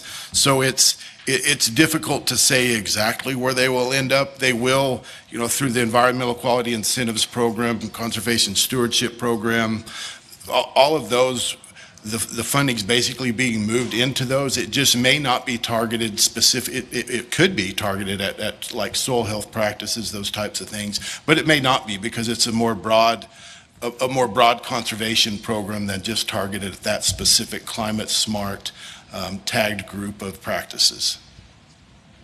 Thank you, Madam Chair, and you'll keep us apprised of that and how that's going to be managed, correct? Madam Chair, absolutely. We're definitely, any information we can provide, we will definitely be on that for you. Thank you. And so, thank you for that. Moving on, and I was trying to keep it in the order of the presentations, but I may have lost track. Excuse me. I believe this would be for Deputy Secretary Kozlowski. Yes. So, the state's payment error, as has been discussed, is at 14.6%, which is more than double the 6% threshold. So right now, what concrete investments in staffing and IT are you requesting to reduce the rate before penalties hit? And I believe they may hit in 2028. Madam Chair, Representative, we have asked in special session for both staffing and IT infrastructure. So that'll be set, as well as a multi-year appropriation potential for a 3-year due to system impacts as well as staffing. We are looking at another major staffing impact from the Medicaid portion as well. So, and also knowing how much you can actually recruit and staff at once, making sure that it's sustainable will take us at minimum 3 years. Thank you, Madam Chair, and thank you for that. That's good to expect. And then just moving on real quickly to Mr. Chavez. In your report, I can't even, here it is. The PED reports that we have almost 295,000 students in the National School Lunch Program. And you indicate that reflects 80% of funding coming from federal reimbursements. What is your contingency plan if the federal claims shrink? And right now I'm anticipating shrink by 5 to 10%. Madam Chair, Representative, I'm sorry. Our contingency plan will be to, kind of seeing what's going to happen, especially with how we're going to cover it with the state funding and covering it in that way. What it looks like right now is the threshold still with Medicaid free, those students that we have under the Healthcare Authority and the SNAP, they're not changing on our end. So those are going to still be tied a lot to what's going to be happening with them. And we don't anticipate a huge change on that. There may be a change in other ways that they do it moving forward, but right now we don't see that. Thank you, Madam Chair, but you will be putting plans in place in the event to prepare for that, correct? We sure will. We're always keeping an eye on that. Thank you. Thank you very much, Mr. Chavez. And the last two are I believe were the last two presenters that I have note of. So for Ms. Flores-Sievers, yes. My question has to do with, I'm wondering how the Department of Health will be coordinating with the Department of Agriculture and the Public Education Department to help us ensure that families continue to access local food when we know local food and local food sources, when we know that federal programs are already shrinking simultaneously. it's real concerning to me, but that we have those populations, and again, the next question for Ms. King, the elderly, the aging population. So how, what is in place to ensure that families continue to access food? Madam Chair, Representative, thank you. That is a wonderful question, which is on all of our minds. Right now, I can already reassure you that we are already working so closely, and especially with Ms. King online, not only with WIC, but also our WIC and Senior Farmers Market. We collaborate so closely together, as I was alluding to earlier. If we're doing food drop-offs or community events, we all contact our agencies, making sure we are all aware so we can eliminate, cutting down any kind of admin costs to see how we can support one another, saying, WIC's going to be here, would you like to attend, to maximize all of these benefits from the programs to that community, to lessen any transportation issues and costs and so forth. So that just at a high level is what we're currently doing, what we're already doing, and then also in the future, I can get back to you specifically from our secretary of her commitment as well. That would be very helpful. Thank you very much. And finally, Madam Chair, the last presentation, I was trying to keep mad notes here, and I hope I captured it, would be from Denise King. And so I noted that there was a note that 65 plus population is expected to grow by over 200,000. That's always been a huge concern of mine, and that will happen in the next 15 years.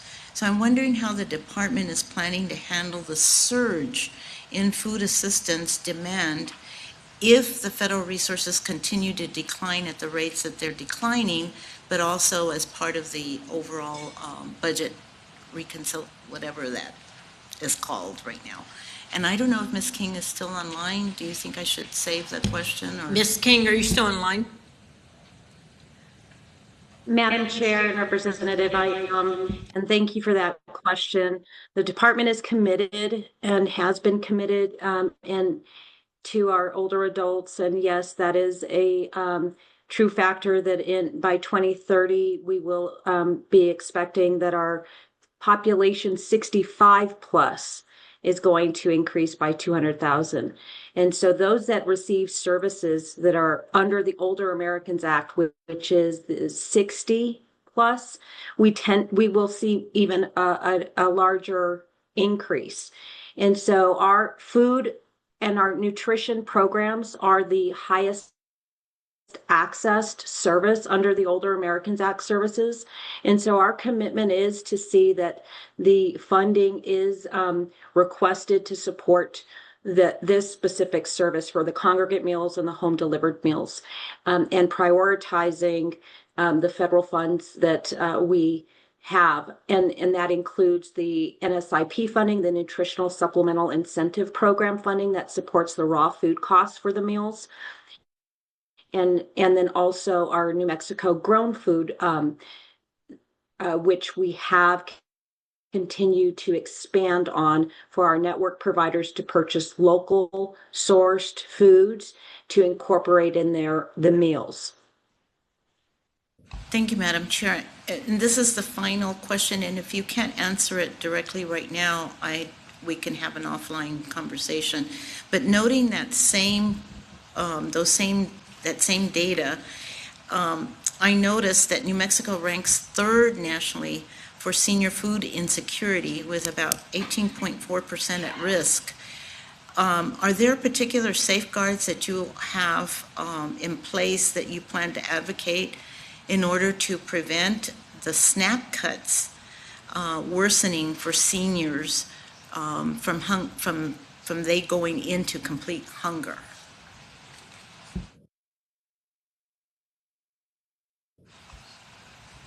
Madam Chair and Representative, indeed, that is the actual goal, is to collaborate amongst state departments to see that there's a safety net for our older adults that are nutritionally at risk.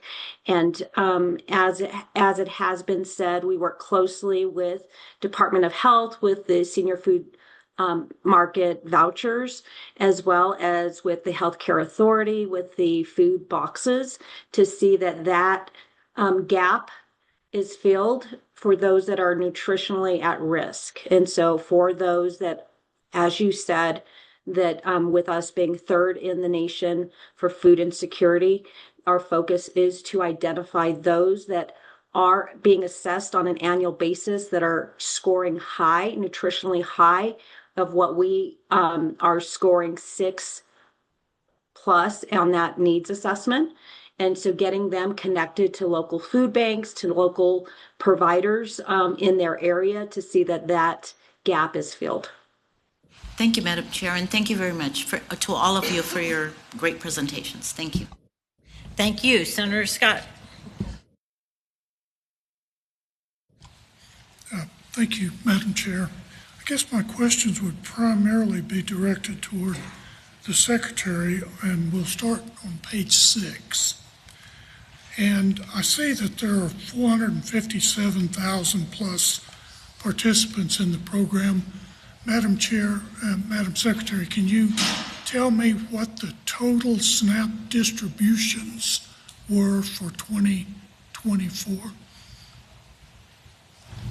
Madam Chair, Senator, distributions of, I'm sorry. The total SNAP distributions, that is, how much money went out the door to these 457,000 participants? We do have that number. I don't have it in my presentation and handy. I apologize. Okay. Well, Madam Chair and Madam Secretary, I've got a little AI working for me here that had that number at approximately $1.3 billion. Does that comport plus or minus with what you would have in your files? Madam Chair, Senator, yes, that is on the second bullet, but in like full distribution, I didn't have that number, but yes, 1.3 billion. Okay, so the second bullet point on page 6 says that those retailers are at risk of losing $1.3 billion, which is 100% of what the SNAP benefits that were distributed last year. Over what time period, I guess, would be the question that this bullet point represents?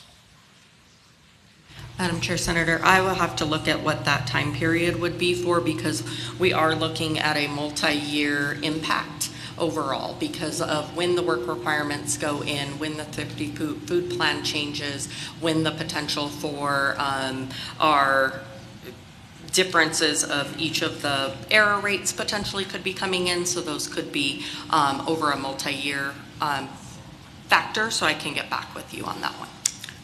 And Madam Chair, Madam Secretary, I'm glad you brought up error rates because that was my very next question. At $1.3 billion of distribution and a 15% error rate, we're very near that. The error in dollars would be approximately $200 million, or about $190 million. Would that be a fair statement? Madam Chair, Senator, I'd have to look at the actual error percentages and the amount. Some of the amounts that are factored in are a cumulative amount from the client-caused error rate as well as the agency error rate. So we'd need to look at what that actual appropriation amount is. It is based upon the audit very low, but because of the way that they look at it is we get a certain amount of audit numbers and then that dollar amount, and then they tie it into overall from a cost perspective. So it's it looks like we only made an error of $35,000, but when they appropriate it over the whole, it comes out to a larger amount. So I'll have to figure out what that amount is for you.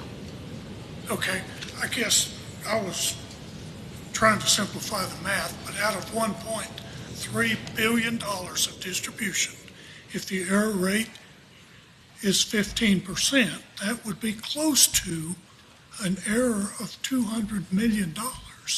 So one could make the case, Madam Chair, that if we reduce that error rate significantly, we'll never take that to zero. We could make up most of this $203 million that is listed in your third bullet point. Would that be fair?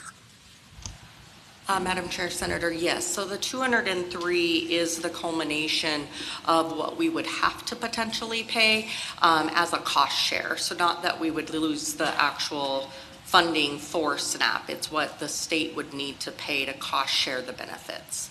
So if we do get our errors into the 6% range or below, we wouldn't have to pay the amount. It would still be federally funded. Okay. Thank you very much for that.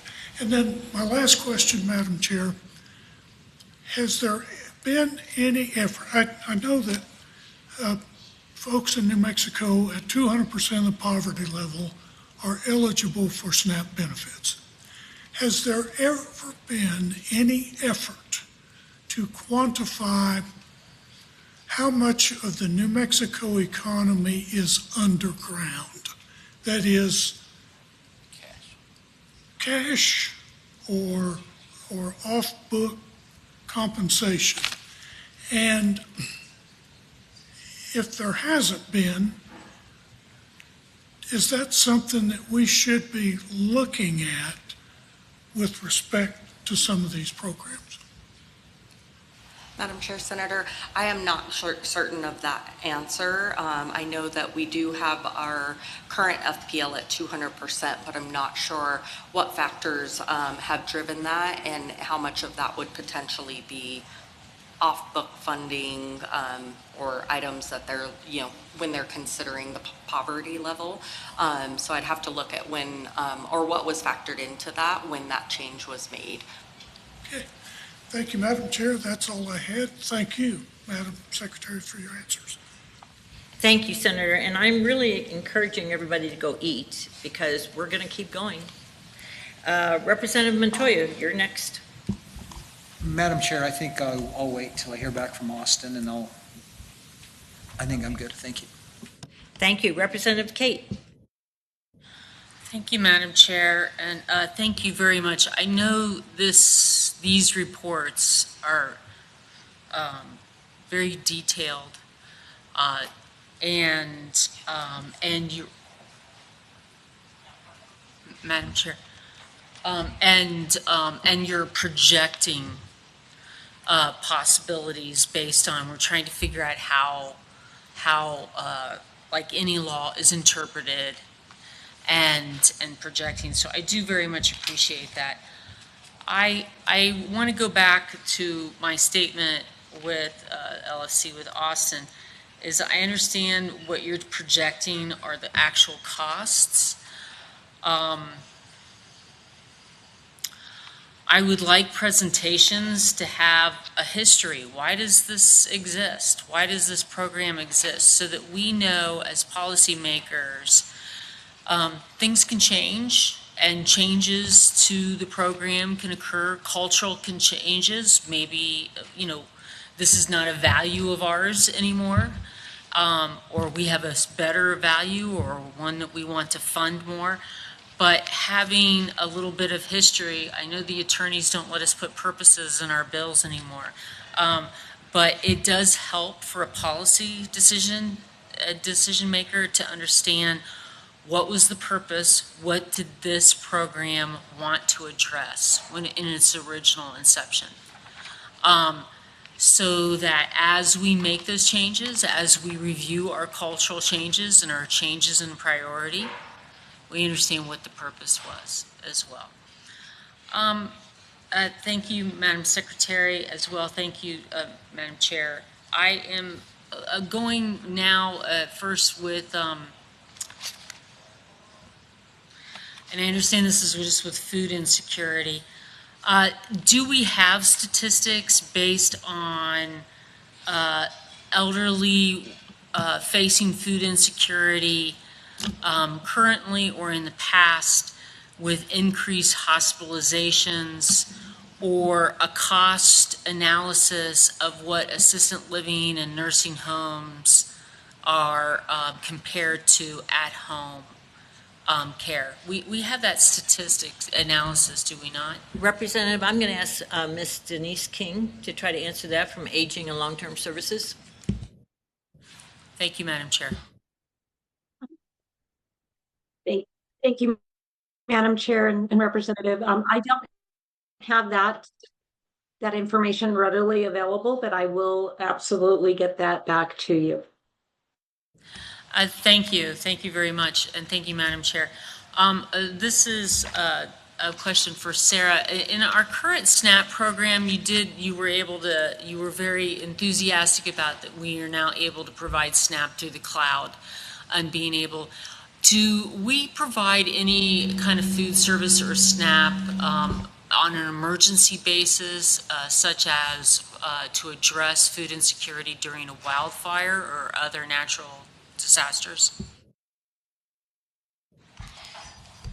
Madam Chair, Representative, speaking just for the WIC program itself, when it comes to any kind of emergency, yes, we try to make sure that, especially if an example of medical formula, a lot of mothers come to the program for special medical formula. So we work closely trying to be proactive to make sure we have enough on hand, especially in a lot of these communities, the grocery stores are shut down. So we need another means for them to be able to provide for their infant. So that's just one example of how we're trying to work within the community to make sure they have what they need. And then again, going back, working with all of our partners on food boxes or FEMA or something like that, making sure there is appropriate food should the grocery stores be down. But I'll pass to my colleague to talk more about your specific question. Madam Chair and Representative, yes. So we currently, for any disasters, do emergency food replacement as the disaster declaration comes up into effect. So if you had to leave your home and your food was left all in the refrigerator and it went bad by the time you came back, we do replace benefits. But also we are in our disaster era right now, so you do another supplemental, you can apply for disaster SNAP as well, and receive a benefit based upon different factors other than your normal factor. So thank you, Madam Chair, and thank you very much for trying to answer that very broad question. That would be something else I'd be interested in. You're talking about the impact of increased food scarcity due to a lack of federal funding in today's presentation. So how would that affect because we know wildfires is not just a point in time, right? We are going to have them every year from now on, whether or not people can get access to grocery stores or they can't get access to their mail to receive. So I love the idea that they could get an emergency SNAP benefit through the cloud. How is the threats to the SNAP program going to impact emergency food services as well? Madam Chair, Representative, essentially, it's still the eligibility question. So if the Thrifty Food Plan reduces the amount of eligible funds, and instead of $100, it could be $80, we would see that same reduction in what you're eligible to receive. Thank you, Madam Chair. I just like, for a point of privilege, please, as we have wildfires, individuals who may have not been previously on WIC or SNAP, but now no longer have access to a grocery store, or maybe no longer have access to an income because their business just burnt down. They are in need of food or access to food quickly, and need to be able to be qualified quickly when federal funding is being threatened on basis of an error rate while we are trying to qualify individuals in an emergency situation. I do have some concerns with that, and I would love to know in the future how we are going to be able to provide our food for our elderly and our mothers and individuals in emergency situations when we are fearful of that error rate impacting the federal contribution. Thank you.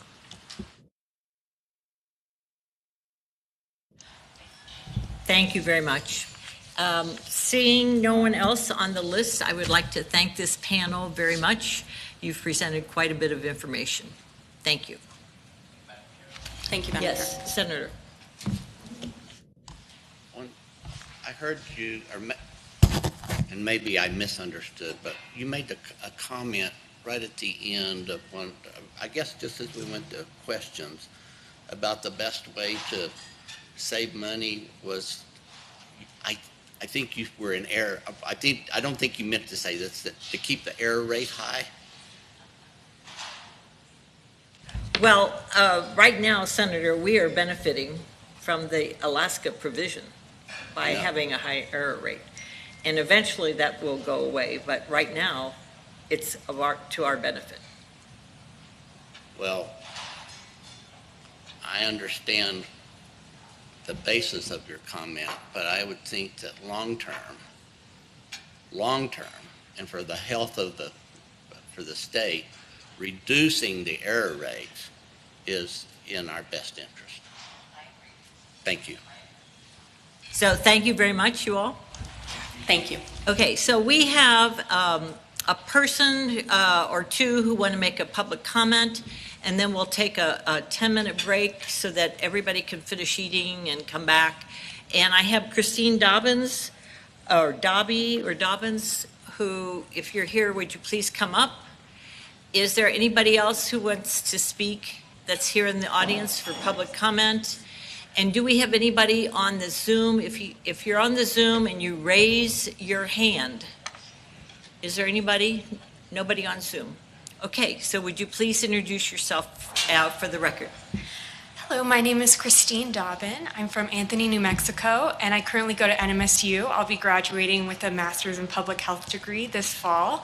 And I wanted to urge you to pass and support comprehensive climate legislation to help adapt and ensure that we can be resilient in our community.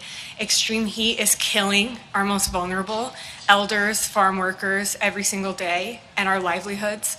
Our chili harvests are being affected as well. We're living in a prolonged drought season, but now we're having perforated floods from the monsoon runoff, which is contaminated, as well as our groundwater. Also, our altered wet season has delayed significantly our chili, onion, and sorghum harvests and led to some lost wages. We live on an inactive fault line, historically inactive, and we've seen a dramatic increase to almost 200 small-scale earthquakes this year due to fracking injection wells in our region, on top of the air pollution that those industries are emitting into the air. Our climate solutions are essential for both the state's agriculture, the sustainability of that, and for our health. So thank you. Please invest in our community. We really need you. Thank you very much for being here. Is there anyone else for a public comment? Thank you very much. We will ask the majority of people who are already eating to come back by 1:15 so that we can start our afternoon. Thank you.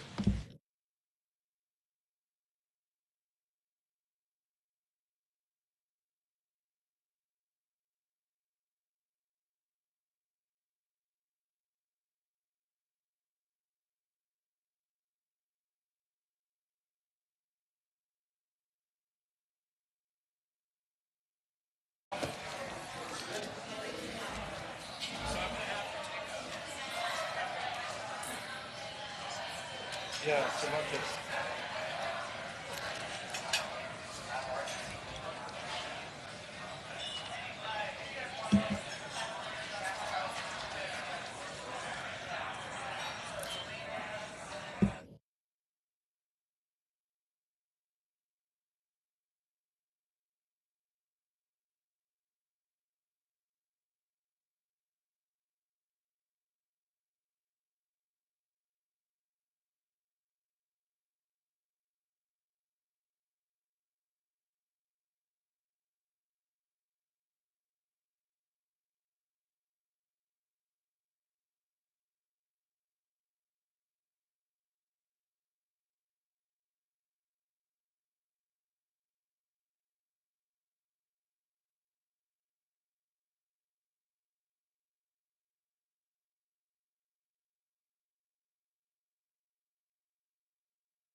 So we're going to go ahead and get started.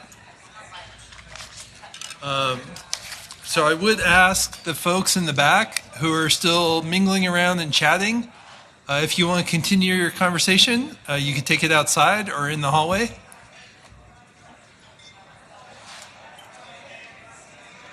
So Tom Patterson, Charlotte Little, who else do I see back there? Okay, we're going to need to quiet down in the back. Yeah, I'm not wearing my glasses. I can't see everyone. So our next panel, our first panel after lunch is local food access, suppliers, community partners, and the role of state agencies. We typically go in the order that you appear on the agenda. So do we have Alina? Okay, you grab a microphone, put it right in front of you, and whenever you're ready.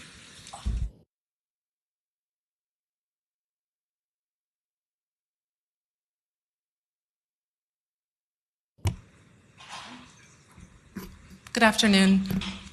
Works. All right. Good afternoon, everybody. My name is Elena Paisano. I am the Approved Supplier Program Director with the New Mexico Farmers Marketing Association. I'm here today to talk a little bit about the valuable investments that you all have made into our food and farming economy that supports small-scale producers all over the state. And I really appreciated some of the commentary earlier asking about, in our meal programs, the impact in this current environment, not only for those that benefit from the food, but for our producers and land stewards. So I'm going to do just a very high level about the Approved Supplier Program and then rely on my colleagues up here to tell some more stories from on the ground. So at its core, the Approved Supplier Program is an entry point for producers that are looking to scale up their operations to access wholesale markets. It was created out of a need to be able to serve institutions, primarily the public school system, so that our students could benefit from healthy local food. And then we've seen a constant expansion and opportunity. The Approved Supplier Program not only provides food safety training, but also other capacity building supports for growers. Some of the things that we're really proud of is that we are all across the state working to serve our farmers and ranchers, and that we really focus in on integrating strategies and leveraging resources that are available for farmers, such as, again, many of our partners here. We're all working together to see that systems level change so that your investments aren't piecemeal, but they're actually felt in a more comprehensive way by our communities. So as I mentioned, the markets that are served by our New Mexico Grown Approved Supplier Program are what we call, kind of nutrition and community food programs, those programs that are administered by the state and public partners to be able to serve folks where they eat and play and work every single day. So that looks like schools, child care centers, senior centers, nutrition, community-based nutrition programs, and all in all, that market is really significant for our farmers. By unlocking opportunities to get their products into those markets, they're able to scale up, not only in the practices that they're using and the production outputs, but in how they work with their markets and with other producers to meet the demand. So we're seeing kind of organic relationships, or what we like to call value chain coordination, occurring. In this slide, we talk about it as our supply chain, and I know my colleague Erin will talk about the state investments in supply chain, but without farmers growing food, we don't have food, right? And then without the infrastructure to be able to move that product to market, we don't see the impact in our communities. And then to be able to evaluate it and continue to invest in what's working. And that's what we're here to tell the story of today. We also work really hard to be able to promote, again, small diversified farming. So we're talking about folks that are using traditional production systems, that are keeping food in their communities, reducing food miles, improving healthy soils, and taking advantage of our water rights. The Approved Supplier Program, as I mentioned earlier, was created to be able to increase the capacity of producers wanting to sell to wholesale markets. So you'll see up here in the green, that looks like the New Mexico Grown Marketplace, which is administered through the Public Education Department, serving K through 12 students, Aging and Long-Term Services Department, and Office of Indian Elder Affairs, serving our elder populations, Early Childhood Education and Care Departments, serving preschools, and now this year some home-based centers as well. And then our partnership with the Department of Health Senior WIC and Farmers Market Nutrition Program to ensure that producers are accessing those markets with the best quality food that can come back into community. In addition, we are also working with partners to leverage infrastructure resources. So my colleague here with the Economic Development Department, the New Mexico Department of Ag, the RFSI program that was mentioned earlier, we've seen lots of that investment impact directly the producers that we work with. And then also the Environment Department and opening pathways for minimally processed foods coming into our schools, senior centers, and preschools. These very same farmers are also doing a lot of direct to consumer sales, and so many of these growers came up in the farmers markets, and we would observe that at the end of the day there was extra product that they couldn't market. The approved supplier program has been really key in helping them to connect in a way that preserves their time and that allows them to stay out in the field farming and doing what they do best by doing wholesale production. That said, we know many of our growers really value that direct relationship with community, being able to engage in the direct space, and we're also seeing an expansion of opportunity with the Double Up Food Bucks program, which we also steward on behalf of producers, and getting that work to help some of our growers enter into grocery stores, and we hope into an expanded way into the Food as Medicine programs.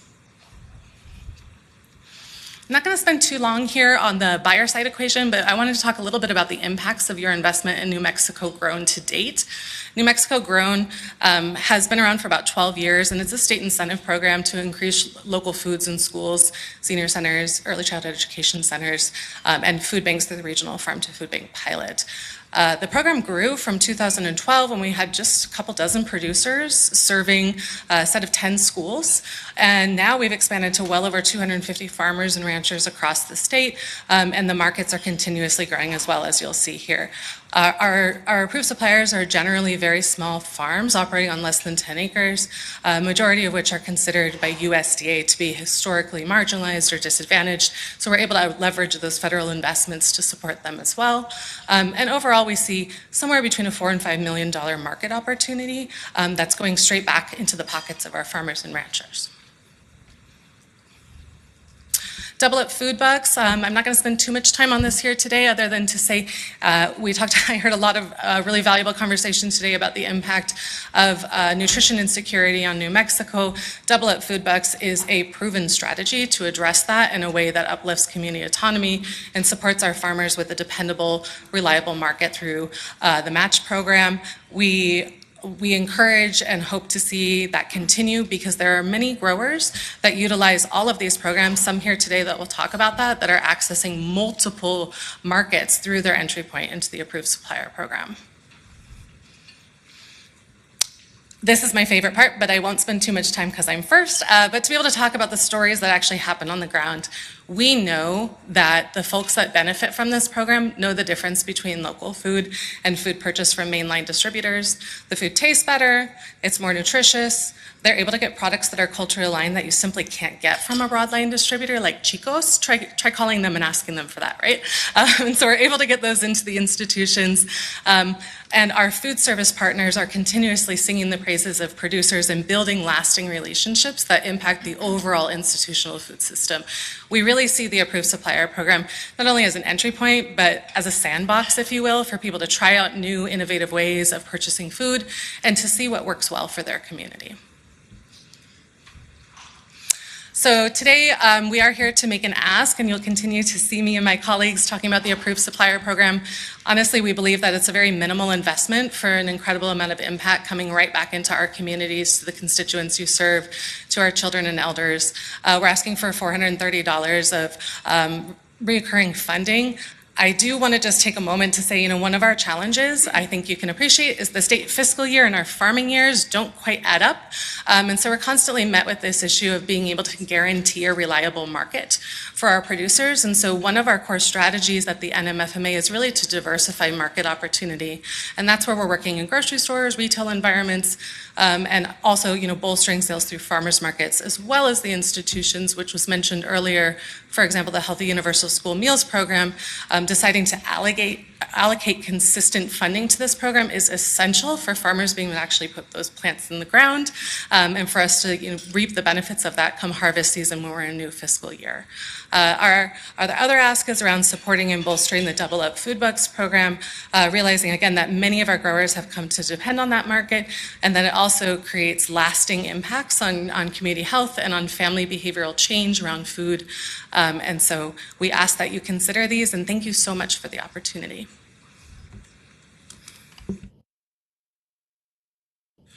Thank you very much. Next up, Aaron.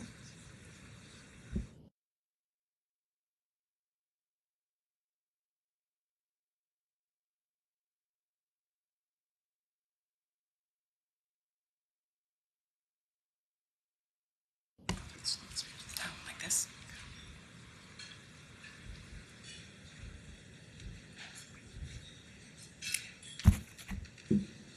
Good afternoon, Madam Chair, members of the committee. My name is Erin Ortigoza. I'm the Food, Hunger, and Agriculture Program Manager for the New Mexico Economic Development Department. It's my pleasure today to give you an update on the program and some of the ways the investments that you all have supported have helped grow our capacity in EDD to work with a lot of the colleagues that are present here speaking on this panel.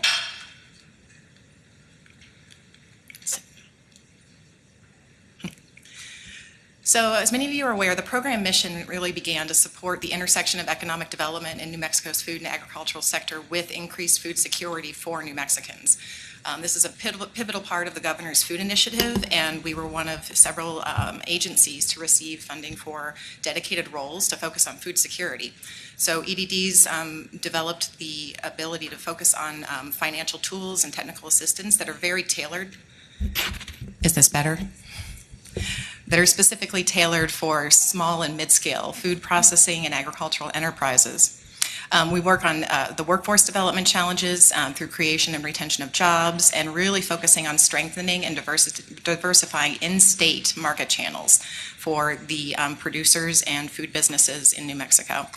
We are also very actively working with those producers employing regenerative and traditional agricultural practices. And so we'll look at a little bit of the ways these projects have evolved over the last couple of years. So coming up this fall, we have the Healthy Food Financing Fund's fourth grant cycle.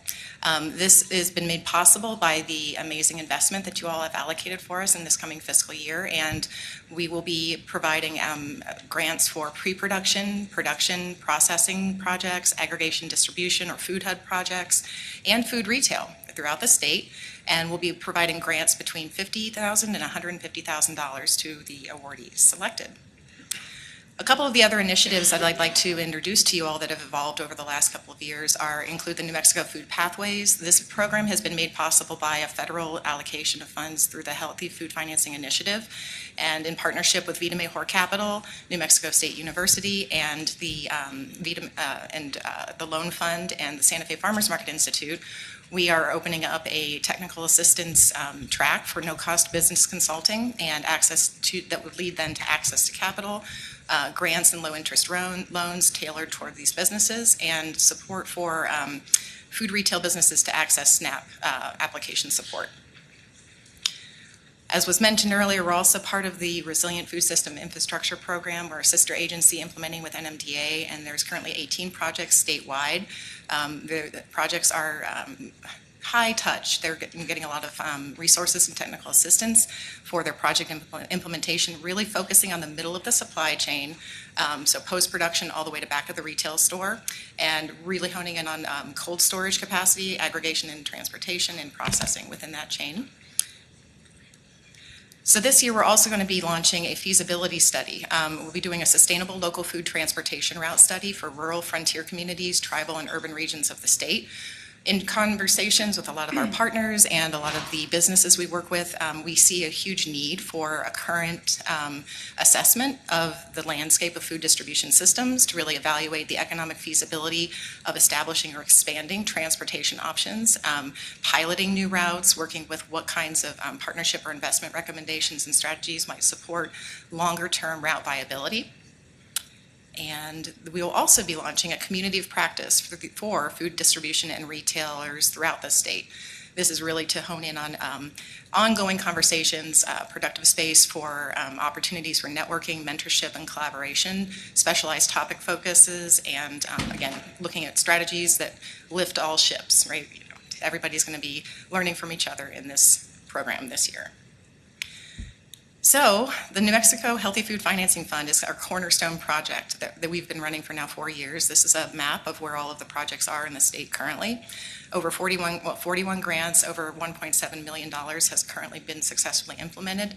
There will be about 1.5 million more this year invested into our food value chain, so thank you so much for that. And some of the outcomes we're seeing currently, all of the, there's been expanded opportunities that a lot of the beneficiaries have been working now with like 12 or more local vendors on average, procurement-wise, and all are reporting increased growth in sales, and we've to date served over 80,000 clients through this program. An example of one of our projects is the B Street Market, which is a woman-owned grocery store in Mountain Air. Their project was to expand the cold storage and display capabilities, which has really added their capabilities to purchase from more local farmers and ranchers, and they're now selling over 16,000 pounds of local food, and really helping them to maintain their workforce and increase quality of jobs for their current employees. And it's really kind of a demonstration of what we're seeking to support our local retailers with, independent retailers. Okay, that is the end of my presentation, and I will pass it along to my colleague.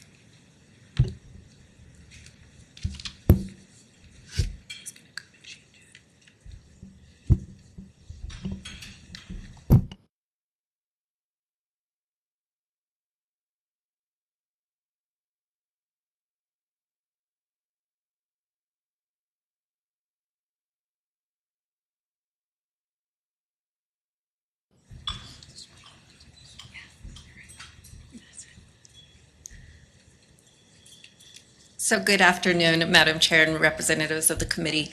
My name is Veronica Grego, and I am the program manager for the Senior and WIC Farmers Market Nutrition Program, the New Mexico Department of Health. Today I'm going to go over what our program is, because I know a lot of people do not understand what our program is and when it actually started.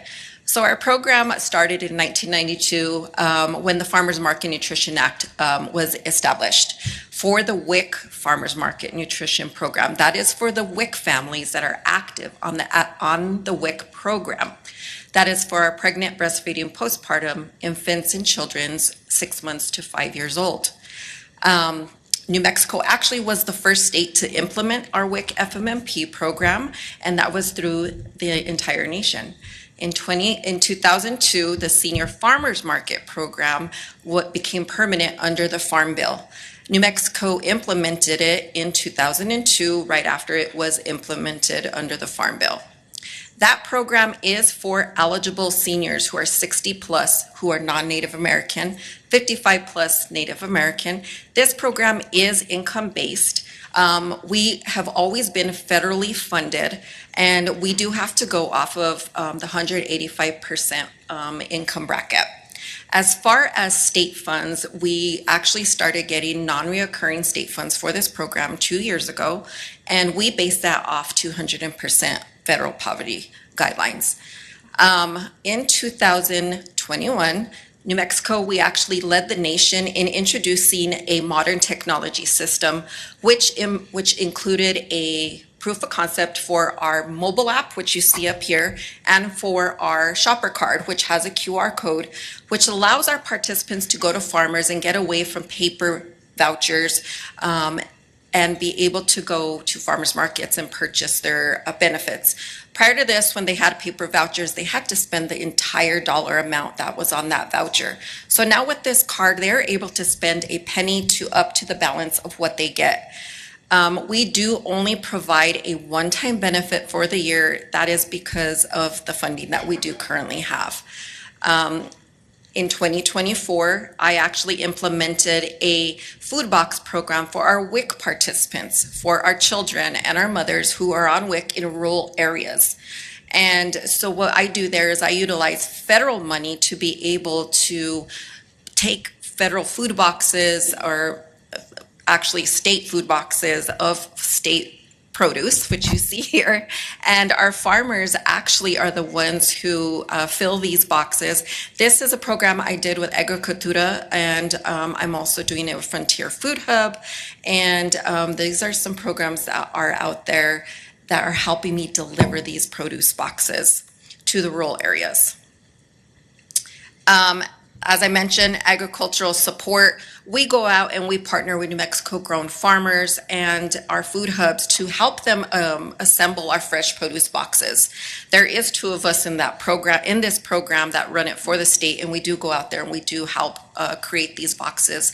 If our programs are unable to deliver, we will go out and deliver them ourselves. These boxes, as you can see here in the middle picture, it does include beans, pozole, honey, chili, fruits, vegetables, herbs, anything that is locally grown and made here in New Mexico. We do deliver directly to senior centers in rural and tribal communities. That is some additional money that I am utilizing with that non-recurring funding from the state. The value for these boxes are $50 to $100, all depending on how much the produce is. It is a way to support the nutrition for our seniors. We wanted to really show you these pictures.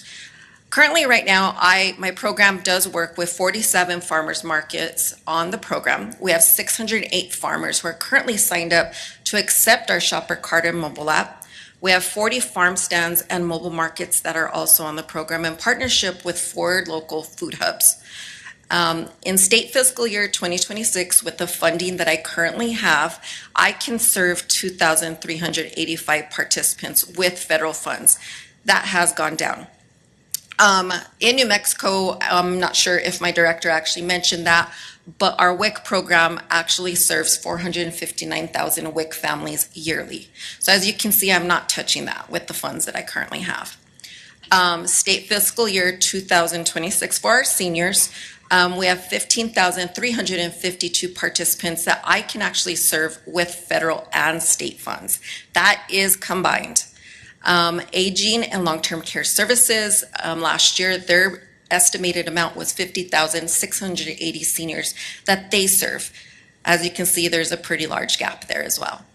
On the map here, I just wanted to show you the locations of where our markets are, which is the red. And those are where our markets are. Currently, I am focused this year. As I mentioned, there is 2 of us, and I have to focus myself on regions to be able to provide these food boxes or services such as the shopper cart, especially if there's no markets in this areas. So as you can see, we are focusing our program resources on the Northeast region, which is towards the Clayton area and Raton. There's going to be several different areas that I will be touching in that area. I am going to continue on. The support for our producers. We approve our farmers to establish farm stands in their own communities to enhance those local sales, such as Columbus, Deming, Lordsburg, Lovington, and Hatch. There are several others out there as well, but the one that I really want to focus on and I really enjoy sharing is our Columbus and Deming area. We have one farmer out there who we met in Las Cruces in May, and he signed up on our program out there to be a farmer, and then he decided he wanted to start a farm stand in Deming and Columbus. So now he goes out and he actually sells twice a month to our participants on our program to be able to purchase local fresh produce directly from his farm. And so that is just something that we do as a program. How can we get you to provide these local produce to these seniors that don't have access to anything, whether it's seniors or even our WIC families? There's no markets in those areas. The seniors don't want to drive. They can't drive. So there's the transportation issues that we deal with. The next is the funding for our bulk purchases. The money that I utilize, I did get $1 million this year of the non-recurring. I utilize that to issue to our seniors. I also use that for our bulk purchases. So it's all combined in one. We, like I mentioned, I do work with New Mexico Harvest, Frontier Food Hub, Agricultura, Agala Commons, Local Food for All Mobile Market. Calsa Farms is a local farmer in Santa Fe or Espanola who actually decided he wanted to help me with local produce boxes in the rural areas that don't have access. And so what he's been delivering to tribal senior centers and to senior centers this year. And so they've been enjoying those. Those boxes have been getting delivered every 2 weeks to our seniors, so that way the food does not spoil, of course. Same thing with our Albuquerque Rail Yard Farmers Market. They do the same thing. And our fruit basket in Velarde. We just got them on to do produce boxes for us this year. And the one thing I would really like to share is our distribution and logistics. We are the first program in New Mexico to receive a refrigerated food truck. This was all part of the governor's food initiative. This is what the truck does not look like this. However, that is what our wrap will look like. I will be utilizing that to be able to transport fresh local produce. I will be doing a transport on Wednesday of this week to Fort Sumner because our market actually has shut down there. So we are creating 175 boxes in Santa Fe tomorrow and delivering these on Wednesday morning. So those are things that we do as a program besides providing benefits to our participants on the shopper card to actually go purchase produce. And that's it for me. Thank you very much. You're going to want to turn off that mic. And our next speaker, whenever you're ready, switching the slides.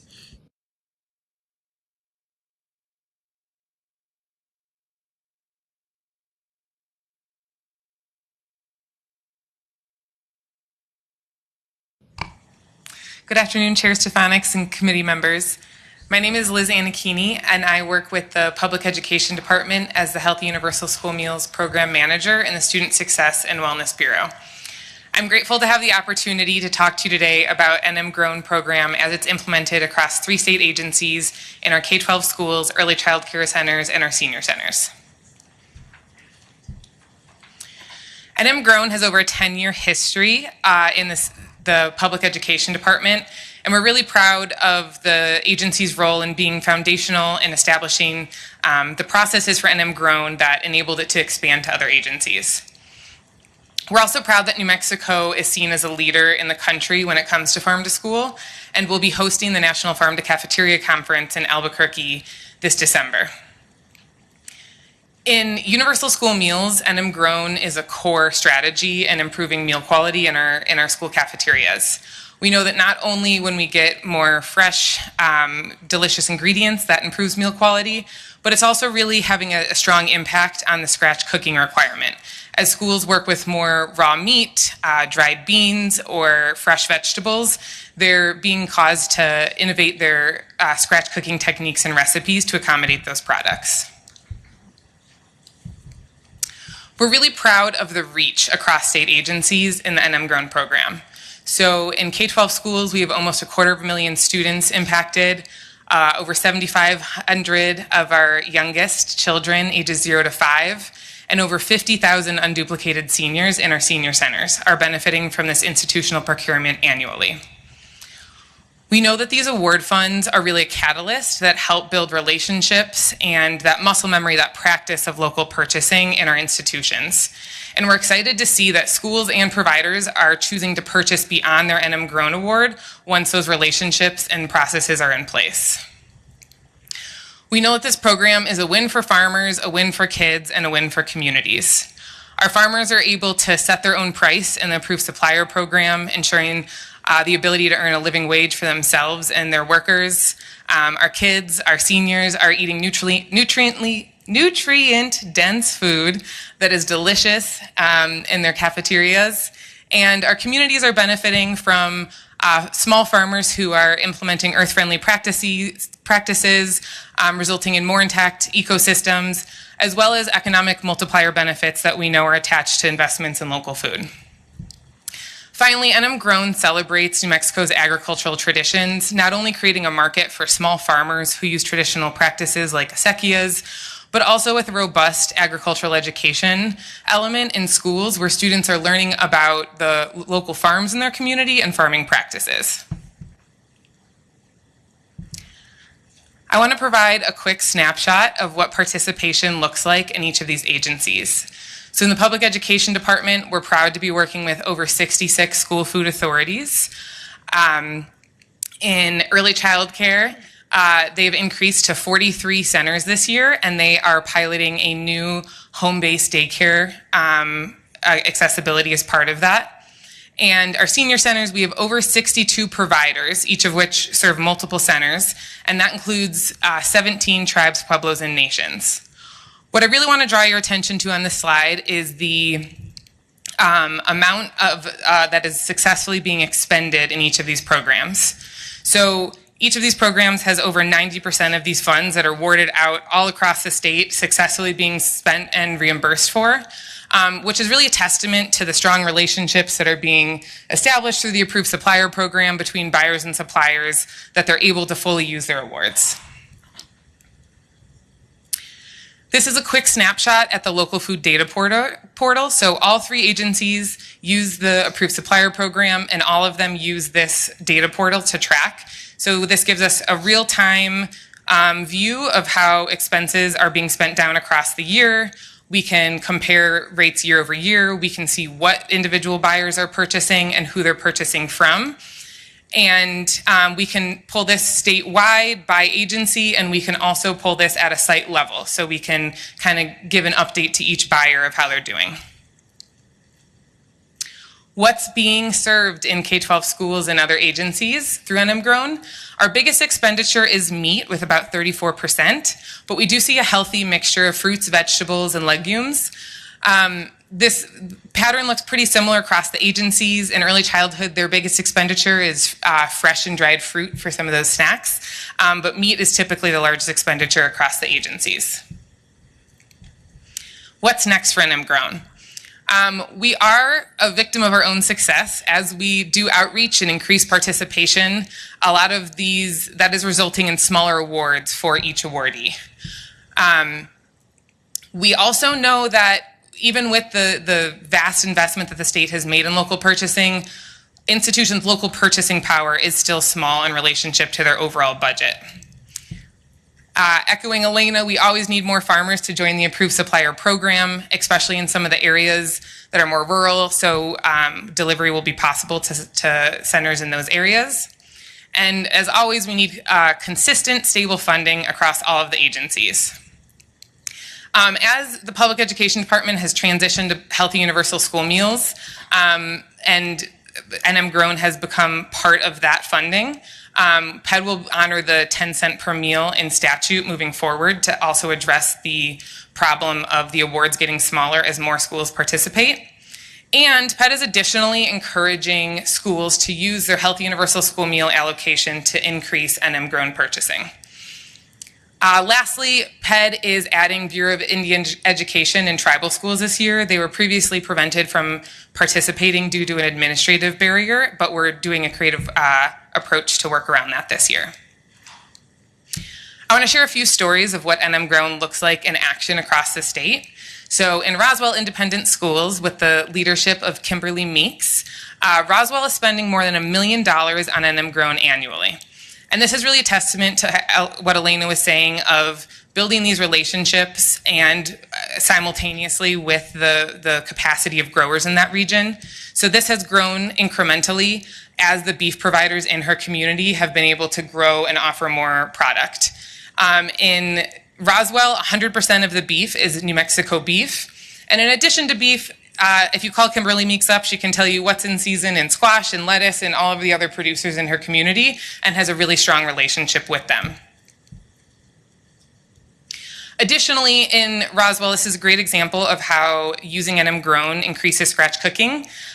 Working with raw beef requires new recipes, training for staff, and much higher quality and better tasting food. In Bernalillo Public Schools, under the leadership of Debbie Trujillo, we see NM Grown again paired with an increase in scratch cooking. This district has committed to using 100% fresh beans in their cafeteria menus this year, many of which will be sourced through the approved supplier program. A little mixture of a grower spotlight with a school spotlight. This young man, his name is Carson Stark. He first learned about NM Grown as a student in Farmington Municipal Schools, and he was inspired to become a farmer and sell to schools himself. So he is now providing product to Bloomfield School District as a farmer. And lastly, want to share another grower spotlight and just put in context what this can mean for our local farmers. This is Manny Encinas, and he is with Trilogy Beef. He's a 6th-generation farmer and a 13th-generation New Mexican. And the NM Grown program has really provided the opportunity to have year-round market stability. So complementing that farmer's market cycle for not only Trilogy Beef, but other businesses in the community like meat processors. Manny says that him and his daughters feel good knowing that their highly nutritious foods are going to feed multiple generations in their community, both in schools and in senior centers. And he can speak about how NM Grown has really created an opportunity for him to pass his farm and his agricultural business onto his daughters that he didn't see as possible 3 years ago. Thank you so much for your attention today. I want to thank you all for the investments that you've made in NM Grown, and I'm grateful to be able to shed a light on the impact that they're having in our communities. Thank you very much for that. And next up, we have Mario.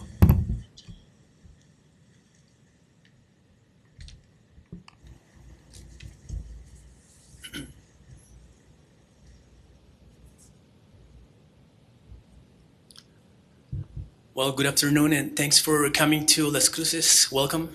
My name is Mario Guin, and I work for La Semilla Food Center, which is a food hub located in Anthony, New Mexico. I'm also a farmer of Rio Abajo Desert Farming, which is located also in Anthony, New Mexico. And I have been selling to the NM Grown program since the beginning, so that was like 11 or 12 years ago.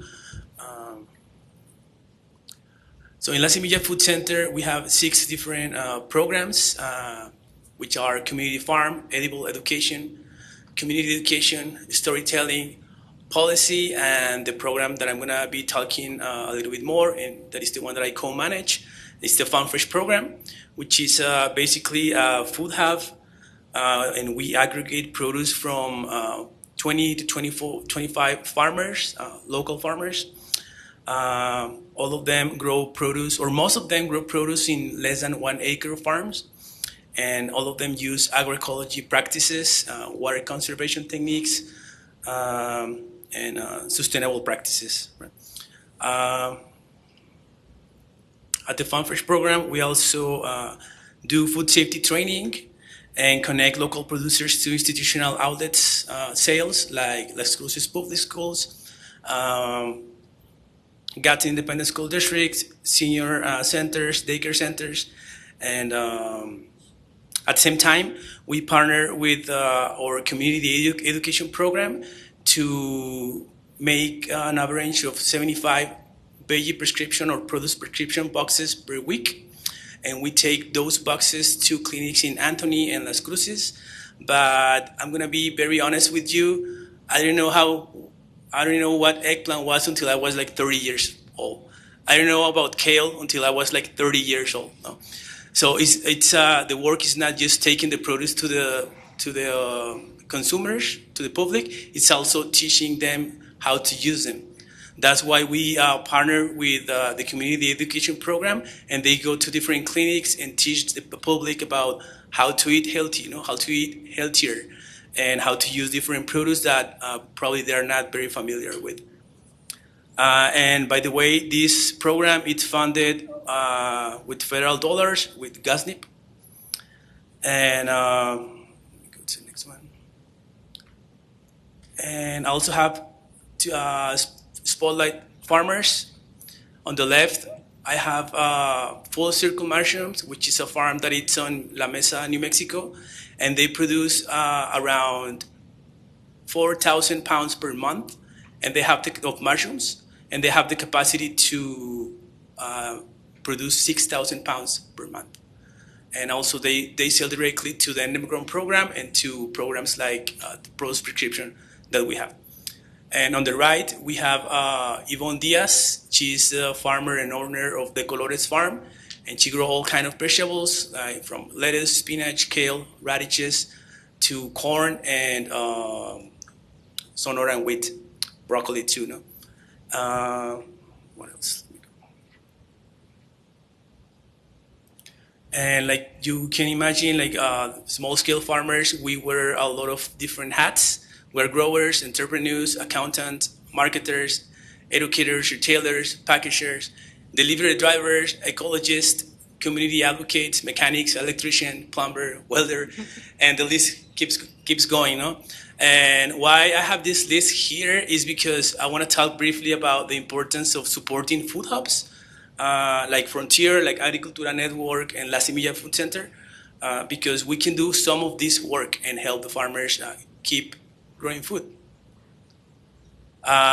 So the food hubs, we can do the marketing for them. We can be the educators, retailers, packagers, and we can also do deliveries for them. No, and that way they can concentrate and focus more on growing food. No, what else? What else? Okay, so all of these farmers have infrastructure needs like cold storage, transportation, proper washing and packing station supplies, labeling, etc. And some of these needs can be funded through programs like the Regional Food Business Center, which was recently canceled.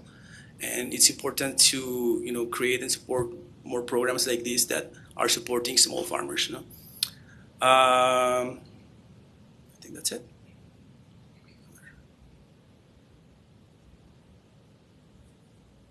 Yeah, thank you. Thank you very much. Next up, we have Johannes.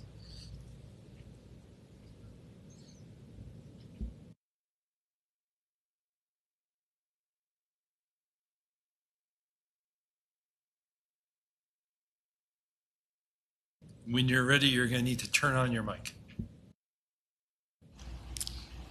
Yeah, I was just waiting for the presentation. Thank you, Madam Chair, members of the committee. My name is Johannes Lenzer. I'm the Chief Operating Officer at the National Center for Frontier Communities, and I'll be presenting about our program, the Frontier Food Hub, today. And yeah, just very briefly, the National Center for Frontier Communities, we are headquartered in Silver City, New Mexico. 100% of our staff is here in New Mexico, and our programming takes place here. We do have a nationwide mission when it comes to advocating for frontier and remote communities.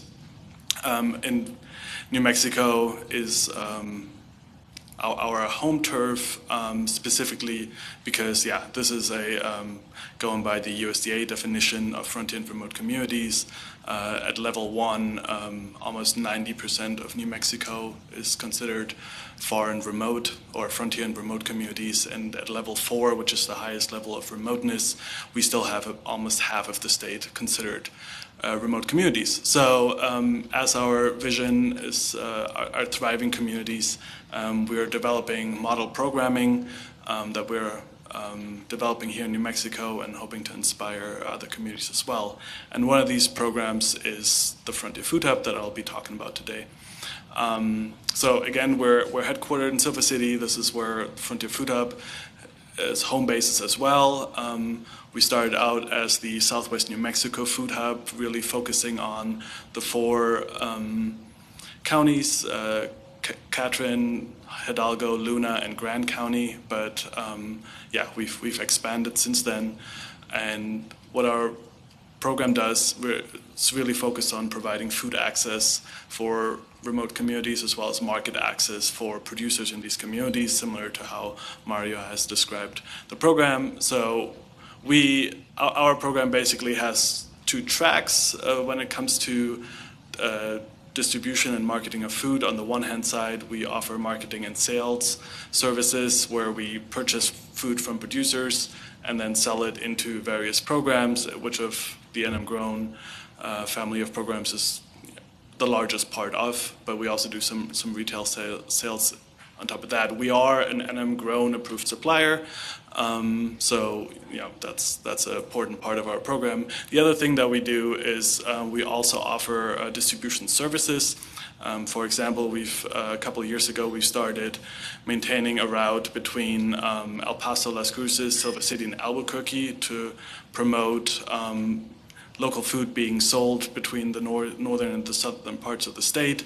We're doing this in collaboration with other partners such as Desert Spoon Food Hub, La Montanita Co-op Distribution Center, Delicious New Mexico, and other food hubs as well.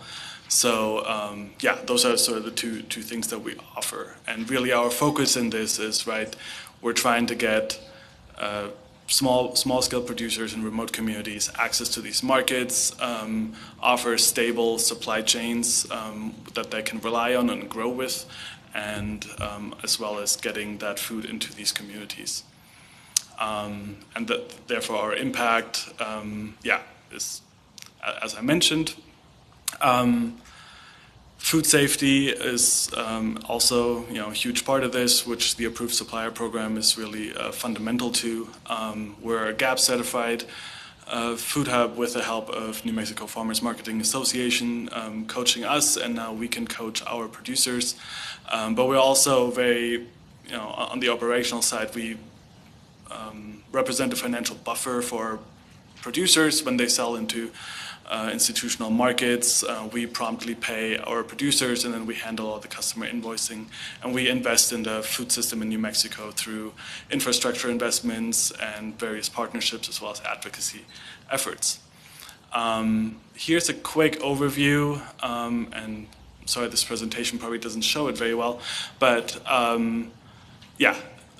as you can see from the markets that we have, on the very right, the bar shows our total revenue over the last 3 years. And you can see that the NM Grown programs, which are here, Department of Health, the schools and the senior centers specifically make up the vast majority of our sales that we are able to facilitate.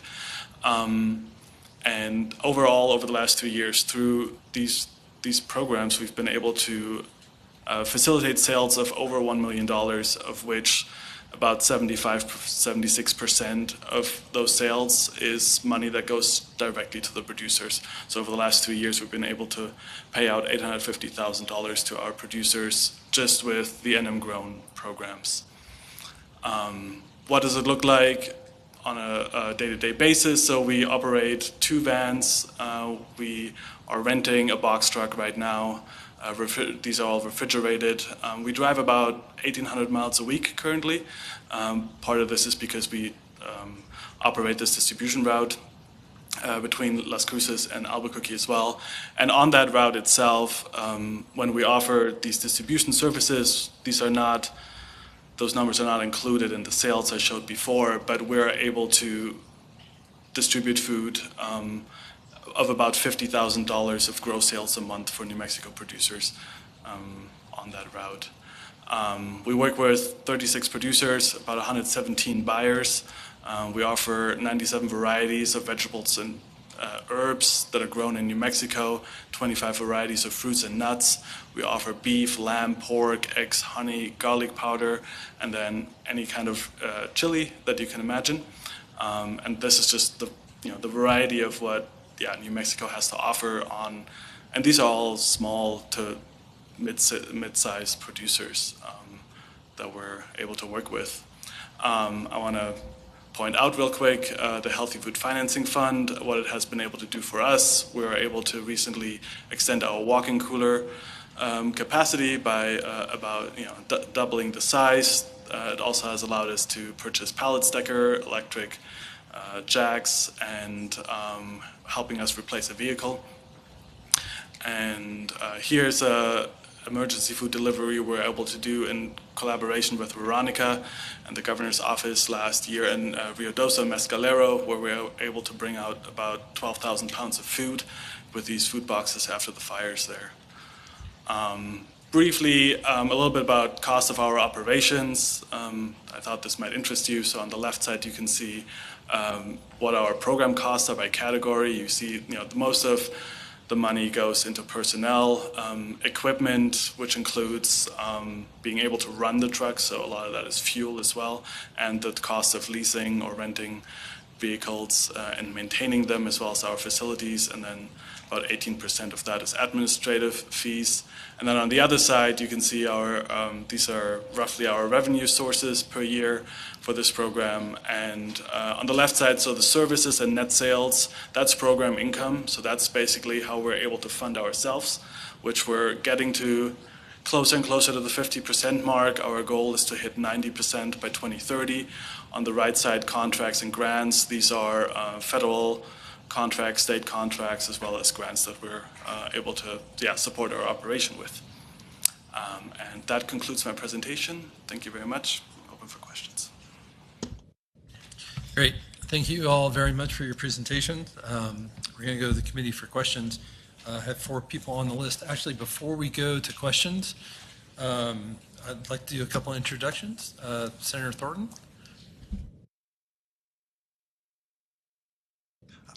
Thank you, Mr. Chair. Senator Ann Thornton from the East Mountains of Albuquerque, Bernalillo, Sandoval, Torrance County, and Santa Fe County. Sorry, I apologize for being late. I was down at the border this morning with the Customs and Border Patrol, and I'm so glad to be now in an air-conditioned building. So thank you very much for allowing me. Thank you, Senator. And Senator Cervantes. Thank you all. Joseph Cervantes. I represent Senate District 31, which is, if you look out that window, that's Senate 31, goes all the way down to El Paso and the border with Mexico. Thank you, Senator. And just last, before we go to questions, last call on food. The lunch was delicious. So if you haven't had any or would like a little more, this is your last chance. First up, we have Senator Steinborn. Thank you, Mr. Chair. Hey, everybody. Good afternoon. Thanks for being here today. So I kind of ask the same question every time I have folks like you in front of me. I represent, my district I'm here in Las Cruces, and I go all the way up past Hatch. So I represent an agricultural community in part, but also a community that has an incredible opportunity for servicing these programs, for doing value-added products, for doing farmers markets. But I think a lot of these ideas, I always wonder how much we're connecting the dots with districts like mine, with constituents like mine. So I always ask that question, what are we doing in a community like Hatch? I'll ask, can we connect with those folks? And I think the intention's always there. I'm not sure how much it happens. So I guess one question is, and obviously we've put a lot more money into these programs, and we've really expanded their reach, and I'm sure with that served a lot more people. But how are we communicating to, sorry, I know this is oversimplification because you have a lot of different programs here, and I guess I'm just kind of curious how many agricultural producers, farmers are participating in your program for, like, my area in Doña Ana County. Do you have some basic numbers on that, particularly the northern part of our county? Because I don't know that La Semilla, does La Semilla work in northern Doña Ana County, or is it just kind of southern part of the county? It's mostly the south part of the county, but actually next Thursday we're going to start delivering boxes to Turtle Consequences, week boxes. So, but yeah, it's mostly the south. Yeah, and we work with around 25 producers. Does anyone else want to take a stab at that? Yeah, I don't have the number off the top of my head. I know that we have a couple of producers out in the Hatch area that we're working with, sorry, but I'm happy to follow up on specifically who. Yeah. Hey there. Thank you, Senator, for the question. As my colleague Liz mentioned, we do have the local foods data portal, and so as soon as I'm not sitting here, I can pull up my laptop and tell you directly that number, how many producers are serving your community. But we have seen Southern New Mexico increase participation in the New Mexico Grown program recently, and that has everything to do with the partnerships of folks sitting here at the table, the ability to move product from farm to market, as well as provide kind of culturally aligned, bilingual food safety training and market readiness training in partnership with La Semilla Food Center. Again, I can give you some large-scale stats, but we have 277 producers in the program in 31 counties. We do see Doña Ana County, as well as some of the neighboring region that Johannes shared, again, as one of our priority regions growing, and I would be happy to give you that actual number in just a few minutes. So thank you, and we're really excited that we can actually do that for each and every one of you, tell you what the impact is at home, and how many producers, and exactly who those producers are that we're working with. Yeah, thank you. Well, and I would love some more information on just how I can connect producers. It's a little overwhelming because there's so many of you. It's like, where's the direction we point them in? And it shouldn't be that overwhelming, but sometimes, we're given a lot of information. So, and then another question is, do any of you work to set up farmers markets? such an incredible opportunity for farmers, but also to grow tourism actually into our communities. Do any of you work to do that would want to partner? And I'm sorry to be so provincial, like my district. I generally don't go that direction with these questions, but I represent such a great district. How can I not? Can any of you work with me on doing that? I've been wanting to do that for years in the Hatch Valley. Senator, yes, absolutely. The New Mexico Farmers Marketing Association, that's where our roots come from, is helping to establish farmers markets as direct-to-consumer outlets. And so we absolutely can support that. Part of our consideration is always how far do people have to travel, right? If there's one market that's quite robust, how do we sort of stack those functions for our rural community members? But we'd be happy to talk to you about what you're thinking, the feasibility of it, and really address, how we can expand that. I'll also offer the approved supplier program. Me personally, I'm happy to meet with you anytime to talk about outreach strategies. We have tools for outreach. Each and every one of you, we rely on you as leaders in community and in the state to help us get the word out, and I would love to chat with you more about that. So, thank you. Well, absolutely. I'd love to chat with you too. And finally, for the first time, we've been able to hire staff who work for us here in the districts, which we haven't had until recently. So I just literally in the last few months have a staff person who now can help connect some of those dots, which is pretty amazing and it's really helpful. So anyway, if we could connect offline, and I think Hatch is a great opportunity, obviously, for us. Absolutely, and I do just want to mention we have a community cultivator program in which we work with farmers in their off-season to actually kind of promote them and bolster them as outreach partners, and so perhaps there's an opportunity to connect our Southern Community Cultivator as well directly. And partner in, the Chili Association and others who are obviously good conduits to those networks. So you'll reach out to me afterwards? Thank you. Shoot me a Yes, little email absolutely. with some stats and whatnot. Thank you all for your time. Appreciate what you do. Thanks. Thank you. Thank you, Senator. Our next up for questions is Chair Stefanix. Thank you, Mr. Chair. Thank you all for doing this collaboration. I think that as you collaborate, the efforts have just gotten stronger.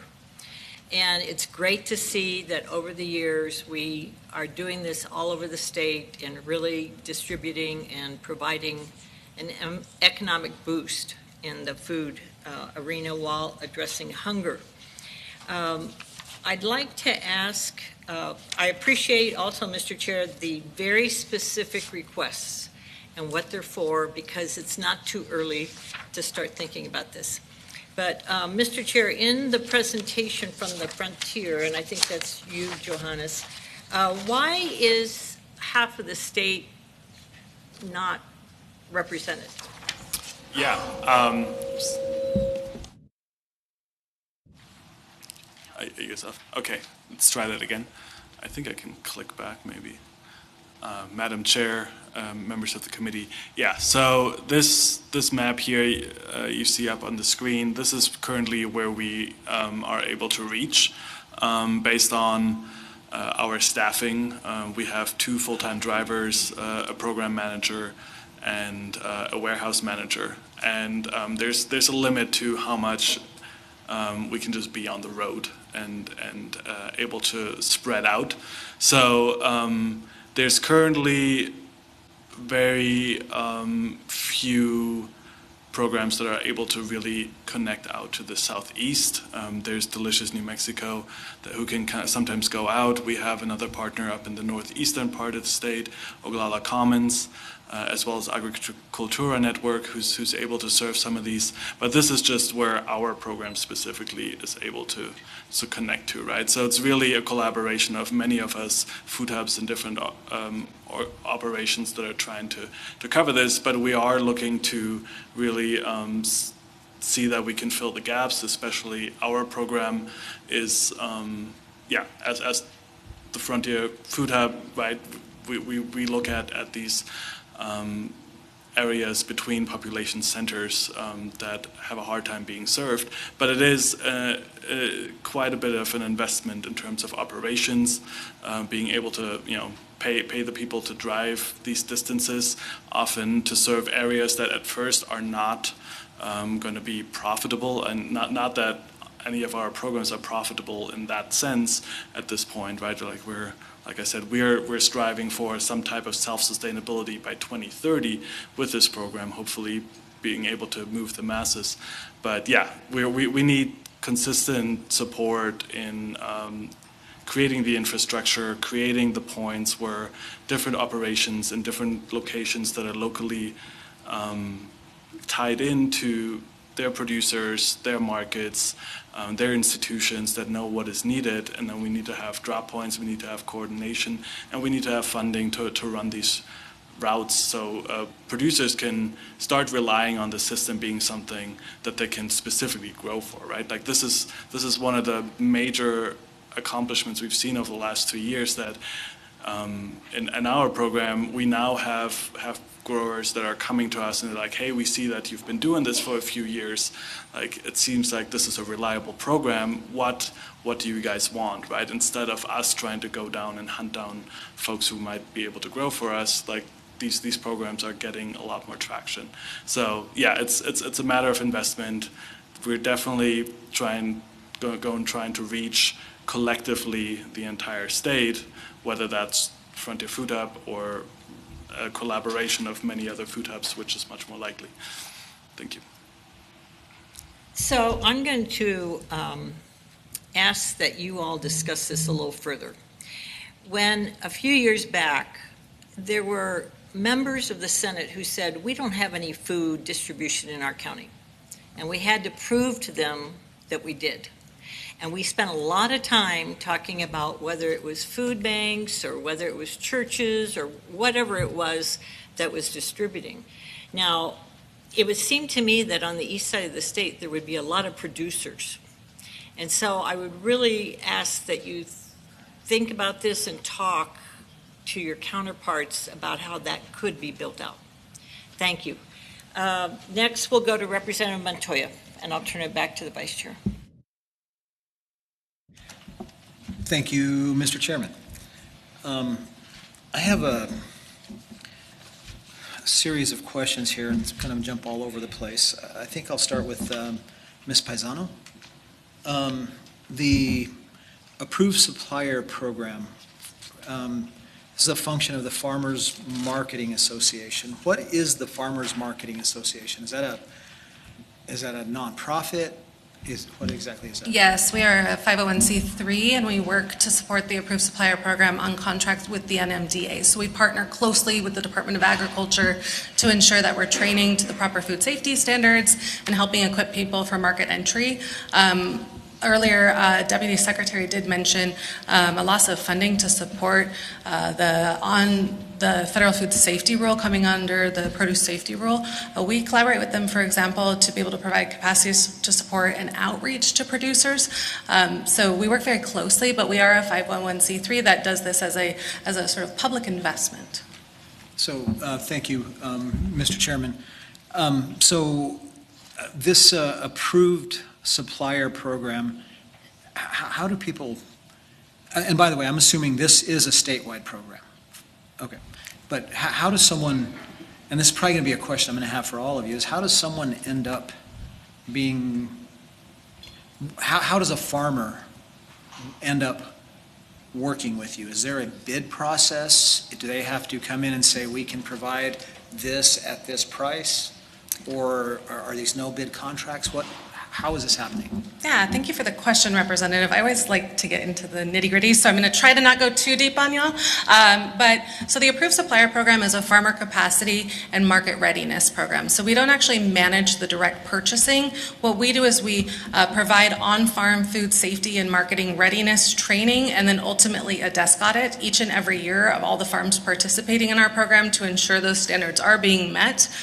We also help to connect them with resources such as grants from some of our partners here and federal resources as well. And so if a farmer is looking to get involved, honestly, our first step is a referral. We love to come to people through relationship first. As was being articulated, it's real hard to just go out there and sell an opportunity no one's interested in. So if someone refers an individual to us, a producer, we'll meet with them, understand what their business goals are, and assess if the approved supplier program is right for them. In other words, are they producing at a scale that would match a wholesale market? Although we like to say that no producer is too small, because collaboration is how we serve most of our markets. The aggregation of products products, such as our food hub partners here, taking small amounts of product from multiple farmers and utilize the approved supplier program to standardize those products and their food safety and quality management. So they'll work with us, and in the first year, we like to get out on the farm with a producer, check out what they're doing, and really then build an individualized plan for them to be able to address any food safety risks that may be present, and talk to them about some of their marketing goals. We also serve as the backbone for the New Mexico Grown Interagency Group that does look at procurement, and so one of the really, really important pieces of this system is that each of the administering agencies require the same things of the producers. So your question about barrier to entry for procurement, no, they're not bidding in for contract, but by being an approved supplier, our buyers can know that the product is safe and also that they meet the other standards of the program. And so we work really hard to ensure that if you're a producer and you're like, yep, I'm involved, I want to get involved, that you can sell to multiple outlets in your very own community with the same set of standards. So once people are working with us, we then work with them continuously. We run buyer-grower meetings in person and community. We collaborate with partners and food hubs to bring that work so that people can have food demonstrations. We can recruit new farmers, new buyers, change the attitude of our buyers as well, and get them wanting to do the scratch cooking that Liz mentioned. And then we provide ongoing support. Our top goal is to never lose a producer no matter what happens. And so we work really hard each and every year, probably a little too hard, at calling, texting, reminding, bumping into people at the farmers market and helping them stay on the list. If you go to our website, it's newmexicogrown.org, you can see the current list of all of our producers, their counties, the products they produce. We also manage that. So it's really a comprehensive program, and it is an entry point, but we do not oversee the procurement contracts directly. Those are administered, the funding is administered as grants through the state agency partners, and then we help to match those. Many of those purchases are considered informal, so kind of farm gate to back door, and sometimes there is a food hub involved, such as what Johannes is describing.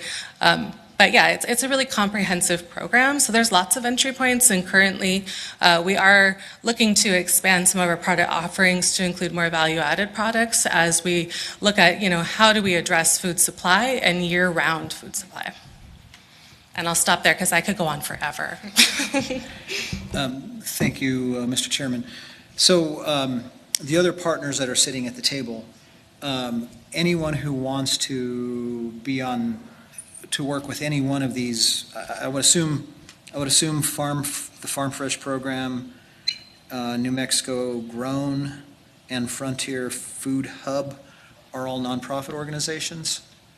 So for a farmer to make an agreement with them, do they have to be on this approved supplier program? Another excellent question.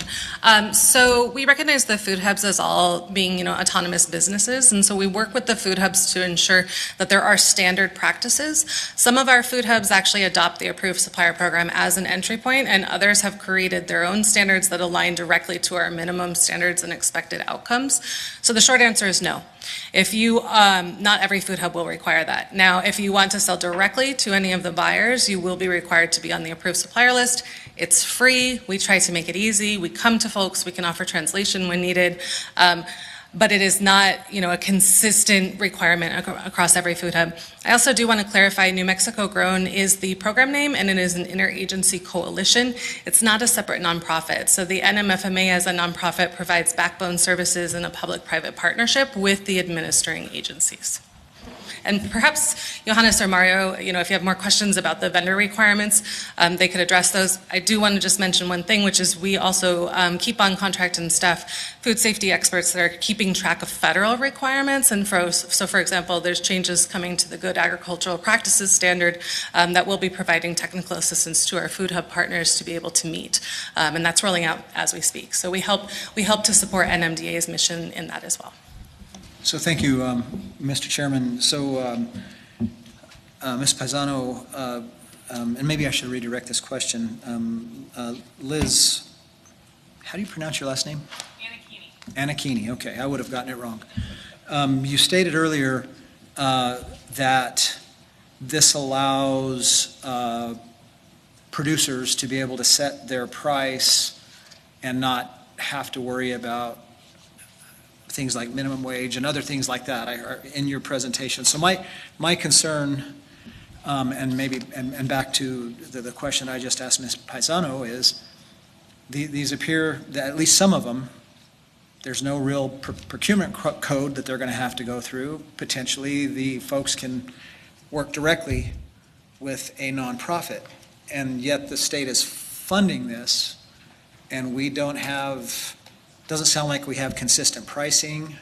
We may have some consistent standards, but I go to our local farmers market, if not every Saturday, every other Saturday, and the price of tomatoes at 5 different stands is going to be a different price.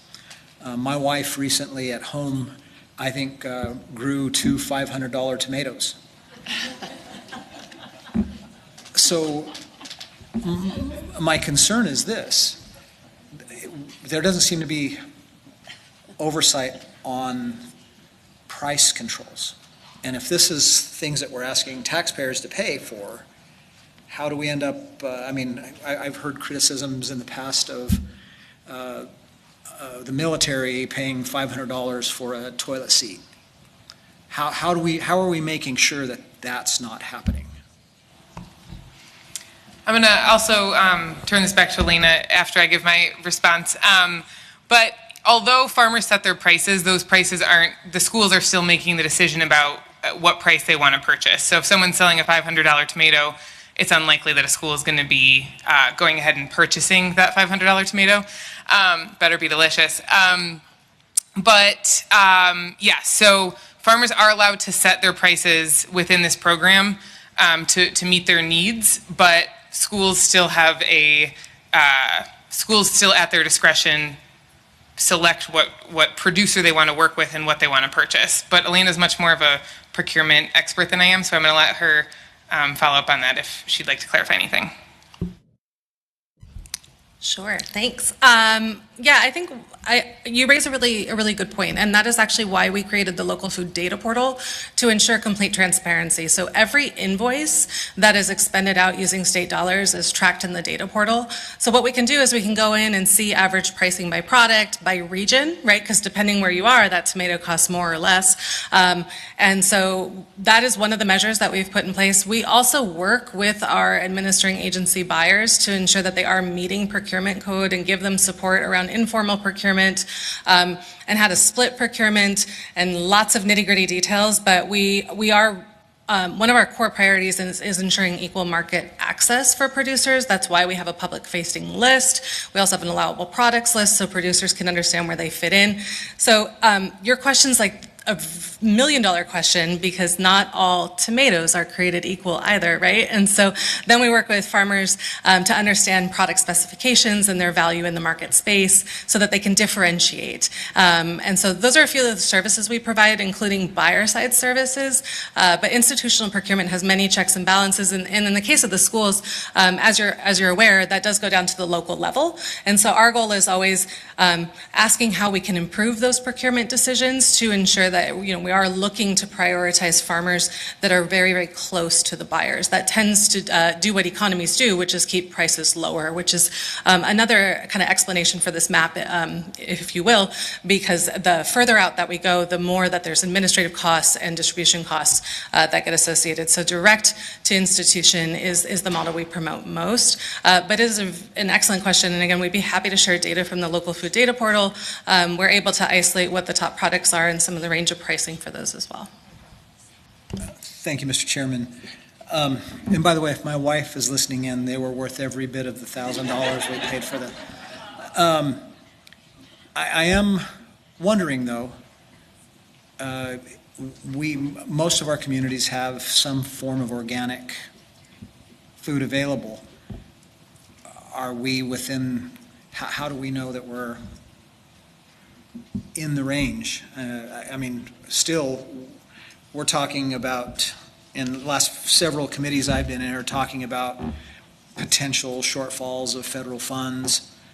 That would, in my mind, make it to where we want to make sure that we're not overpaying. And so I'm just concerned, and for my farmer friends, this is me being a legislator to all of my other constituents who are paying the bills, just making sure that we're first off paying a fair price, not overpaying, and then also, Ms. Paisano, the other question is, how are we ensuring that, since we're dealing with nonprofit organizations that are overseeing much of the program, how do we know that we're not choosing this friend over that friend? That's the whole reason for the procurement code in the first place. Another excellent question, Representative.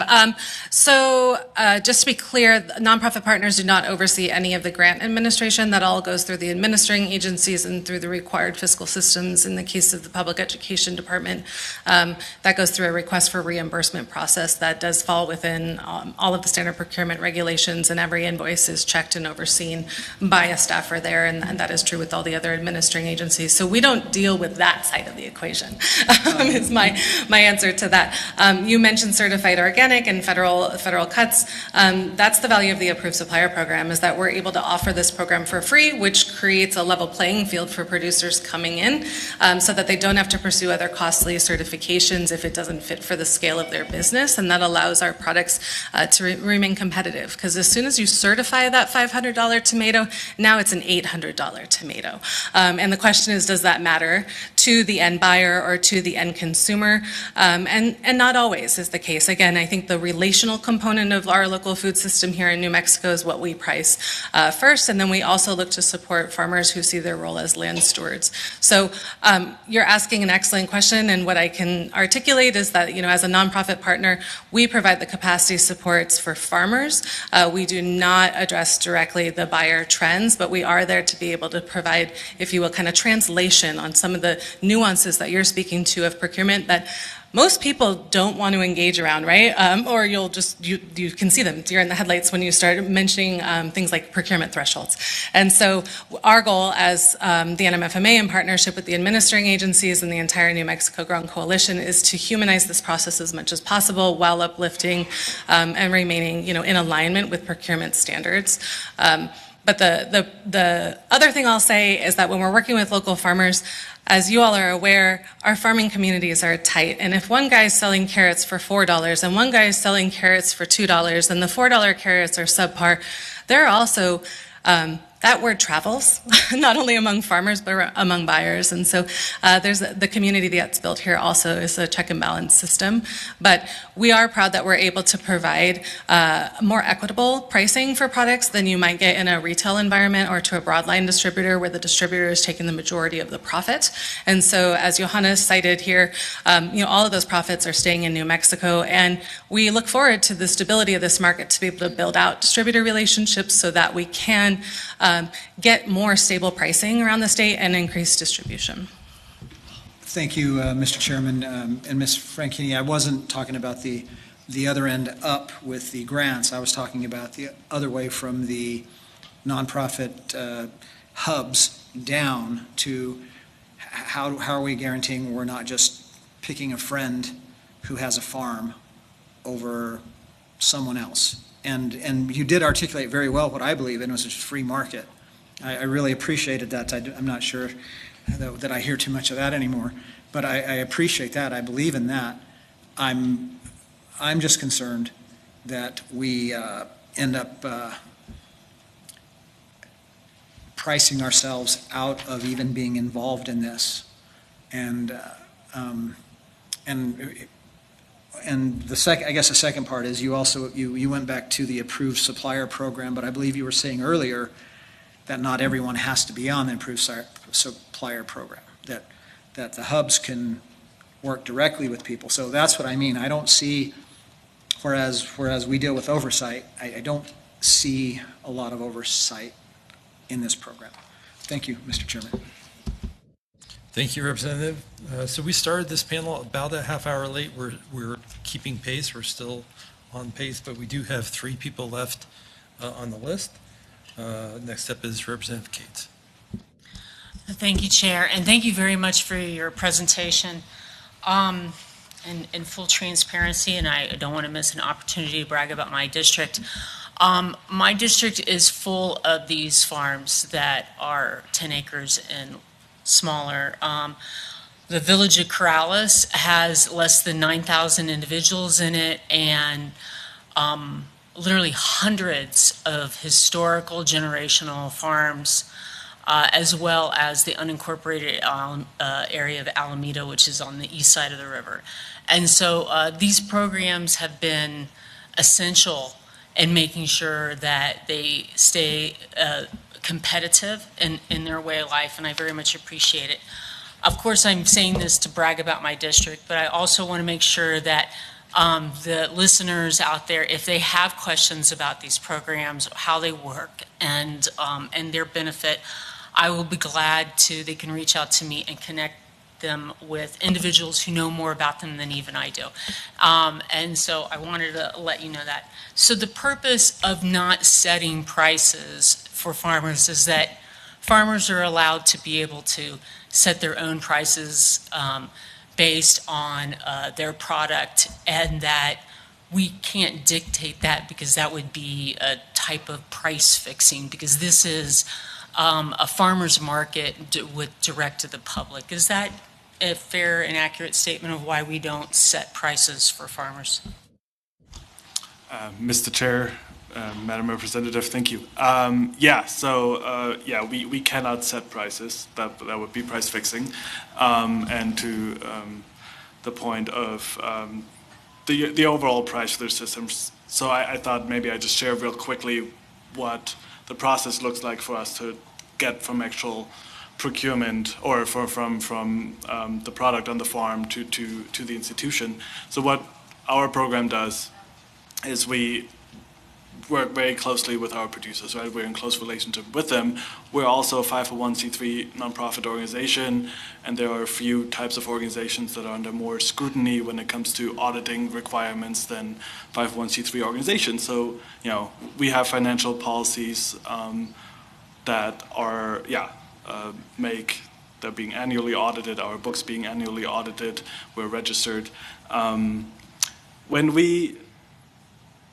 When we put together our list, and we do this weekly, every week we send out a list to the buyers, interested institutions of our products. We talk to our producers, see what's available in the coming week. We put together a list, we send out this list. We don't set the prices on this list. The farmer sets the price, we put it out there, and then it's an open playing field of selecting which farm a buyer wants to buy from, right? And that is also a relationship piece that we help facilitate, but we don't control it. We don't decide who gets what. It stays with the agency. Thank you.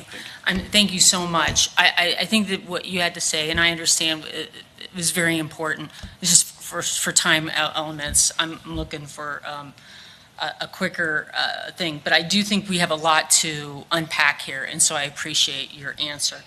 I know that many of my small farms, they are major producers for like our Albuquerque public school system. One of our farmers in Corrales supplies all the lettuce. And just for my committee to know, a head of lettuce takes 7.5 gallons of water to grow one head. And because they are small farmers, they have to use very innovative approaches on being able to produce, and Silverleaf is able to grow the most delicious lettuce with 1.5 gallons of water per head of lettuce. So this serves our committee's purpose as well as water conservation. So the price, it is not price fixing, but the prices for our public institutions such as WIC and our public school systems, and then also individuals. I know I was just at my local farmers market, and the farmers were thrilled that our Rio Metro bus came down into Corrales to bring individuals with disabilities that could use their food benefits to be able to purchase fresh food.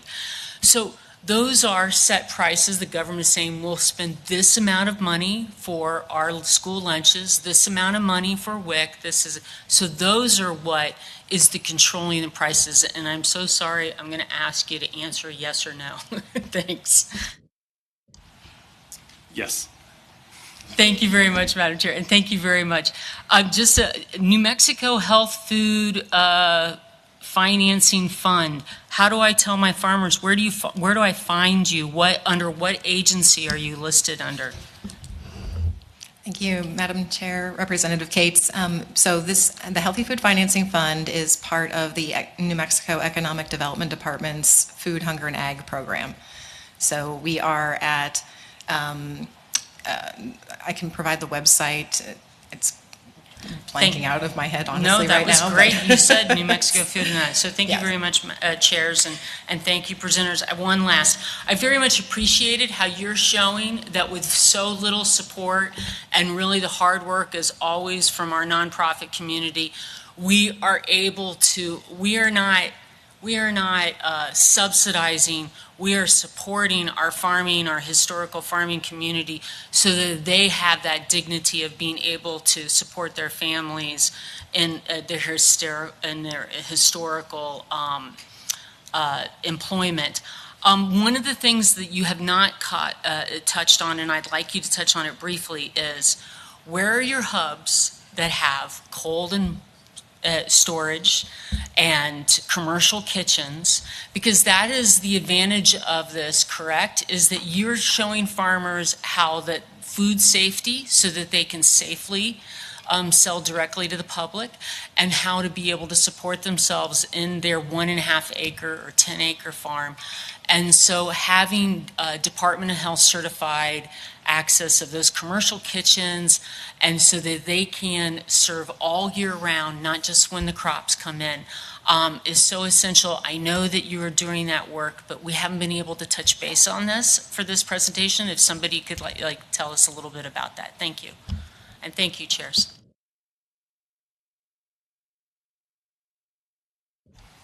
Mr. Chair, Representative Cates. Yeah, it sounds like an easy question. But so they're currently, and I hope I'm not going to miss anybody, but in addition to us, and we're located in Silver City, and La Semilla, who's located in Las Cruces, Desert Spoon also has a location in Las Cruces as well as in El Paso. Agricultura Network is in the South Valley of Albuquerque here.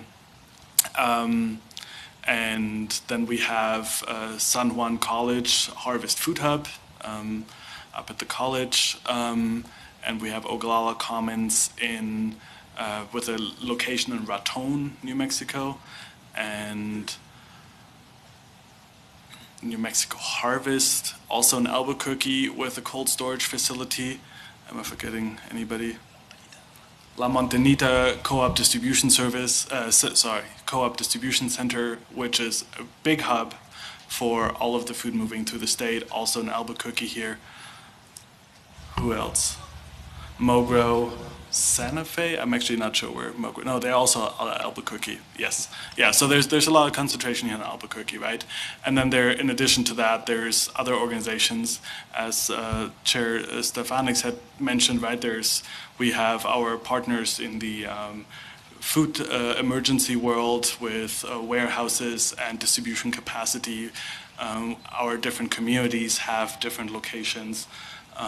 Like in Grand County in Silver City, we have another partner who's been hosting us for a long time with their cold storage facility. So we've been collectively trying to work on a system to let farmers across the state know where to go. But yeah, we're still working that out. Thank you so much, and thank you, chairs. So just to bring it home, these are a group of organizations using some state funding, and some obviously it's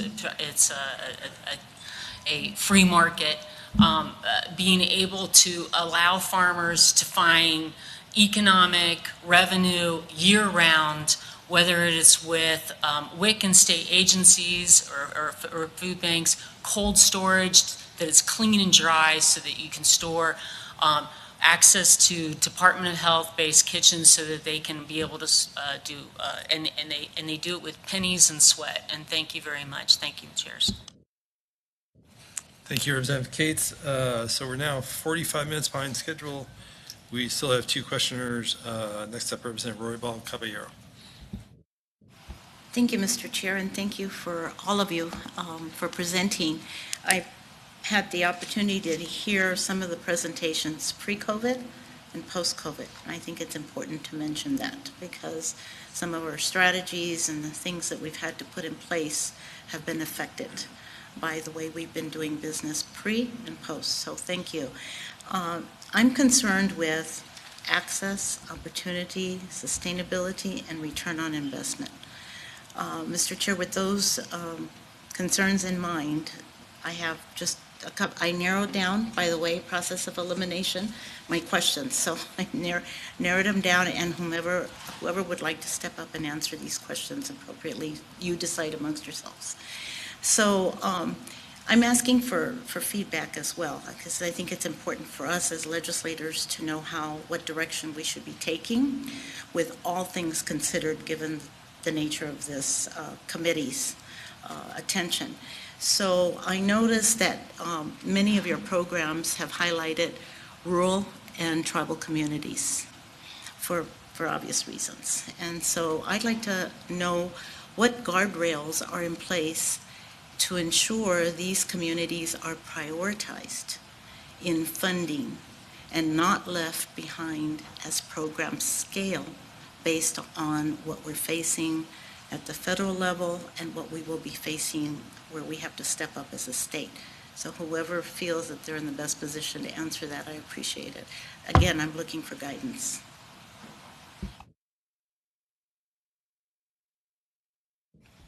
Thank you for the question, Representative. I'm going to try to be as brief as I can with my response to your very complex question. We work really hard to ensure that, I think Liz said it, we're trying to lift all boats. At the same time, we realize that there are foundational things that are barriers that are in place that make it harder for some communities to access, right? And our national food system is a good example of that. What happened with efficiency is how we get to the place we are today, where many of our rural communities lack fresh food access. So as a coalition, we do focus and prioritize on rural and tribal communities.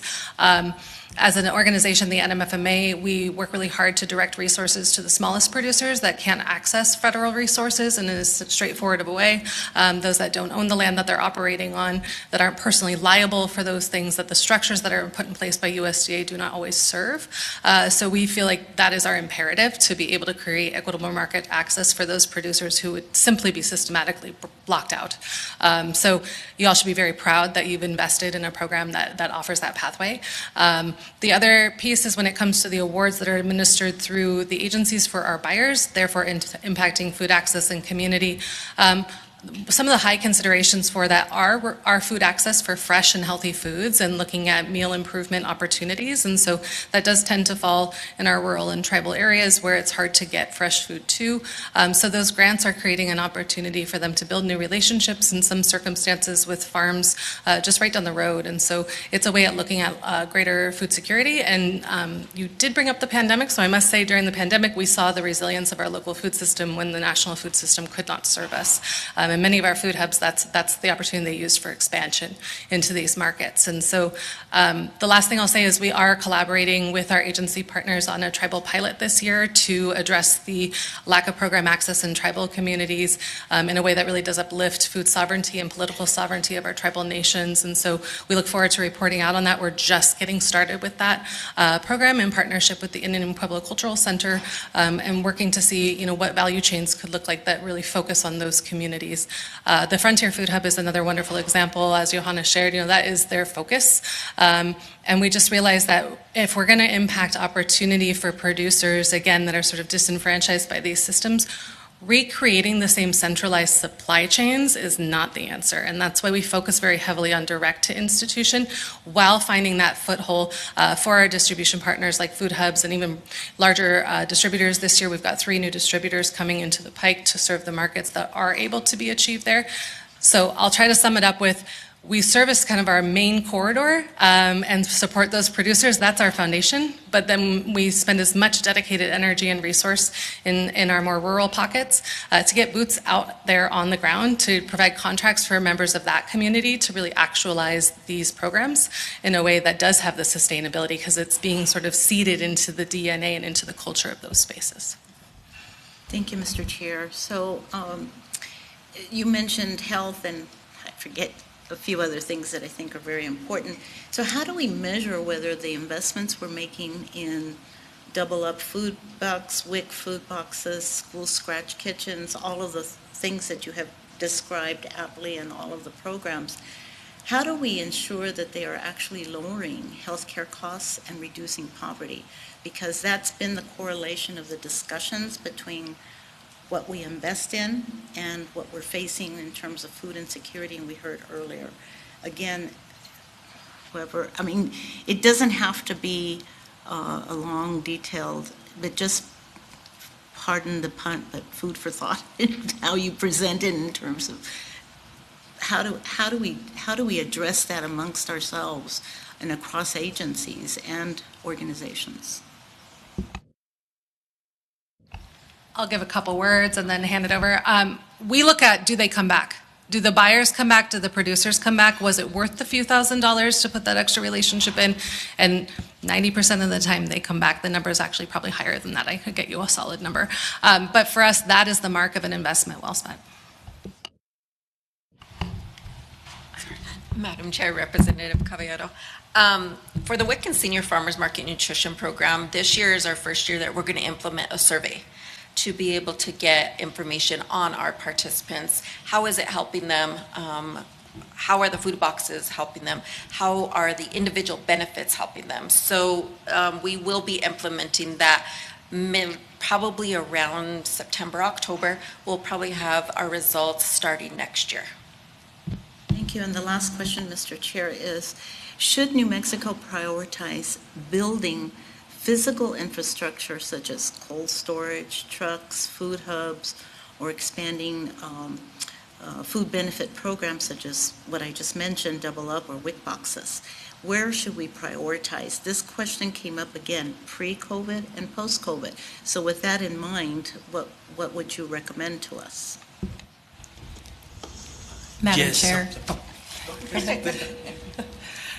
Very briefly, Madam Chair, Representative. Yes, New Mexico should absolutely prioritize investing in infrastructure and not only brick and mortar, but also refrigerated transport. You know, as we've noticed, there's a large state we're working with here. We've got some very clear foundational nodes of transport that we're aware of. And there's a lot of opportunity to leverage partnerships like what you see here at this panel table.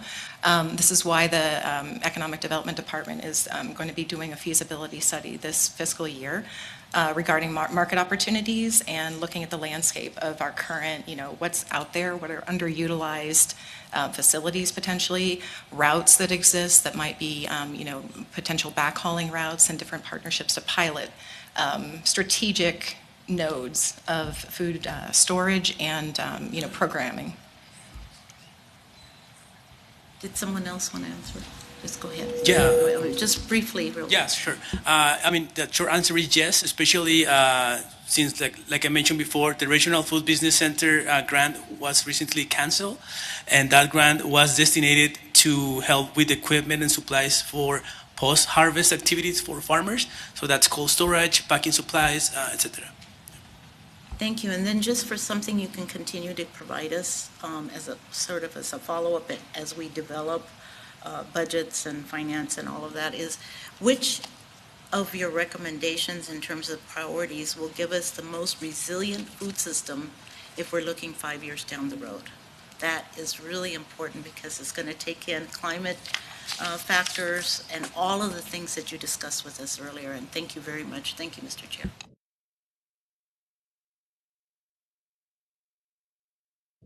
Is that it, Representative? Thank you, Representative. Our last questioner is Representative Armstrong. Thank you, Mr. Chairman, and thank you for your presentation. My first question, is there one place where someone can go to find all of your information? NewMexicoGrown.org website. And all of us are listed there because we're all partners in the New Mexico Grown program. Okay, thank you for that. My second question is in the New Mexico Financing Fund. Can you get us a list of where all that money has gone and a map and how successful they are on getting opened? I would really like to see that because I'm really afraid that we're setting people up to fail, because if we keep giving more money out to more entities and not making sure the ones that we've started with, start to finish, it's going to be an issue across New Mexico. My next question is the National Center for Frontier Communities. I was looking at your website and I see, I think, 8 employees. Are they employees? Other than the board members, are they employees? Yes, we have a staff of 10 currently. Okay, thank you for that. And it looks like they all reside in New Mexico, is that correct? Yes, 100% of our staff resides in Silver City, New Mexico, in fact. Okay, thank you for that. Also, I've never seen any of your trucks in my district. I represent Catron, Socorro, Valencia, Sierra County, Mr. Chairman, and I was curious to know, can retailers buy from the Frontier Food Hub? Mr. Chair, Representative Armstrong, yes. So we do work in Catron County. We work with senior centers, specifically Presbyterian Medical Services up there. We're also up in Reserve once a month with our mobile farm stand, with our little van. We work with a couple of ranchers out of Pytown. Yeah, so we are in your area, and yes, we also work with retail stores, so cooperatives and yeah, restaurants as well. So I presented today on the work with agencies, but we also have a retail arm of our operation. Thank you. That's all, Mr. Chairman. Thank you, Representative. And Representative Dow, briefly. Thank you, Mr. Chair. And Representative Armstrong's question made me ask a question. You have 8 employees. Do you charge any fees for any of your services? Who do you charge and how do you charge? Okay, so Mr. Chair, Representative Dow, the National Center for Frontier Communities is our 501c3 organization. The Frontier Food Hub is one program, right? So the 10 employees are for the National Center for Frontier Communities. Not all of them work for the Frontier Food Hub. It's one of our programs. I'm sorry, the second part of your question was who do we charge? Yeah, so we, as I described the process of, we take the availability of our producers, we market that program, we do charge a markup fee on that, like any business that promotes food and distributes food.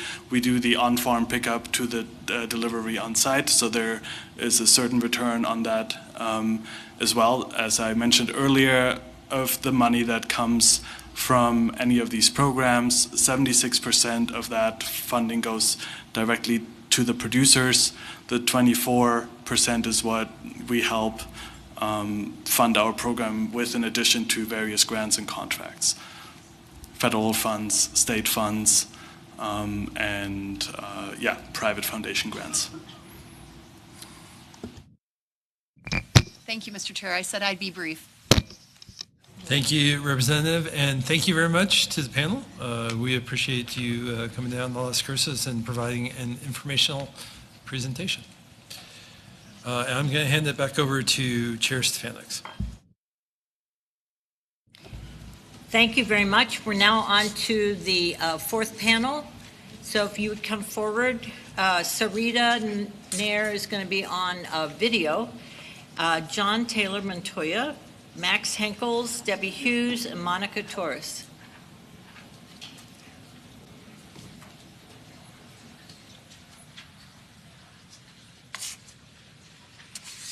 And we'll go in that order as well. Just sit wherever you want.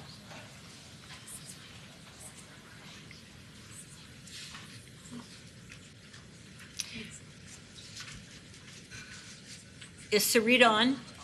She is, yes. Okay, Secretary Sarita Nair, would you like to start off? This topic is Water and Natural Resources Workforce Development, Part 1, because we'll have different topics at different meetings.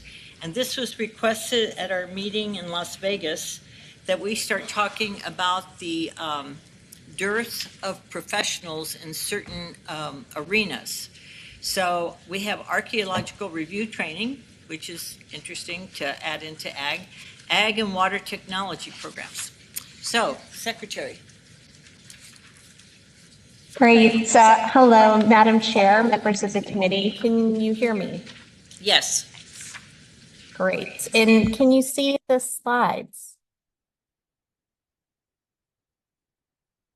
Yes, they can. And everybody has 5 to 7 minutes on this panel so that we have time for questions. Great. I'm going to go fast, but I think so thank you for the opportunity to present on the agricultural sector strategy update.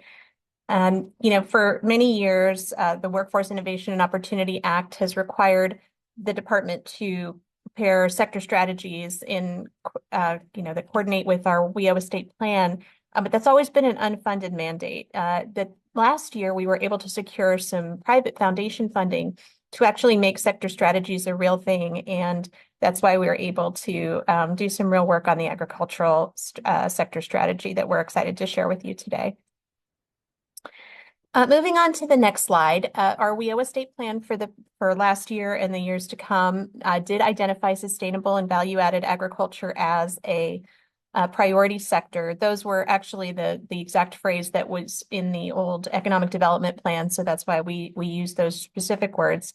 But one of the things that really drew us to this sector was this chart that you see on the right. It's a little bit hard to read, but the lines in blue are the educational attainment level for New Mexicans over the age of 25, and the lines in red are the educational attainment level required to enter sustainable and value-added agriculture occupations. And so you can see it's a really good fit in the sense that there are a lot of jobs for people who have the educational level that most New Mexicans have, and we don't always see that in our priority sectors. So that was a great thing to learn about this sector. The way we put together a sector strategy is first we compile data, and then we bring together employers from the sector to really center their voices in understanding what their workforce needs are. And then we turn around and work with the education and training providers to make sure there's a good fit between the demands of the industry and the training programs available. And then we try to create these pathways, and we train up our career consultants to guide people through these career pathways. So on the data front, this slide shows you the average weekly wages by area for the agricultural, forestry, fishing, and hunting sector. And I won't read them out, but you'll notice that they tend to be a little higher in the eastern part of the state, where the agricultural sector is a little more into the animal production and value added. And you can see that in most counties here, the average wage is lower than in all industries, the all industry average.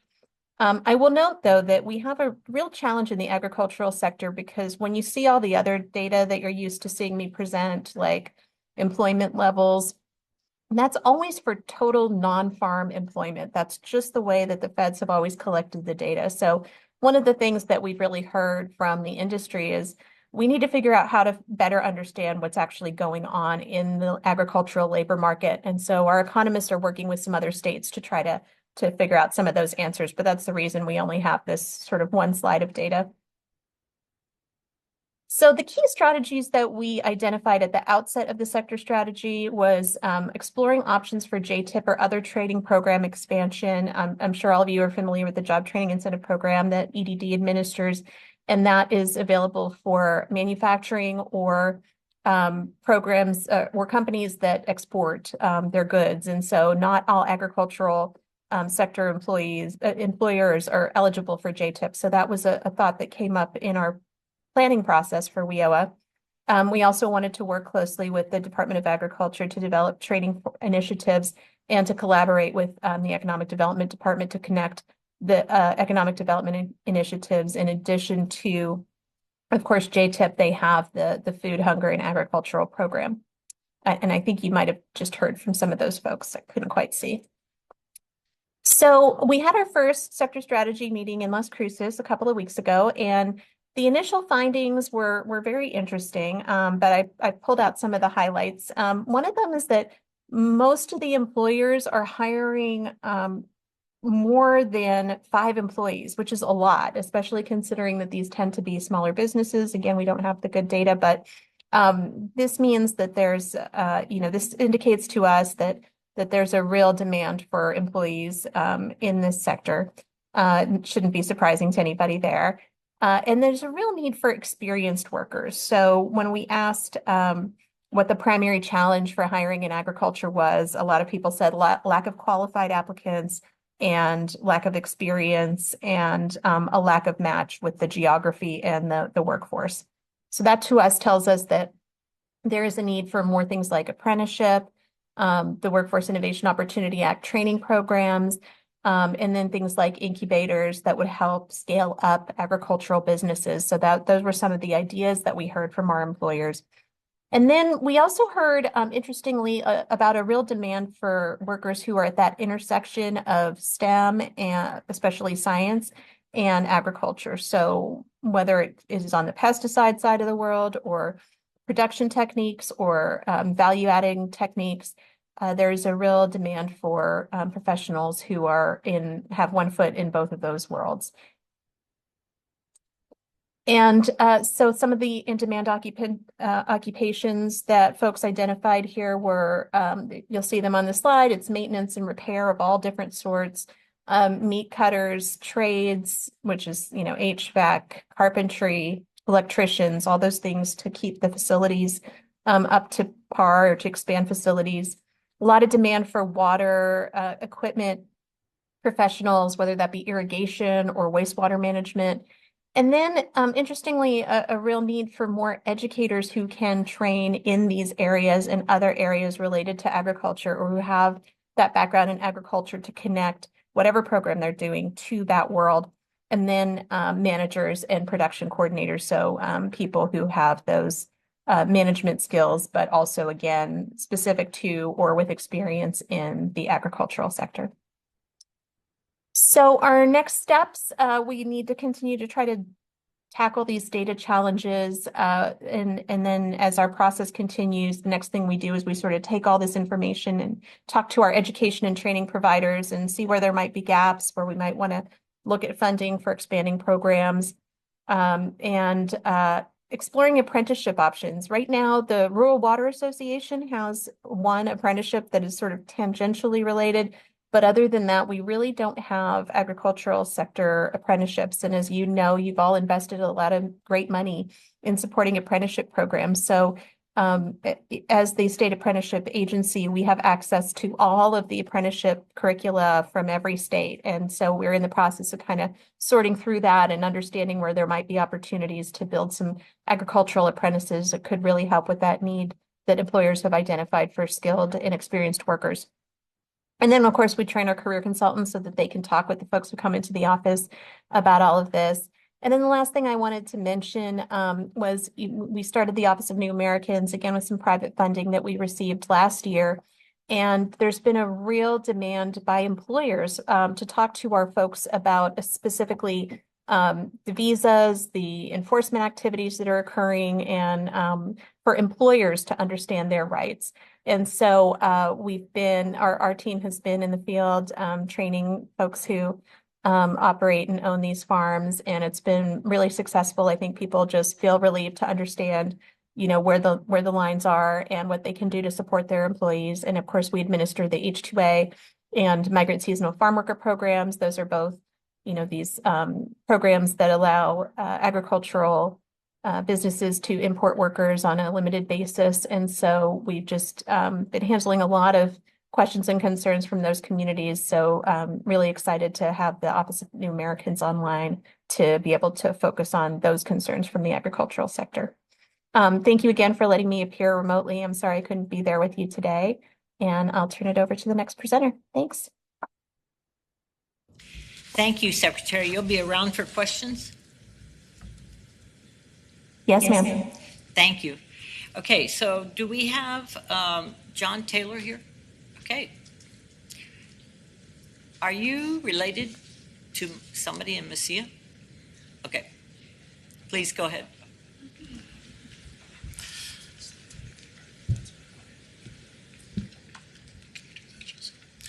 Madam Chair, members of the committee, thank you so much for providing us the opportunity to speak about our archaeological field training program.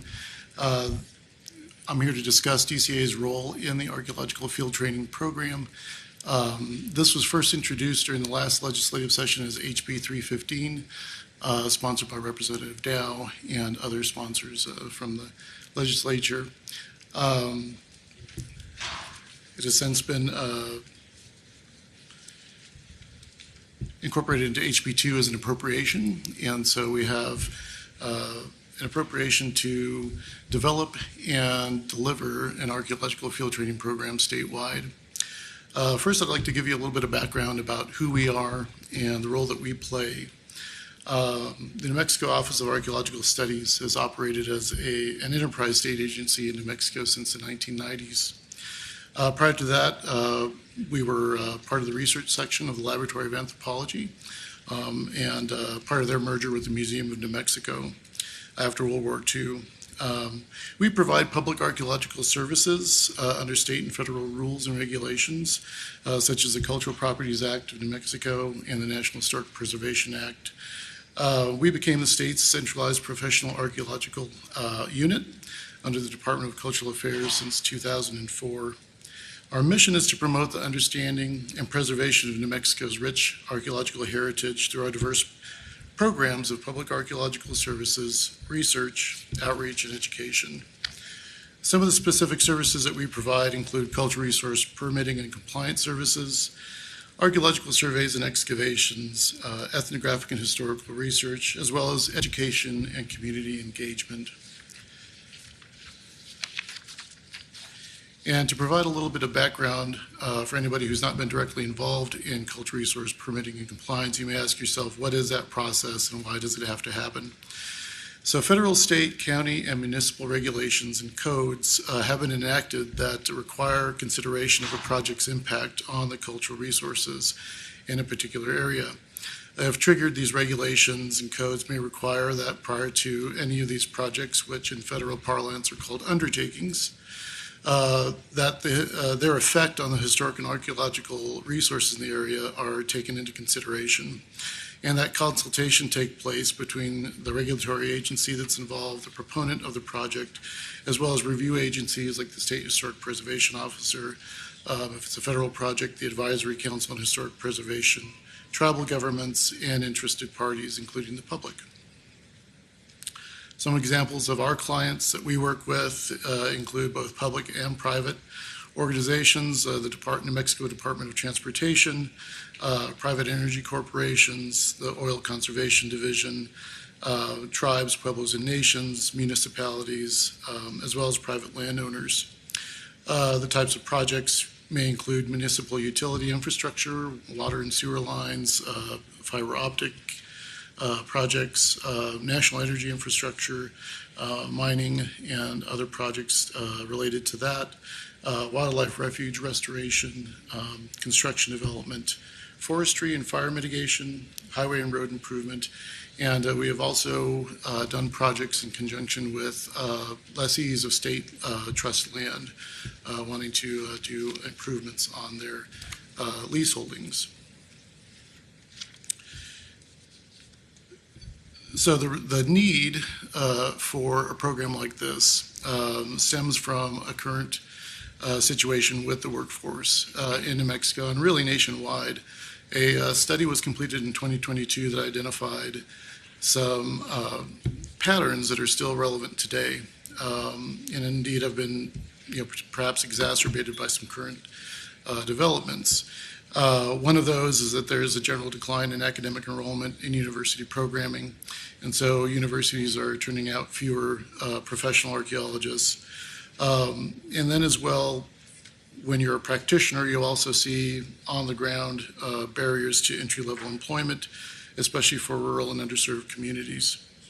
And then we also have what is going on with the current situation with the federal government, including federal workforce reduction, and that, of course, has affected the number of archaeologists that are able to operate or are even employed by the federal agencies such as the Forest Service and national parks. In an effort to address some of these concerns, the program that we're developing and plan to deliver this fall is a combination of classroom training as well as in-field practice and then on-the-job training for 2 tracks. There is an entry-level track as well as an advanced level track that will serve different constituencies. It's a 6-week program. It involves a hybrid online learning portion, followed by an in-field hands-on practice component. And then once the trainees complete that, then we would like to place them on actual projects where they will get on-the-job training in the field where they can master their skills. The online modules will involve both asynchronous learning as well as live sessions, check-ins, peer review, and then, of course, the in-field practice. They will be able to actually apply what they have learned on the online modules. They will be evaluated using a concept that was proposed by one of our federal partners, which are our task books, and that'll be a way of tracking their mastery of the skills and the things that they've learned during the classroom learning session. The goal of this is that we will build the workforce, and especially we have heard that there's a need, there's a demand for this in a few different areas. The advanced level is meant to address the concerns that we have heard from the State Historic Preservation Officer and our federal partners about mid-tier professionals encouraging students and beginning professionals to enter the cultural resource management, public archaeology fields, and providing them with advanced hands-on applied learning that will serve them directly as they begin their professional careers. And also to bolster entry-level workforce, field technicians, especially for underserved communities or rural areas. There's particular interest in this from some of the tribal communities that I've talked to. We also have partners in New Mexico State University, and we have reached out to San Juan College and some other institutions of higher learning here in New Mexico as well. Thank you. Thank you. Okay, moving on, Max Hinkles. Yeah, pick it up, put it in front of you. Yep. No, not until you push the button with the red light. No. There you go. Thank you, Madam Chair, committee members. My name is Max Hinkles, and I'm a division director for the New Mexico Department of Ag's Agricultural Programs and Resources Division here in Las Cruces. And I will be providing an update on NMDA's Ag Workforce Development Program. Okay, is it down? Yeah, it's down. Okay. So the Ag Workforce Development, or AWD is the acronym for that, came from the Agricultural Workforce Development Act, which the legislature passed in 2019. And a lot of elements of the program design are prescribed actually in the statute. And so I kind of have a little list here just to give you an overview. It's available for agricultural businesses, which are defined as businesses of a food or agricultural nature, including ag production or processing. And essentially how it works is NMDA pays up to 50% of the actual costs of an internship, which includes wages, workers' comp, and directly related incidental costs. Interns must be paid at least minimum wage. Internships, I didn't put on here, but also need to last for over 130 hours at minimum. An ag business can have up to 3 interns per calendar year, and interns must be 18 years or older and cannot be immediate family members or previous employees of the business. NMDA also, in order to administer this, some of the policies that we've done for administration have been, collecting applications on a first come, first serve rolling basis. Usually opens late May or early June once we know our funding for the program. And we have currently set a limit of $15,000 of NMDA match per intern. That's the 50% that NMDA contributes.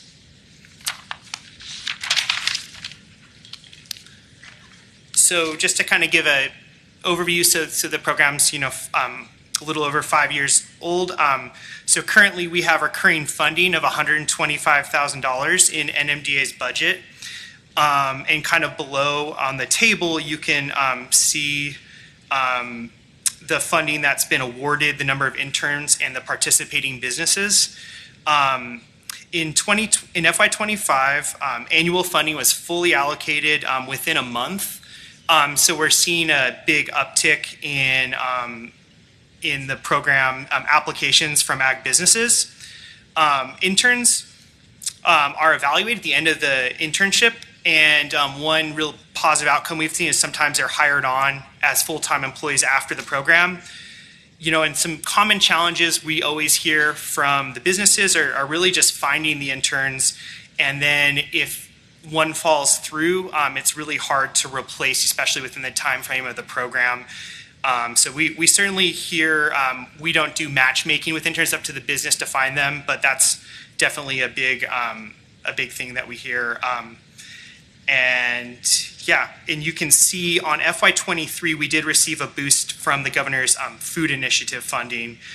Since then we've generally been at $125,000.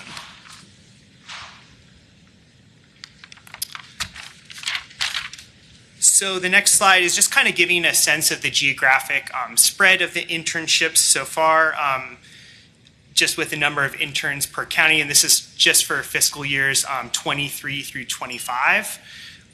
So pretty good spread, although definitely a concentration in Bernalillo County, Sandoval, Santa Fe, and Doña Ana with the most.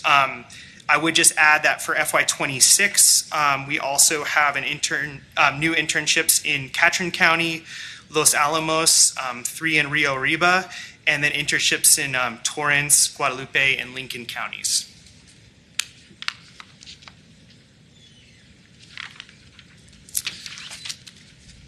So we have a pretty diverse spread of agricultural businesses that have access to our program.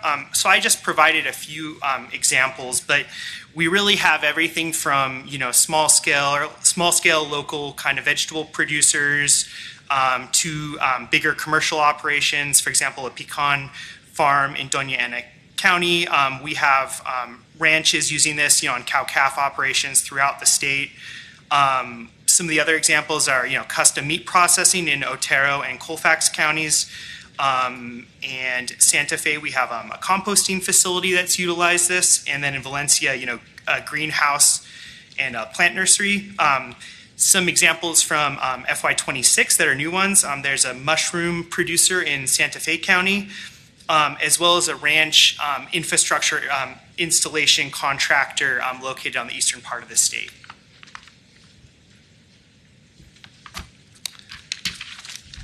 So currently our FY26 application cycle is still open, and we really keep it open until the funding's fully allocated.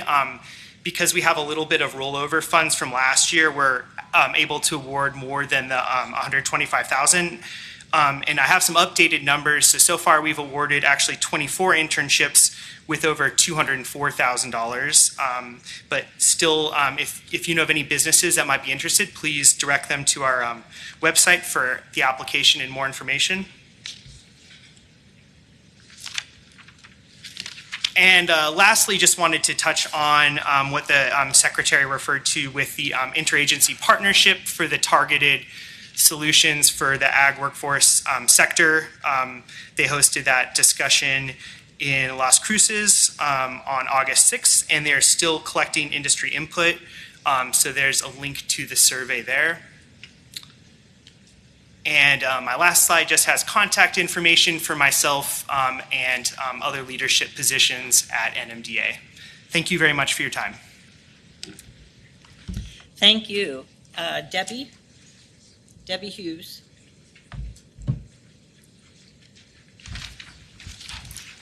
Madam Chair and members of the committee, thank you very much for bringing this together. We're really excited to be here. And I think as John mentioned, this was House Bill 315 that gave us the ability to start putting together this archaeological field school. And I know Representative Dow had talked to folks at the Gila National Forest, and they would say, oh yeah, we got part of the NEPA done, but the big holdup is archaeological clearances, so we can't thin these areas. So, but this was a bipartisan bill. Our state association, that is the membership of the Soil and Water District, so it's called the New Mexico Association of Conservation Districts, we've actually been working with 2 federal agencies and helping them get their archaeological clearances done for probably about 20 years. NMACD has 11 contracts right now with private firms that are on the SHPO approved list. But then there is circumstances, for example, 2 of those will only work with certain pueblos, and then one of the companies will only work in Leonetti County. So we, over the last, since 2021, our state association has hired firms to do 58 cultural survey projects. And this year so far, we've got 12 contracts we've been working on, 7 of them are complete.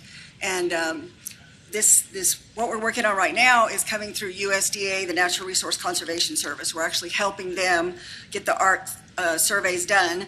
And so the way that works, the private company does that, they let us know which ranch or farm they want us to go to. And then that report is sent to the state NRCS archaeologist. And then they have to review it and either have it amended or they will approve it. So for the past 30 years, we've actually been working with USD and the Bureau of Land Management, and this problem of not having enough archaeologists has been a problem for a long time. And we understand there's more of a need now because of the federal shortage and staff shortages and the hiring freeze. So since this bill passed, we were really looking at it for natural resource projects. Since this bill passed, we've been notified by utility companies, home builders, federal and state agencies, and tribal communities saying, oh, we love this, we want to be a part of it. We want to do it too. So there is a huge need to do this. It's a critical need. The workforce solutions, we've been trying to figure out how we can tie it into this, marry it to this program.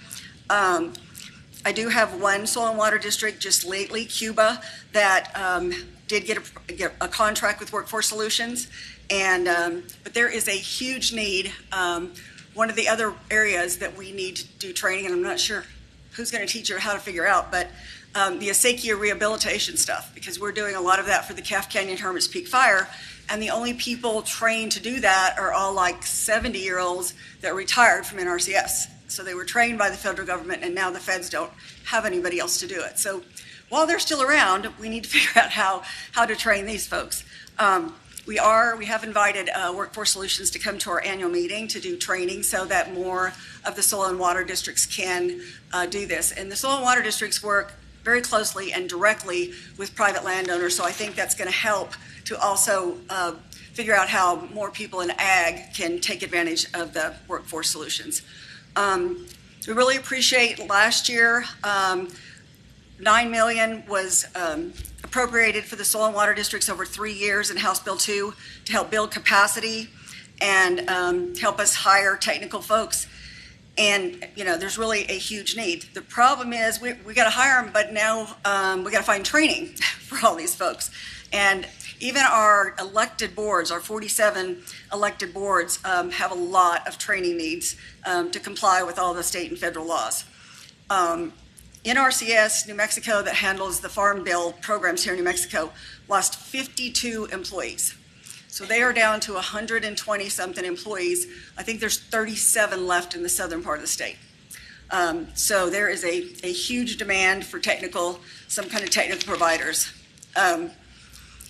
We've got a program that some of you may remember, some of you may not. It was actually started 20 years ago. It's called the Technical Service Provider Program. And this was we were in the same kind of thing where the feds put a lot of money into the Farm Bill, more than usual, and then they cut back on the federal staff. But they had this one thing, they said, okay, if you can find a match, the federal agency will match it. So for 20 years, there's been a program that the legislature has funded at $600,000 a year, matched by USDA funding. And that money has been gone through, it goes to New Mexico State University, Department of Ag. They let out a bid for RFP. It's a 4-year contract. And so our state association helps recruit and find these people. And we don't, if we're hiring in Ketchikan County, we don't advertise in Albuquerque. We advertise in Ketchikan County. We really try to hire locally, create jobs in rural areas. And since this loss of the 50-something employees with this program, we've been able to find 30 new people to go into the USDA offices, and we're still hiring. So if anybody knows of anybody. But those folks that work in the USDA offices are actually trained by the NRCS. They train them. They, in a lot of cases, those people become federal employees. And so we'd love to see that funding increased because it has been the same for 20 years. But it's been a great recruiting and training program. And just because you guys were talking about federal dollars earlier, I want to let you know that so in December, we signed a $15 million contract with USDA. And it was this water conservation program to work with acequias, with about $1 million of the 15 going into Colorado, 1.2 million. That money is still sitting in DC along with our signed contract, but it's not dead. They keep telling us they're reviewing it. And as well as this 15 million for the acequias, there's another 30 million that's supposed to be going to Elephant Butte Irrigation District from the same pot of money. And some of the Commodity Credit Corporation was the funding. And so there was projects approved all over the West, mostly with irrigation districts. We're the only one that did the acequia piece. But they have assured us in DC that they're still reviewing it. So I don't know if we're getting it or not. We've got a 5-year contract. So love to get started on that. But thank you very much for your time, and we'd love to answer any questions. Thank you. Thank you very much. And now Monica Torres, the Chancellor for Doña Ana Community College. Good afternoon, Madam Chair, members of the committee. Thank you for the opportunity to speak with you today. While I'm the administrative lead at DACC, this effort is really led by the academic folks on campus. 3 are with me today: Dr. Rigo Rincones, Vice President for Academic Affairs, Dr. Laura de la Cruz, the Interim Division Dean for Advanced Technologies, and Mr. Travis Hawkins, the Interim Department Chair for Commercial Technologies, where this program that I'm talking about today, Water Technology, resides. I want to talk a little bit, to speak briefly about the Water Technology Program. And one of the things that's really important to know is what actually are the responsibilities of people who leave this program and go into the workforce. There are a number of places in the workforce where students from this program can actually go. Many of them go to water utilities operation, and that's what I'll primarily talk about. But we do see some students go into high purity water, and we see, of course, as we start to deal more with brackish water and produced water, we'll see more need for water operators in that area. But I want to talk about water utility operators. These are positions that are quite technical, but in reality, they impact our daily, ordinary lives by processing and treating our water and wastewater. On page 2, what you'll actually see is, and I'll just point out a couple of the things that they do that are absolutely critical for the lives we lead every day. They manage the machines and processes to transfer and treat and process our water and wastewater. They do chemical dosing, adding substances like ammonia and chlorine to disinfect our water and other liquids. They do equipment operation and cleaning, where they maintain cleanliness of the purification and water processing equipment. They engage in regulatory compliance and safety by following EPA standards and ensuring the safety protocols. And really importantly, if for some reason there are malfunctions or outages, they actually know how to manually operate the equipment to ensure that we're prepared for any sort of emergencies. Thank you. One of the things that I think is important to think about is okay, well, where does this take people who get this degree? What kind of positions do they get? where do they work, and also what kind of salaries do they have. If you look at these images on slide 3, what you'll see on the left side is just the number of positions that are available in 4 of the larger areas, the metro areas in the state of New Mexico. One of the things that's super important to know is that it's not just the metro areas who need water utilities operators. The rural areas are absolutely desperate for them right now. In fact, we're in conversations right now with ENMU Ruidoso to try and develop some sort of agreement so people from Lincoln County can get this sort of training. We're in conversations with Deming to see how we can arrange training for people who are already employed and can't take 2 years out to come get a degree. How can we help them move up the sort of scales? And we're also in an agreement with working with Doña Ana County to get more operators into the rural parts of the county. The goal here is really how do we increase capacity? There are simply not enough water utility operators, wastewater utility operators in the field to do the work that we really need done for our daily lives. And if you take a look at the salaries, you'll see that actually they make pretty good money. If they come out with a certificate or a degree from DACC, they're really prepared to test at level 2 for utility operators, and you'll see that they're somewhere in the neighborhood of $50,000. And then if they move up to level 3 and to level 4, you can see that they move into the $60,000 and $70,000 and $80,000 range. Again, as I noted, these are for water and wastewater utility operators. In other parts, in other sectors like produced water, brackish water, those sorts of parts of the profession are really emerging. And if they work in high purity, in Intel, for example, the salaries are also different. But again, the point I want to make today is just the tremendous need for water and wastewater utility operators. To talk a little bit about what DACC does, thank you. So right now, DACC offers a certificate and associate degree programs, and we really prepare students when they come out. They should be able to take that level 2 certification and be successful. Some of the other things is, of course, we work very closely with local municipalities and industry to align the courses and make sure that these technicians are prepared to do the work that we need them to do. I'll talk a little bit about increasing student recruitment. We're working like crazy to try and get recruitment. Kids don't grow up saying, I want to be a water utilities operator, right? It's a degree, a program they have to find, they have to discover. And so that's one of the things we're having to work pretty hard on. And then currently we're seeking certification to become a state certified water testing lab to provide much needed water quality and safety testing for utility operators, but also local citizens. Here are the things that we're looking, that the industry really needs. 3 of these are, how do we get more people into the field more quickly? So in terms of marketing the water technician, again, people don't think of this as a career. How do we work collectively to move and incentivize people into this major and into the profession? In addition to that, there are certification testing fees. Some students are able to afford them. It's an easy lift for them. Others, it's more challenging. And the third, I'll move to the third, is the fourth bullet point, is incentives for internship opportunities. We want to get students in the field as quickly as possible. Many of them can't leave a job to go on an internship. So the idea of paid internships is an area that the college is working pretty hard on, not just in this field, but in other fields as well. And then finally, we're very grateful to the work that the legislature has done to support higher ed, in not only in our ING budgets, but in our in non-credit training programs. We've gotten quite a bit of money in the last 2 years for that. But in addition to that, ERR and BR&R funds, because it's always important to keep up with kind of the latest equipment and facilities. In fact, this program got a massive overhaul 3 years ago to be as up-to-date as possible in the field. So those are some of the things that we're working on collectively, and that as time goes on, we will work with our local elected officials as well as our elected officials for the state to pursue support for. Thank you, Madam Chair, members of the committee. Thank you very much. So far, I have Senator Steinborn. Others that have a question or comment?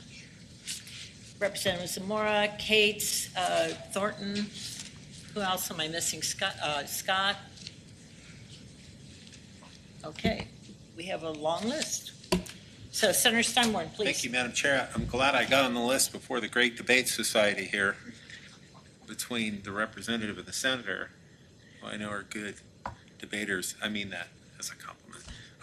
Thank you, Madam Chair. I just have two real quick questions, actually. First of all, for the archaeological program, pretty fascinating. Didn't know y'all existed, and which makes sense. I guess my question is, do you do contract archaeological surveys for private business? Did you say that? Madam Chair, members of the committee, Senator, yes, we do contract work at OAS. As an enterprise state agency, we have to earn our own revenue. And one of the ways that we do that is we do client-based projects, sometimes for private companies, sometimes for public agencies. So, I mean, thank you, Madam Chair. So, I mean, for like a private developer that's building, developing land, do you do archaeological surveys if they want to hire you? That's what I'm asking. Madam Chair, members of the committee, Senator, what would need to happen is there would need to be a trigger. And so they would have to be under some sort of regulatory agency, whether it's federal or state, that triggers a process for an archaeological review. And then they would be able to seek out any kind of archaeological contractor out there that would perform those services, and we could be one of them. Thank you. And then, thank you, Madam Chair. And in spite of my famous last name, you know, I'm in the nonprofit world, so I'm not asking you for any other reason other than just curious about the service that you offer. But so, okay, so there has to be a NEPA involved or some sort of required governmental deal. Interesting. So if someone wants to just do it, that doesn't apply and you won't give them services. Madam Chair, members of the committee, Senator, we often work also with the general public, but more on an outreach and education as part of our mission to educate the public on stewardship of resources and that aspect of it. But yeah, in terms of client-based projects, it is based on archaeological reviews that are triggered by state, federal, municipal codes, regulations. Okay, thank you. And how many people do you employ right now who do this? Madam Chair, Senator, are you asking how many people are in my agency or how many do we plan to train through the program? Well, that's the second part of my question, but I'm asking how many you employ, and I guess as a second part of it, how many do you anticipate employing through this new program that we funded? Madam Chair, Senator, so we currently in OAS have 12 staff, and then the targeted number of trainees for the program right now is 30. You know, this is in many ways a pilot program. There are a lot of variables still to it, and but 30 was a number that we arrived at where we could provide the services we thought in a logistically reasonable way that fit the budget that we have and serves a constituency in an effective way. Thank you. Two other quick questions. Madam Chair, do you have to have any experience in order to be accepted in this? I've got a constituent who actually I think was an NMSU graduate in philosophy. He's looking for work. He's kind of a history major, and this is kind of interesting work. And he just asked me if I know of any jobs, and I see you're training people for this new field. So do you have to have hands-on archaeological work, survey work in order to get hired and be accepted in the program? Madam Chair, Senator, that's an excellent question. And so for the two tracks, there are two different requirements. And for the entry level, we're not requiring that you have previous experience in archaeology professionally. And that is purposeful to try to reach as broad a constituency as possible, especially in rural and tribal communities. For the advanced track, that is meant for folks who do already possess a degree or level of experience in archaeology. So for the entry-level track, Madam Chair, if someone were to be accepted into your program for your 6-week hybrid course, could they then have a job afterwards? Do you have the work for them? Or would that get them a job? Madam Chair, Senator, that's an excellent question. And so the intention of this is that we are providing them with professional skills that would make them marketable. And, you know, considering that there is a demand out there, that we are anticipating that they would be able to be employed as an archaeological field technician on a crew, for projects, for compliance projects. Thank you. And on a crew for you, would they end up with a job with you all? Is there enough demand? Is that a reasonable expectation for them? Madam Chair, Senator, not necessarily for us, but, of course, as a performing organization, I do sometimes hire archaeologists for our projects.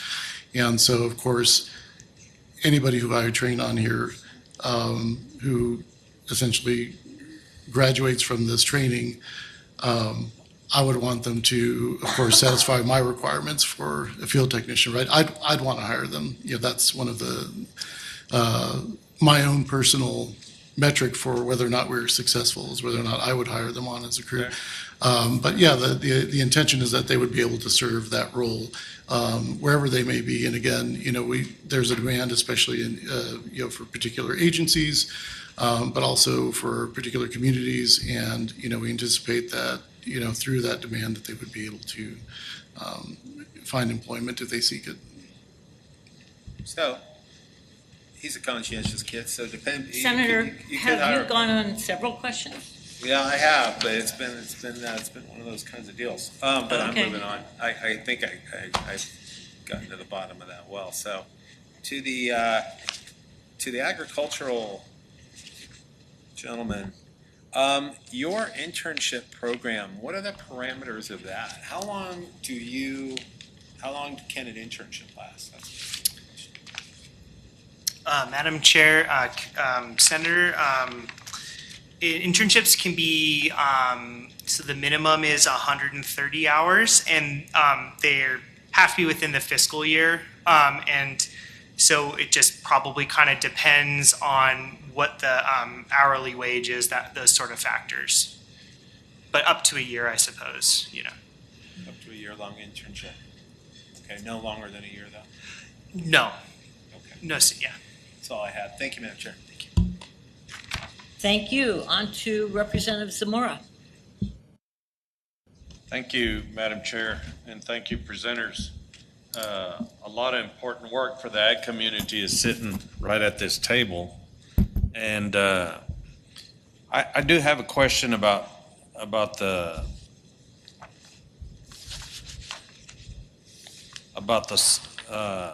archaeologist. Who is that, state law or federal law that we're following when we're doing ARC sites? Madam Chair. Madam Chair, Representatives, thank you for the question. Potentially, it may be both, and so there are both federal and state laws, as well as municipal and county codes that may apply whenever an archaeological survey is triggered. And do you, Madam Chair, and do you know if we've ever revisited those rules? I've actually, in the past, owned a ranch in Torrance and Socorro counties, and I actually walked with the archaeologists that were doing the survey. We were going to put a fence in, and it was going to be government funded, and they have to do an ARC survey before they allow us to put the fence in for the funding, and the physical work has to do with the report that the archaeologists turn in. So I was surprised that they could find a rock that was chipped or broke in half, and they'd call it a shard. So then they would say, well, this could have been, done by the natives, and they were trying to make an arrowhead. And you'd look at this rock and you'd think, how do you come to that conclusion? And so to me, it was very interesting what could keep you from building a fence in a particular area, or how you had to go about building the fence. On the upper part of our property where the elevation went up, apparently they found some evidence of natives living in that part of the country, or having done something there. And if you looked at our ranch, you knew natives had been all over this ranch at a prior time. So, to me, I understand the reasoning behind it, but at the same time, I wonder if we shouldn't revisit the rules at some point in time. And I wonder, do you feel the same way in doing the work, or do you feel like the rules that you're following and how you're told about the procedure that you have to do you feel that needs to update it, or it's up to date, Madam Chair? Madam Chair, members of the committee. So I could only speak to my experiences, and I do want to stay focused on this particular program. And I will just say out at the outset that one of the goals of this particular program is to help the process along. This is one of our efforts to make sure that projects do get done, and the intent of the laws are meant to help protect and preserve the resources, not necessarily to be an impediment to any kind of development. But yeah, it's really a question for the State Historic Preservation Officer. But I do know that there's always, the laws and the rules, the regulations are always under review and discussion. And I do know that there are processes in place in various ways to expedite or to streamline the process. But again, that's the realm of the State Historic Preservation Officer in her division. And thank you for that. And even though we found evidence of some archaeological site being there, we were still allowed to put the fence in. We're still allowed to graze the cattle all over that place. So it really didn't change anything. And to me, we got held up for months before we got an archaeologist out there to proceed with our work and everything. And there was a lot of paperwork, a lot of discussion, but it didn't really change anything at the end of the day. And it just makes me wonder where we're at with it and why we do things the way we do. And Madam Chair, that concludes my questions for this section of the presentation. Wastewater technicians, and thank you for your answers. and wastewater technicians, I see that in my district as a problem, like having to take care of audits and stuff. We don't. It's like you said in your presentation, Madam. Who wants to grow up and be a wastewater technician? How do we attract those people? And then not only that, but who wants to grow up and go to Vaughan, New Mexico and become a wastewater technician, or some little rural town that they don't have a Walmart in or very many stores to speak of any kind. So I think that's going to be a hard job for us to tackle. And how do we come to that, to solving those problems? And thank you for working on it. I think there's a lot there as to how we get young kids involved. I believe in Fort Sumner, they turned around and hired right back the technician that was doing it, that retired from the job, and he'd been doing it for years.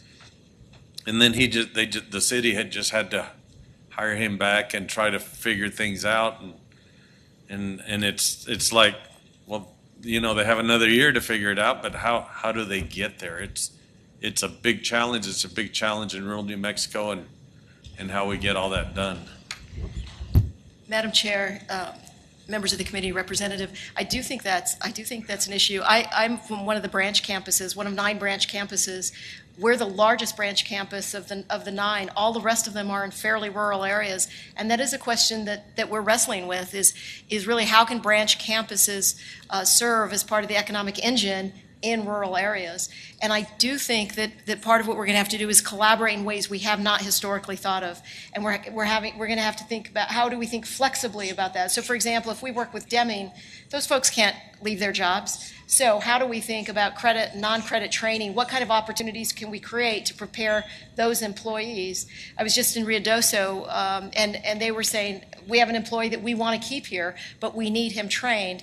And so I think institutions are going to have to think flexibly and collaboratively to think, how do we serve the economies of rural New Mexico? And I think that the branch campuses are really positioned to think about that well. And Madam Chair and Presenter, maybe we as a legislator can offer some kind of incentives to get somebody to want to go that direction in school and get there. And how much schooling do they actually need to become a technician? Madam Chair, members of the committee, Representative, it actually depends. So we have an associate degree, but we also have a shorter term certificate. San Juan is the only other college in the state of New Mexico that has a water program, and they do an 8-week certificate. I am not so familiar with it that I don't know what level of technician it allows you to test for. But I think we probably need to look for that sort of, and develop that sort of network of opportunities. And thank you for being here today in your presentation. I think this is one of the big challenges we have in the state of New Mexico that's going to be a tough one to fill. And Madam Chair, I also want to thank the rest of the presenters, Debbie Hughes and Max. Got to meet you today. I think we'd met one time before. I'm not for sure, but thank you for all the hard work you guys do, and thank you for your presentation. Madam Chair, that concludes my comments and questions. Thank you, Representative.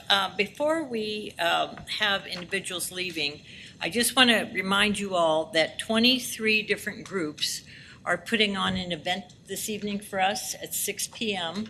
at the Rio Grande Winery, and they'd love to see you there. So if you decide that you have to walk around before then, I just want to remind you. So next on the list is Representative Cates. Thank you, Chair. Thank you very much. I'd just like to say that if we do have any young people listening, that I find nothing more honorable or more mission-driven than serving your community by ensuring that they have access to clean, safe water. That this is a true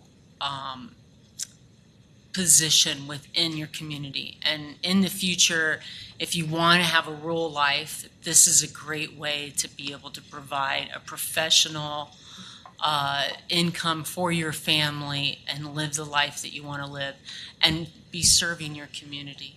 I just have one quick question. I have been talking a lot with the president at CNM as well as Rio Tech. We have a CTE trade school in Sandoval County, and I want to be able to add water controller, operator, wastewater management to those tech services. We're doing more traditional trades right now. We're going into electric car mechanics and things like that.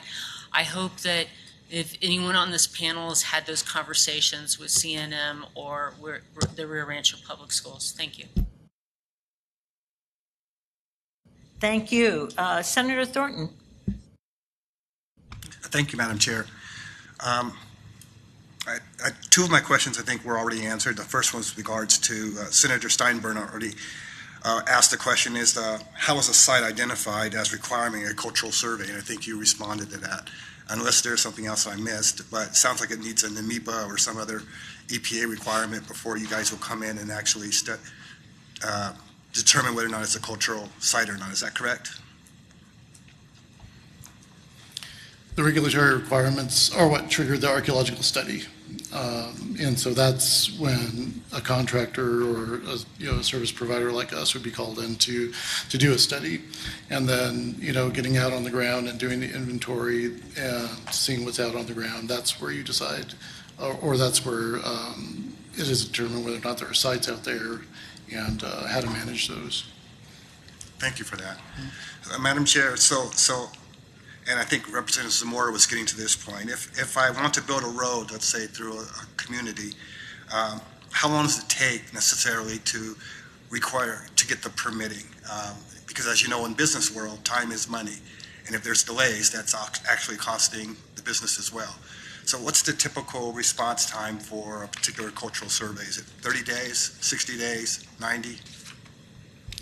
Madam Chair, members of the committee, Representative, Senator, excuse me. So each project is unique in terms of the timeline. So it depends on what is the scope of work, the level of effort that's required from us. And then there are some standard timelines. Review agencies like the State Preservation Officer are allowed 30 days to review and comment on any report that they're given. But it really is a case-by-case basis on how long it may take.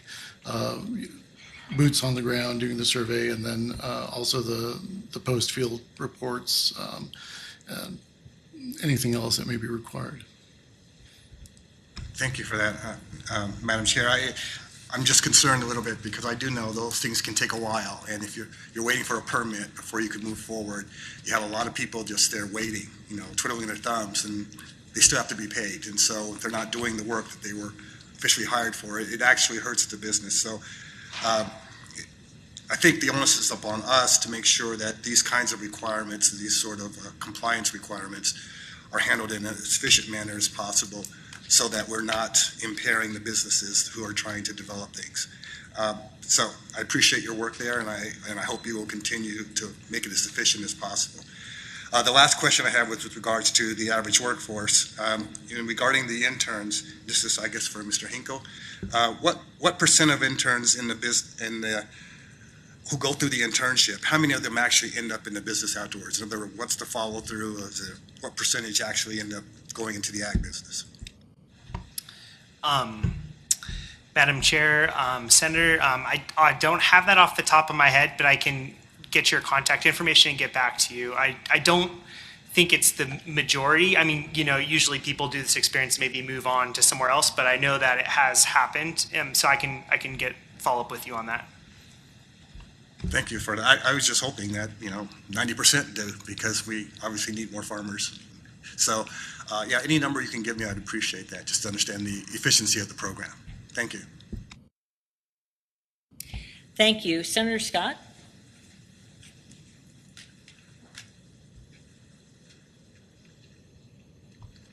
Thank you, Madam Chair. And I guess this question should be directed to Dr. Montoya.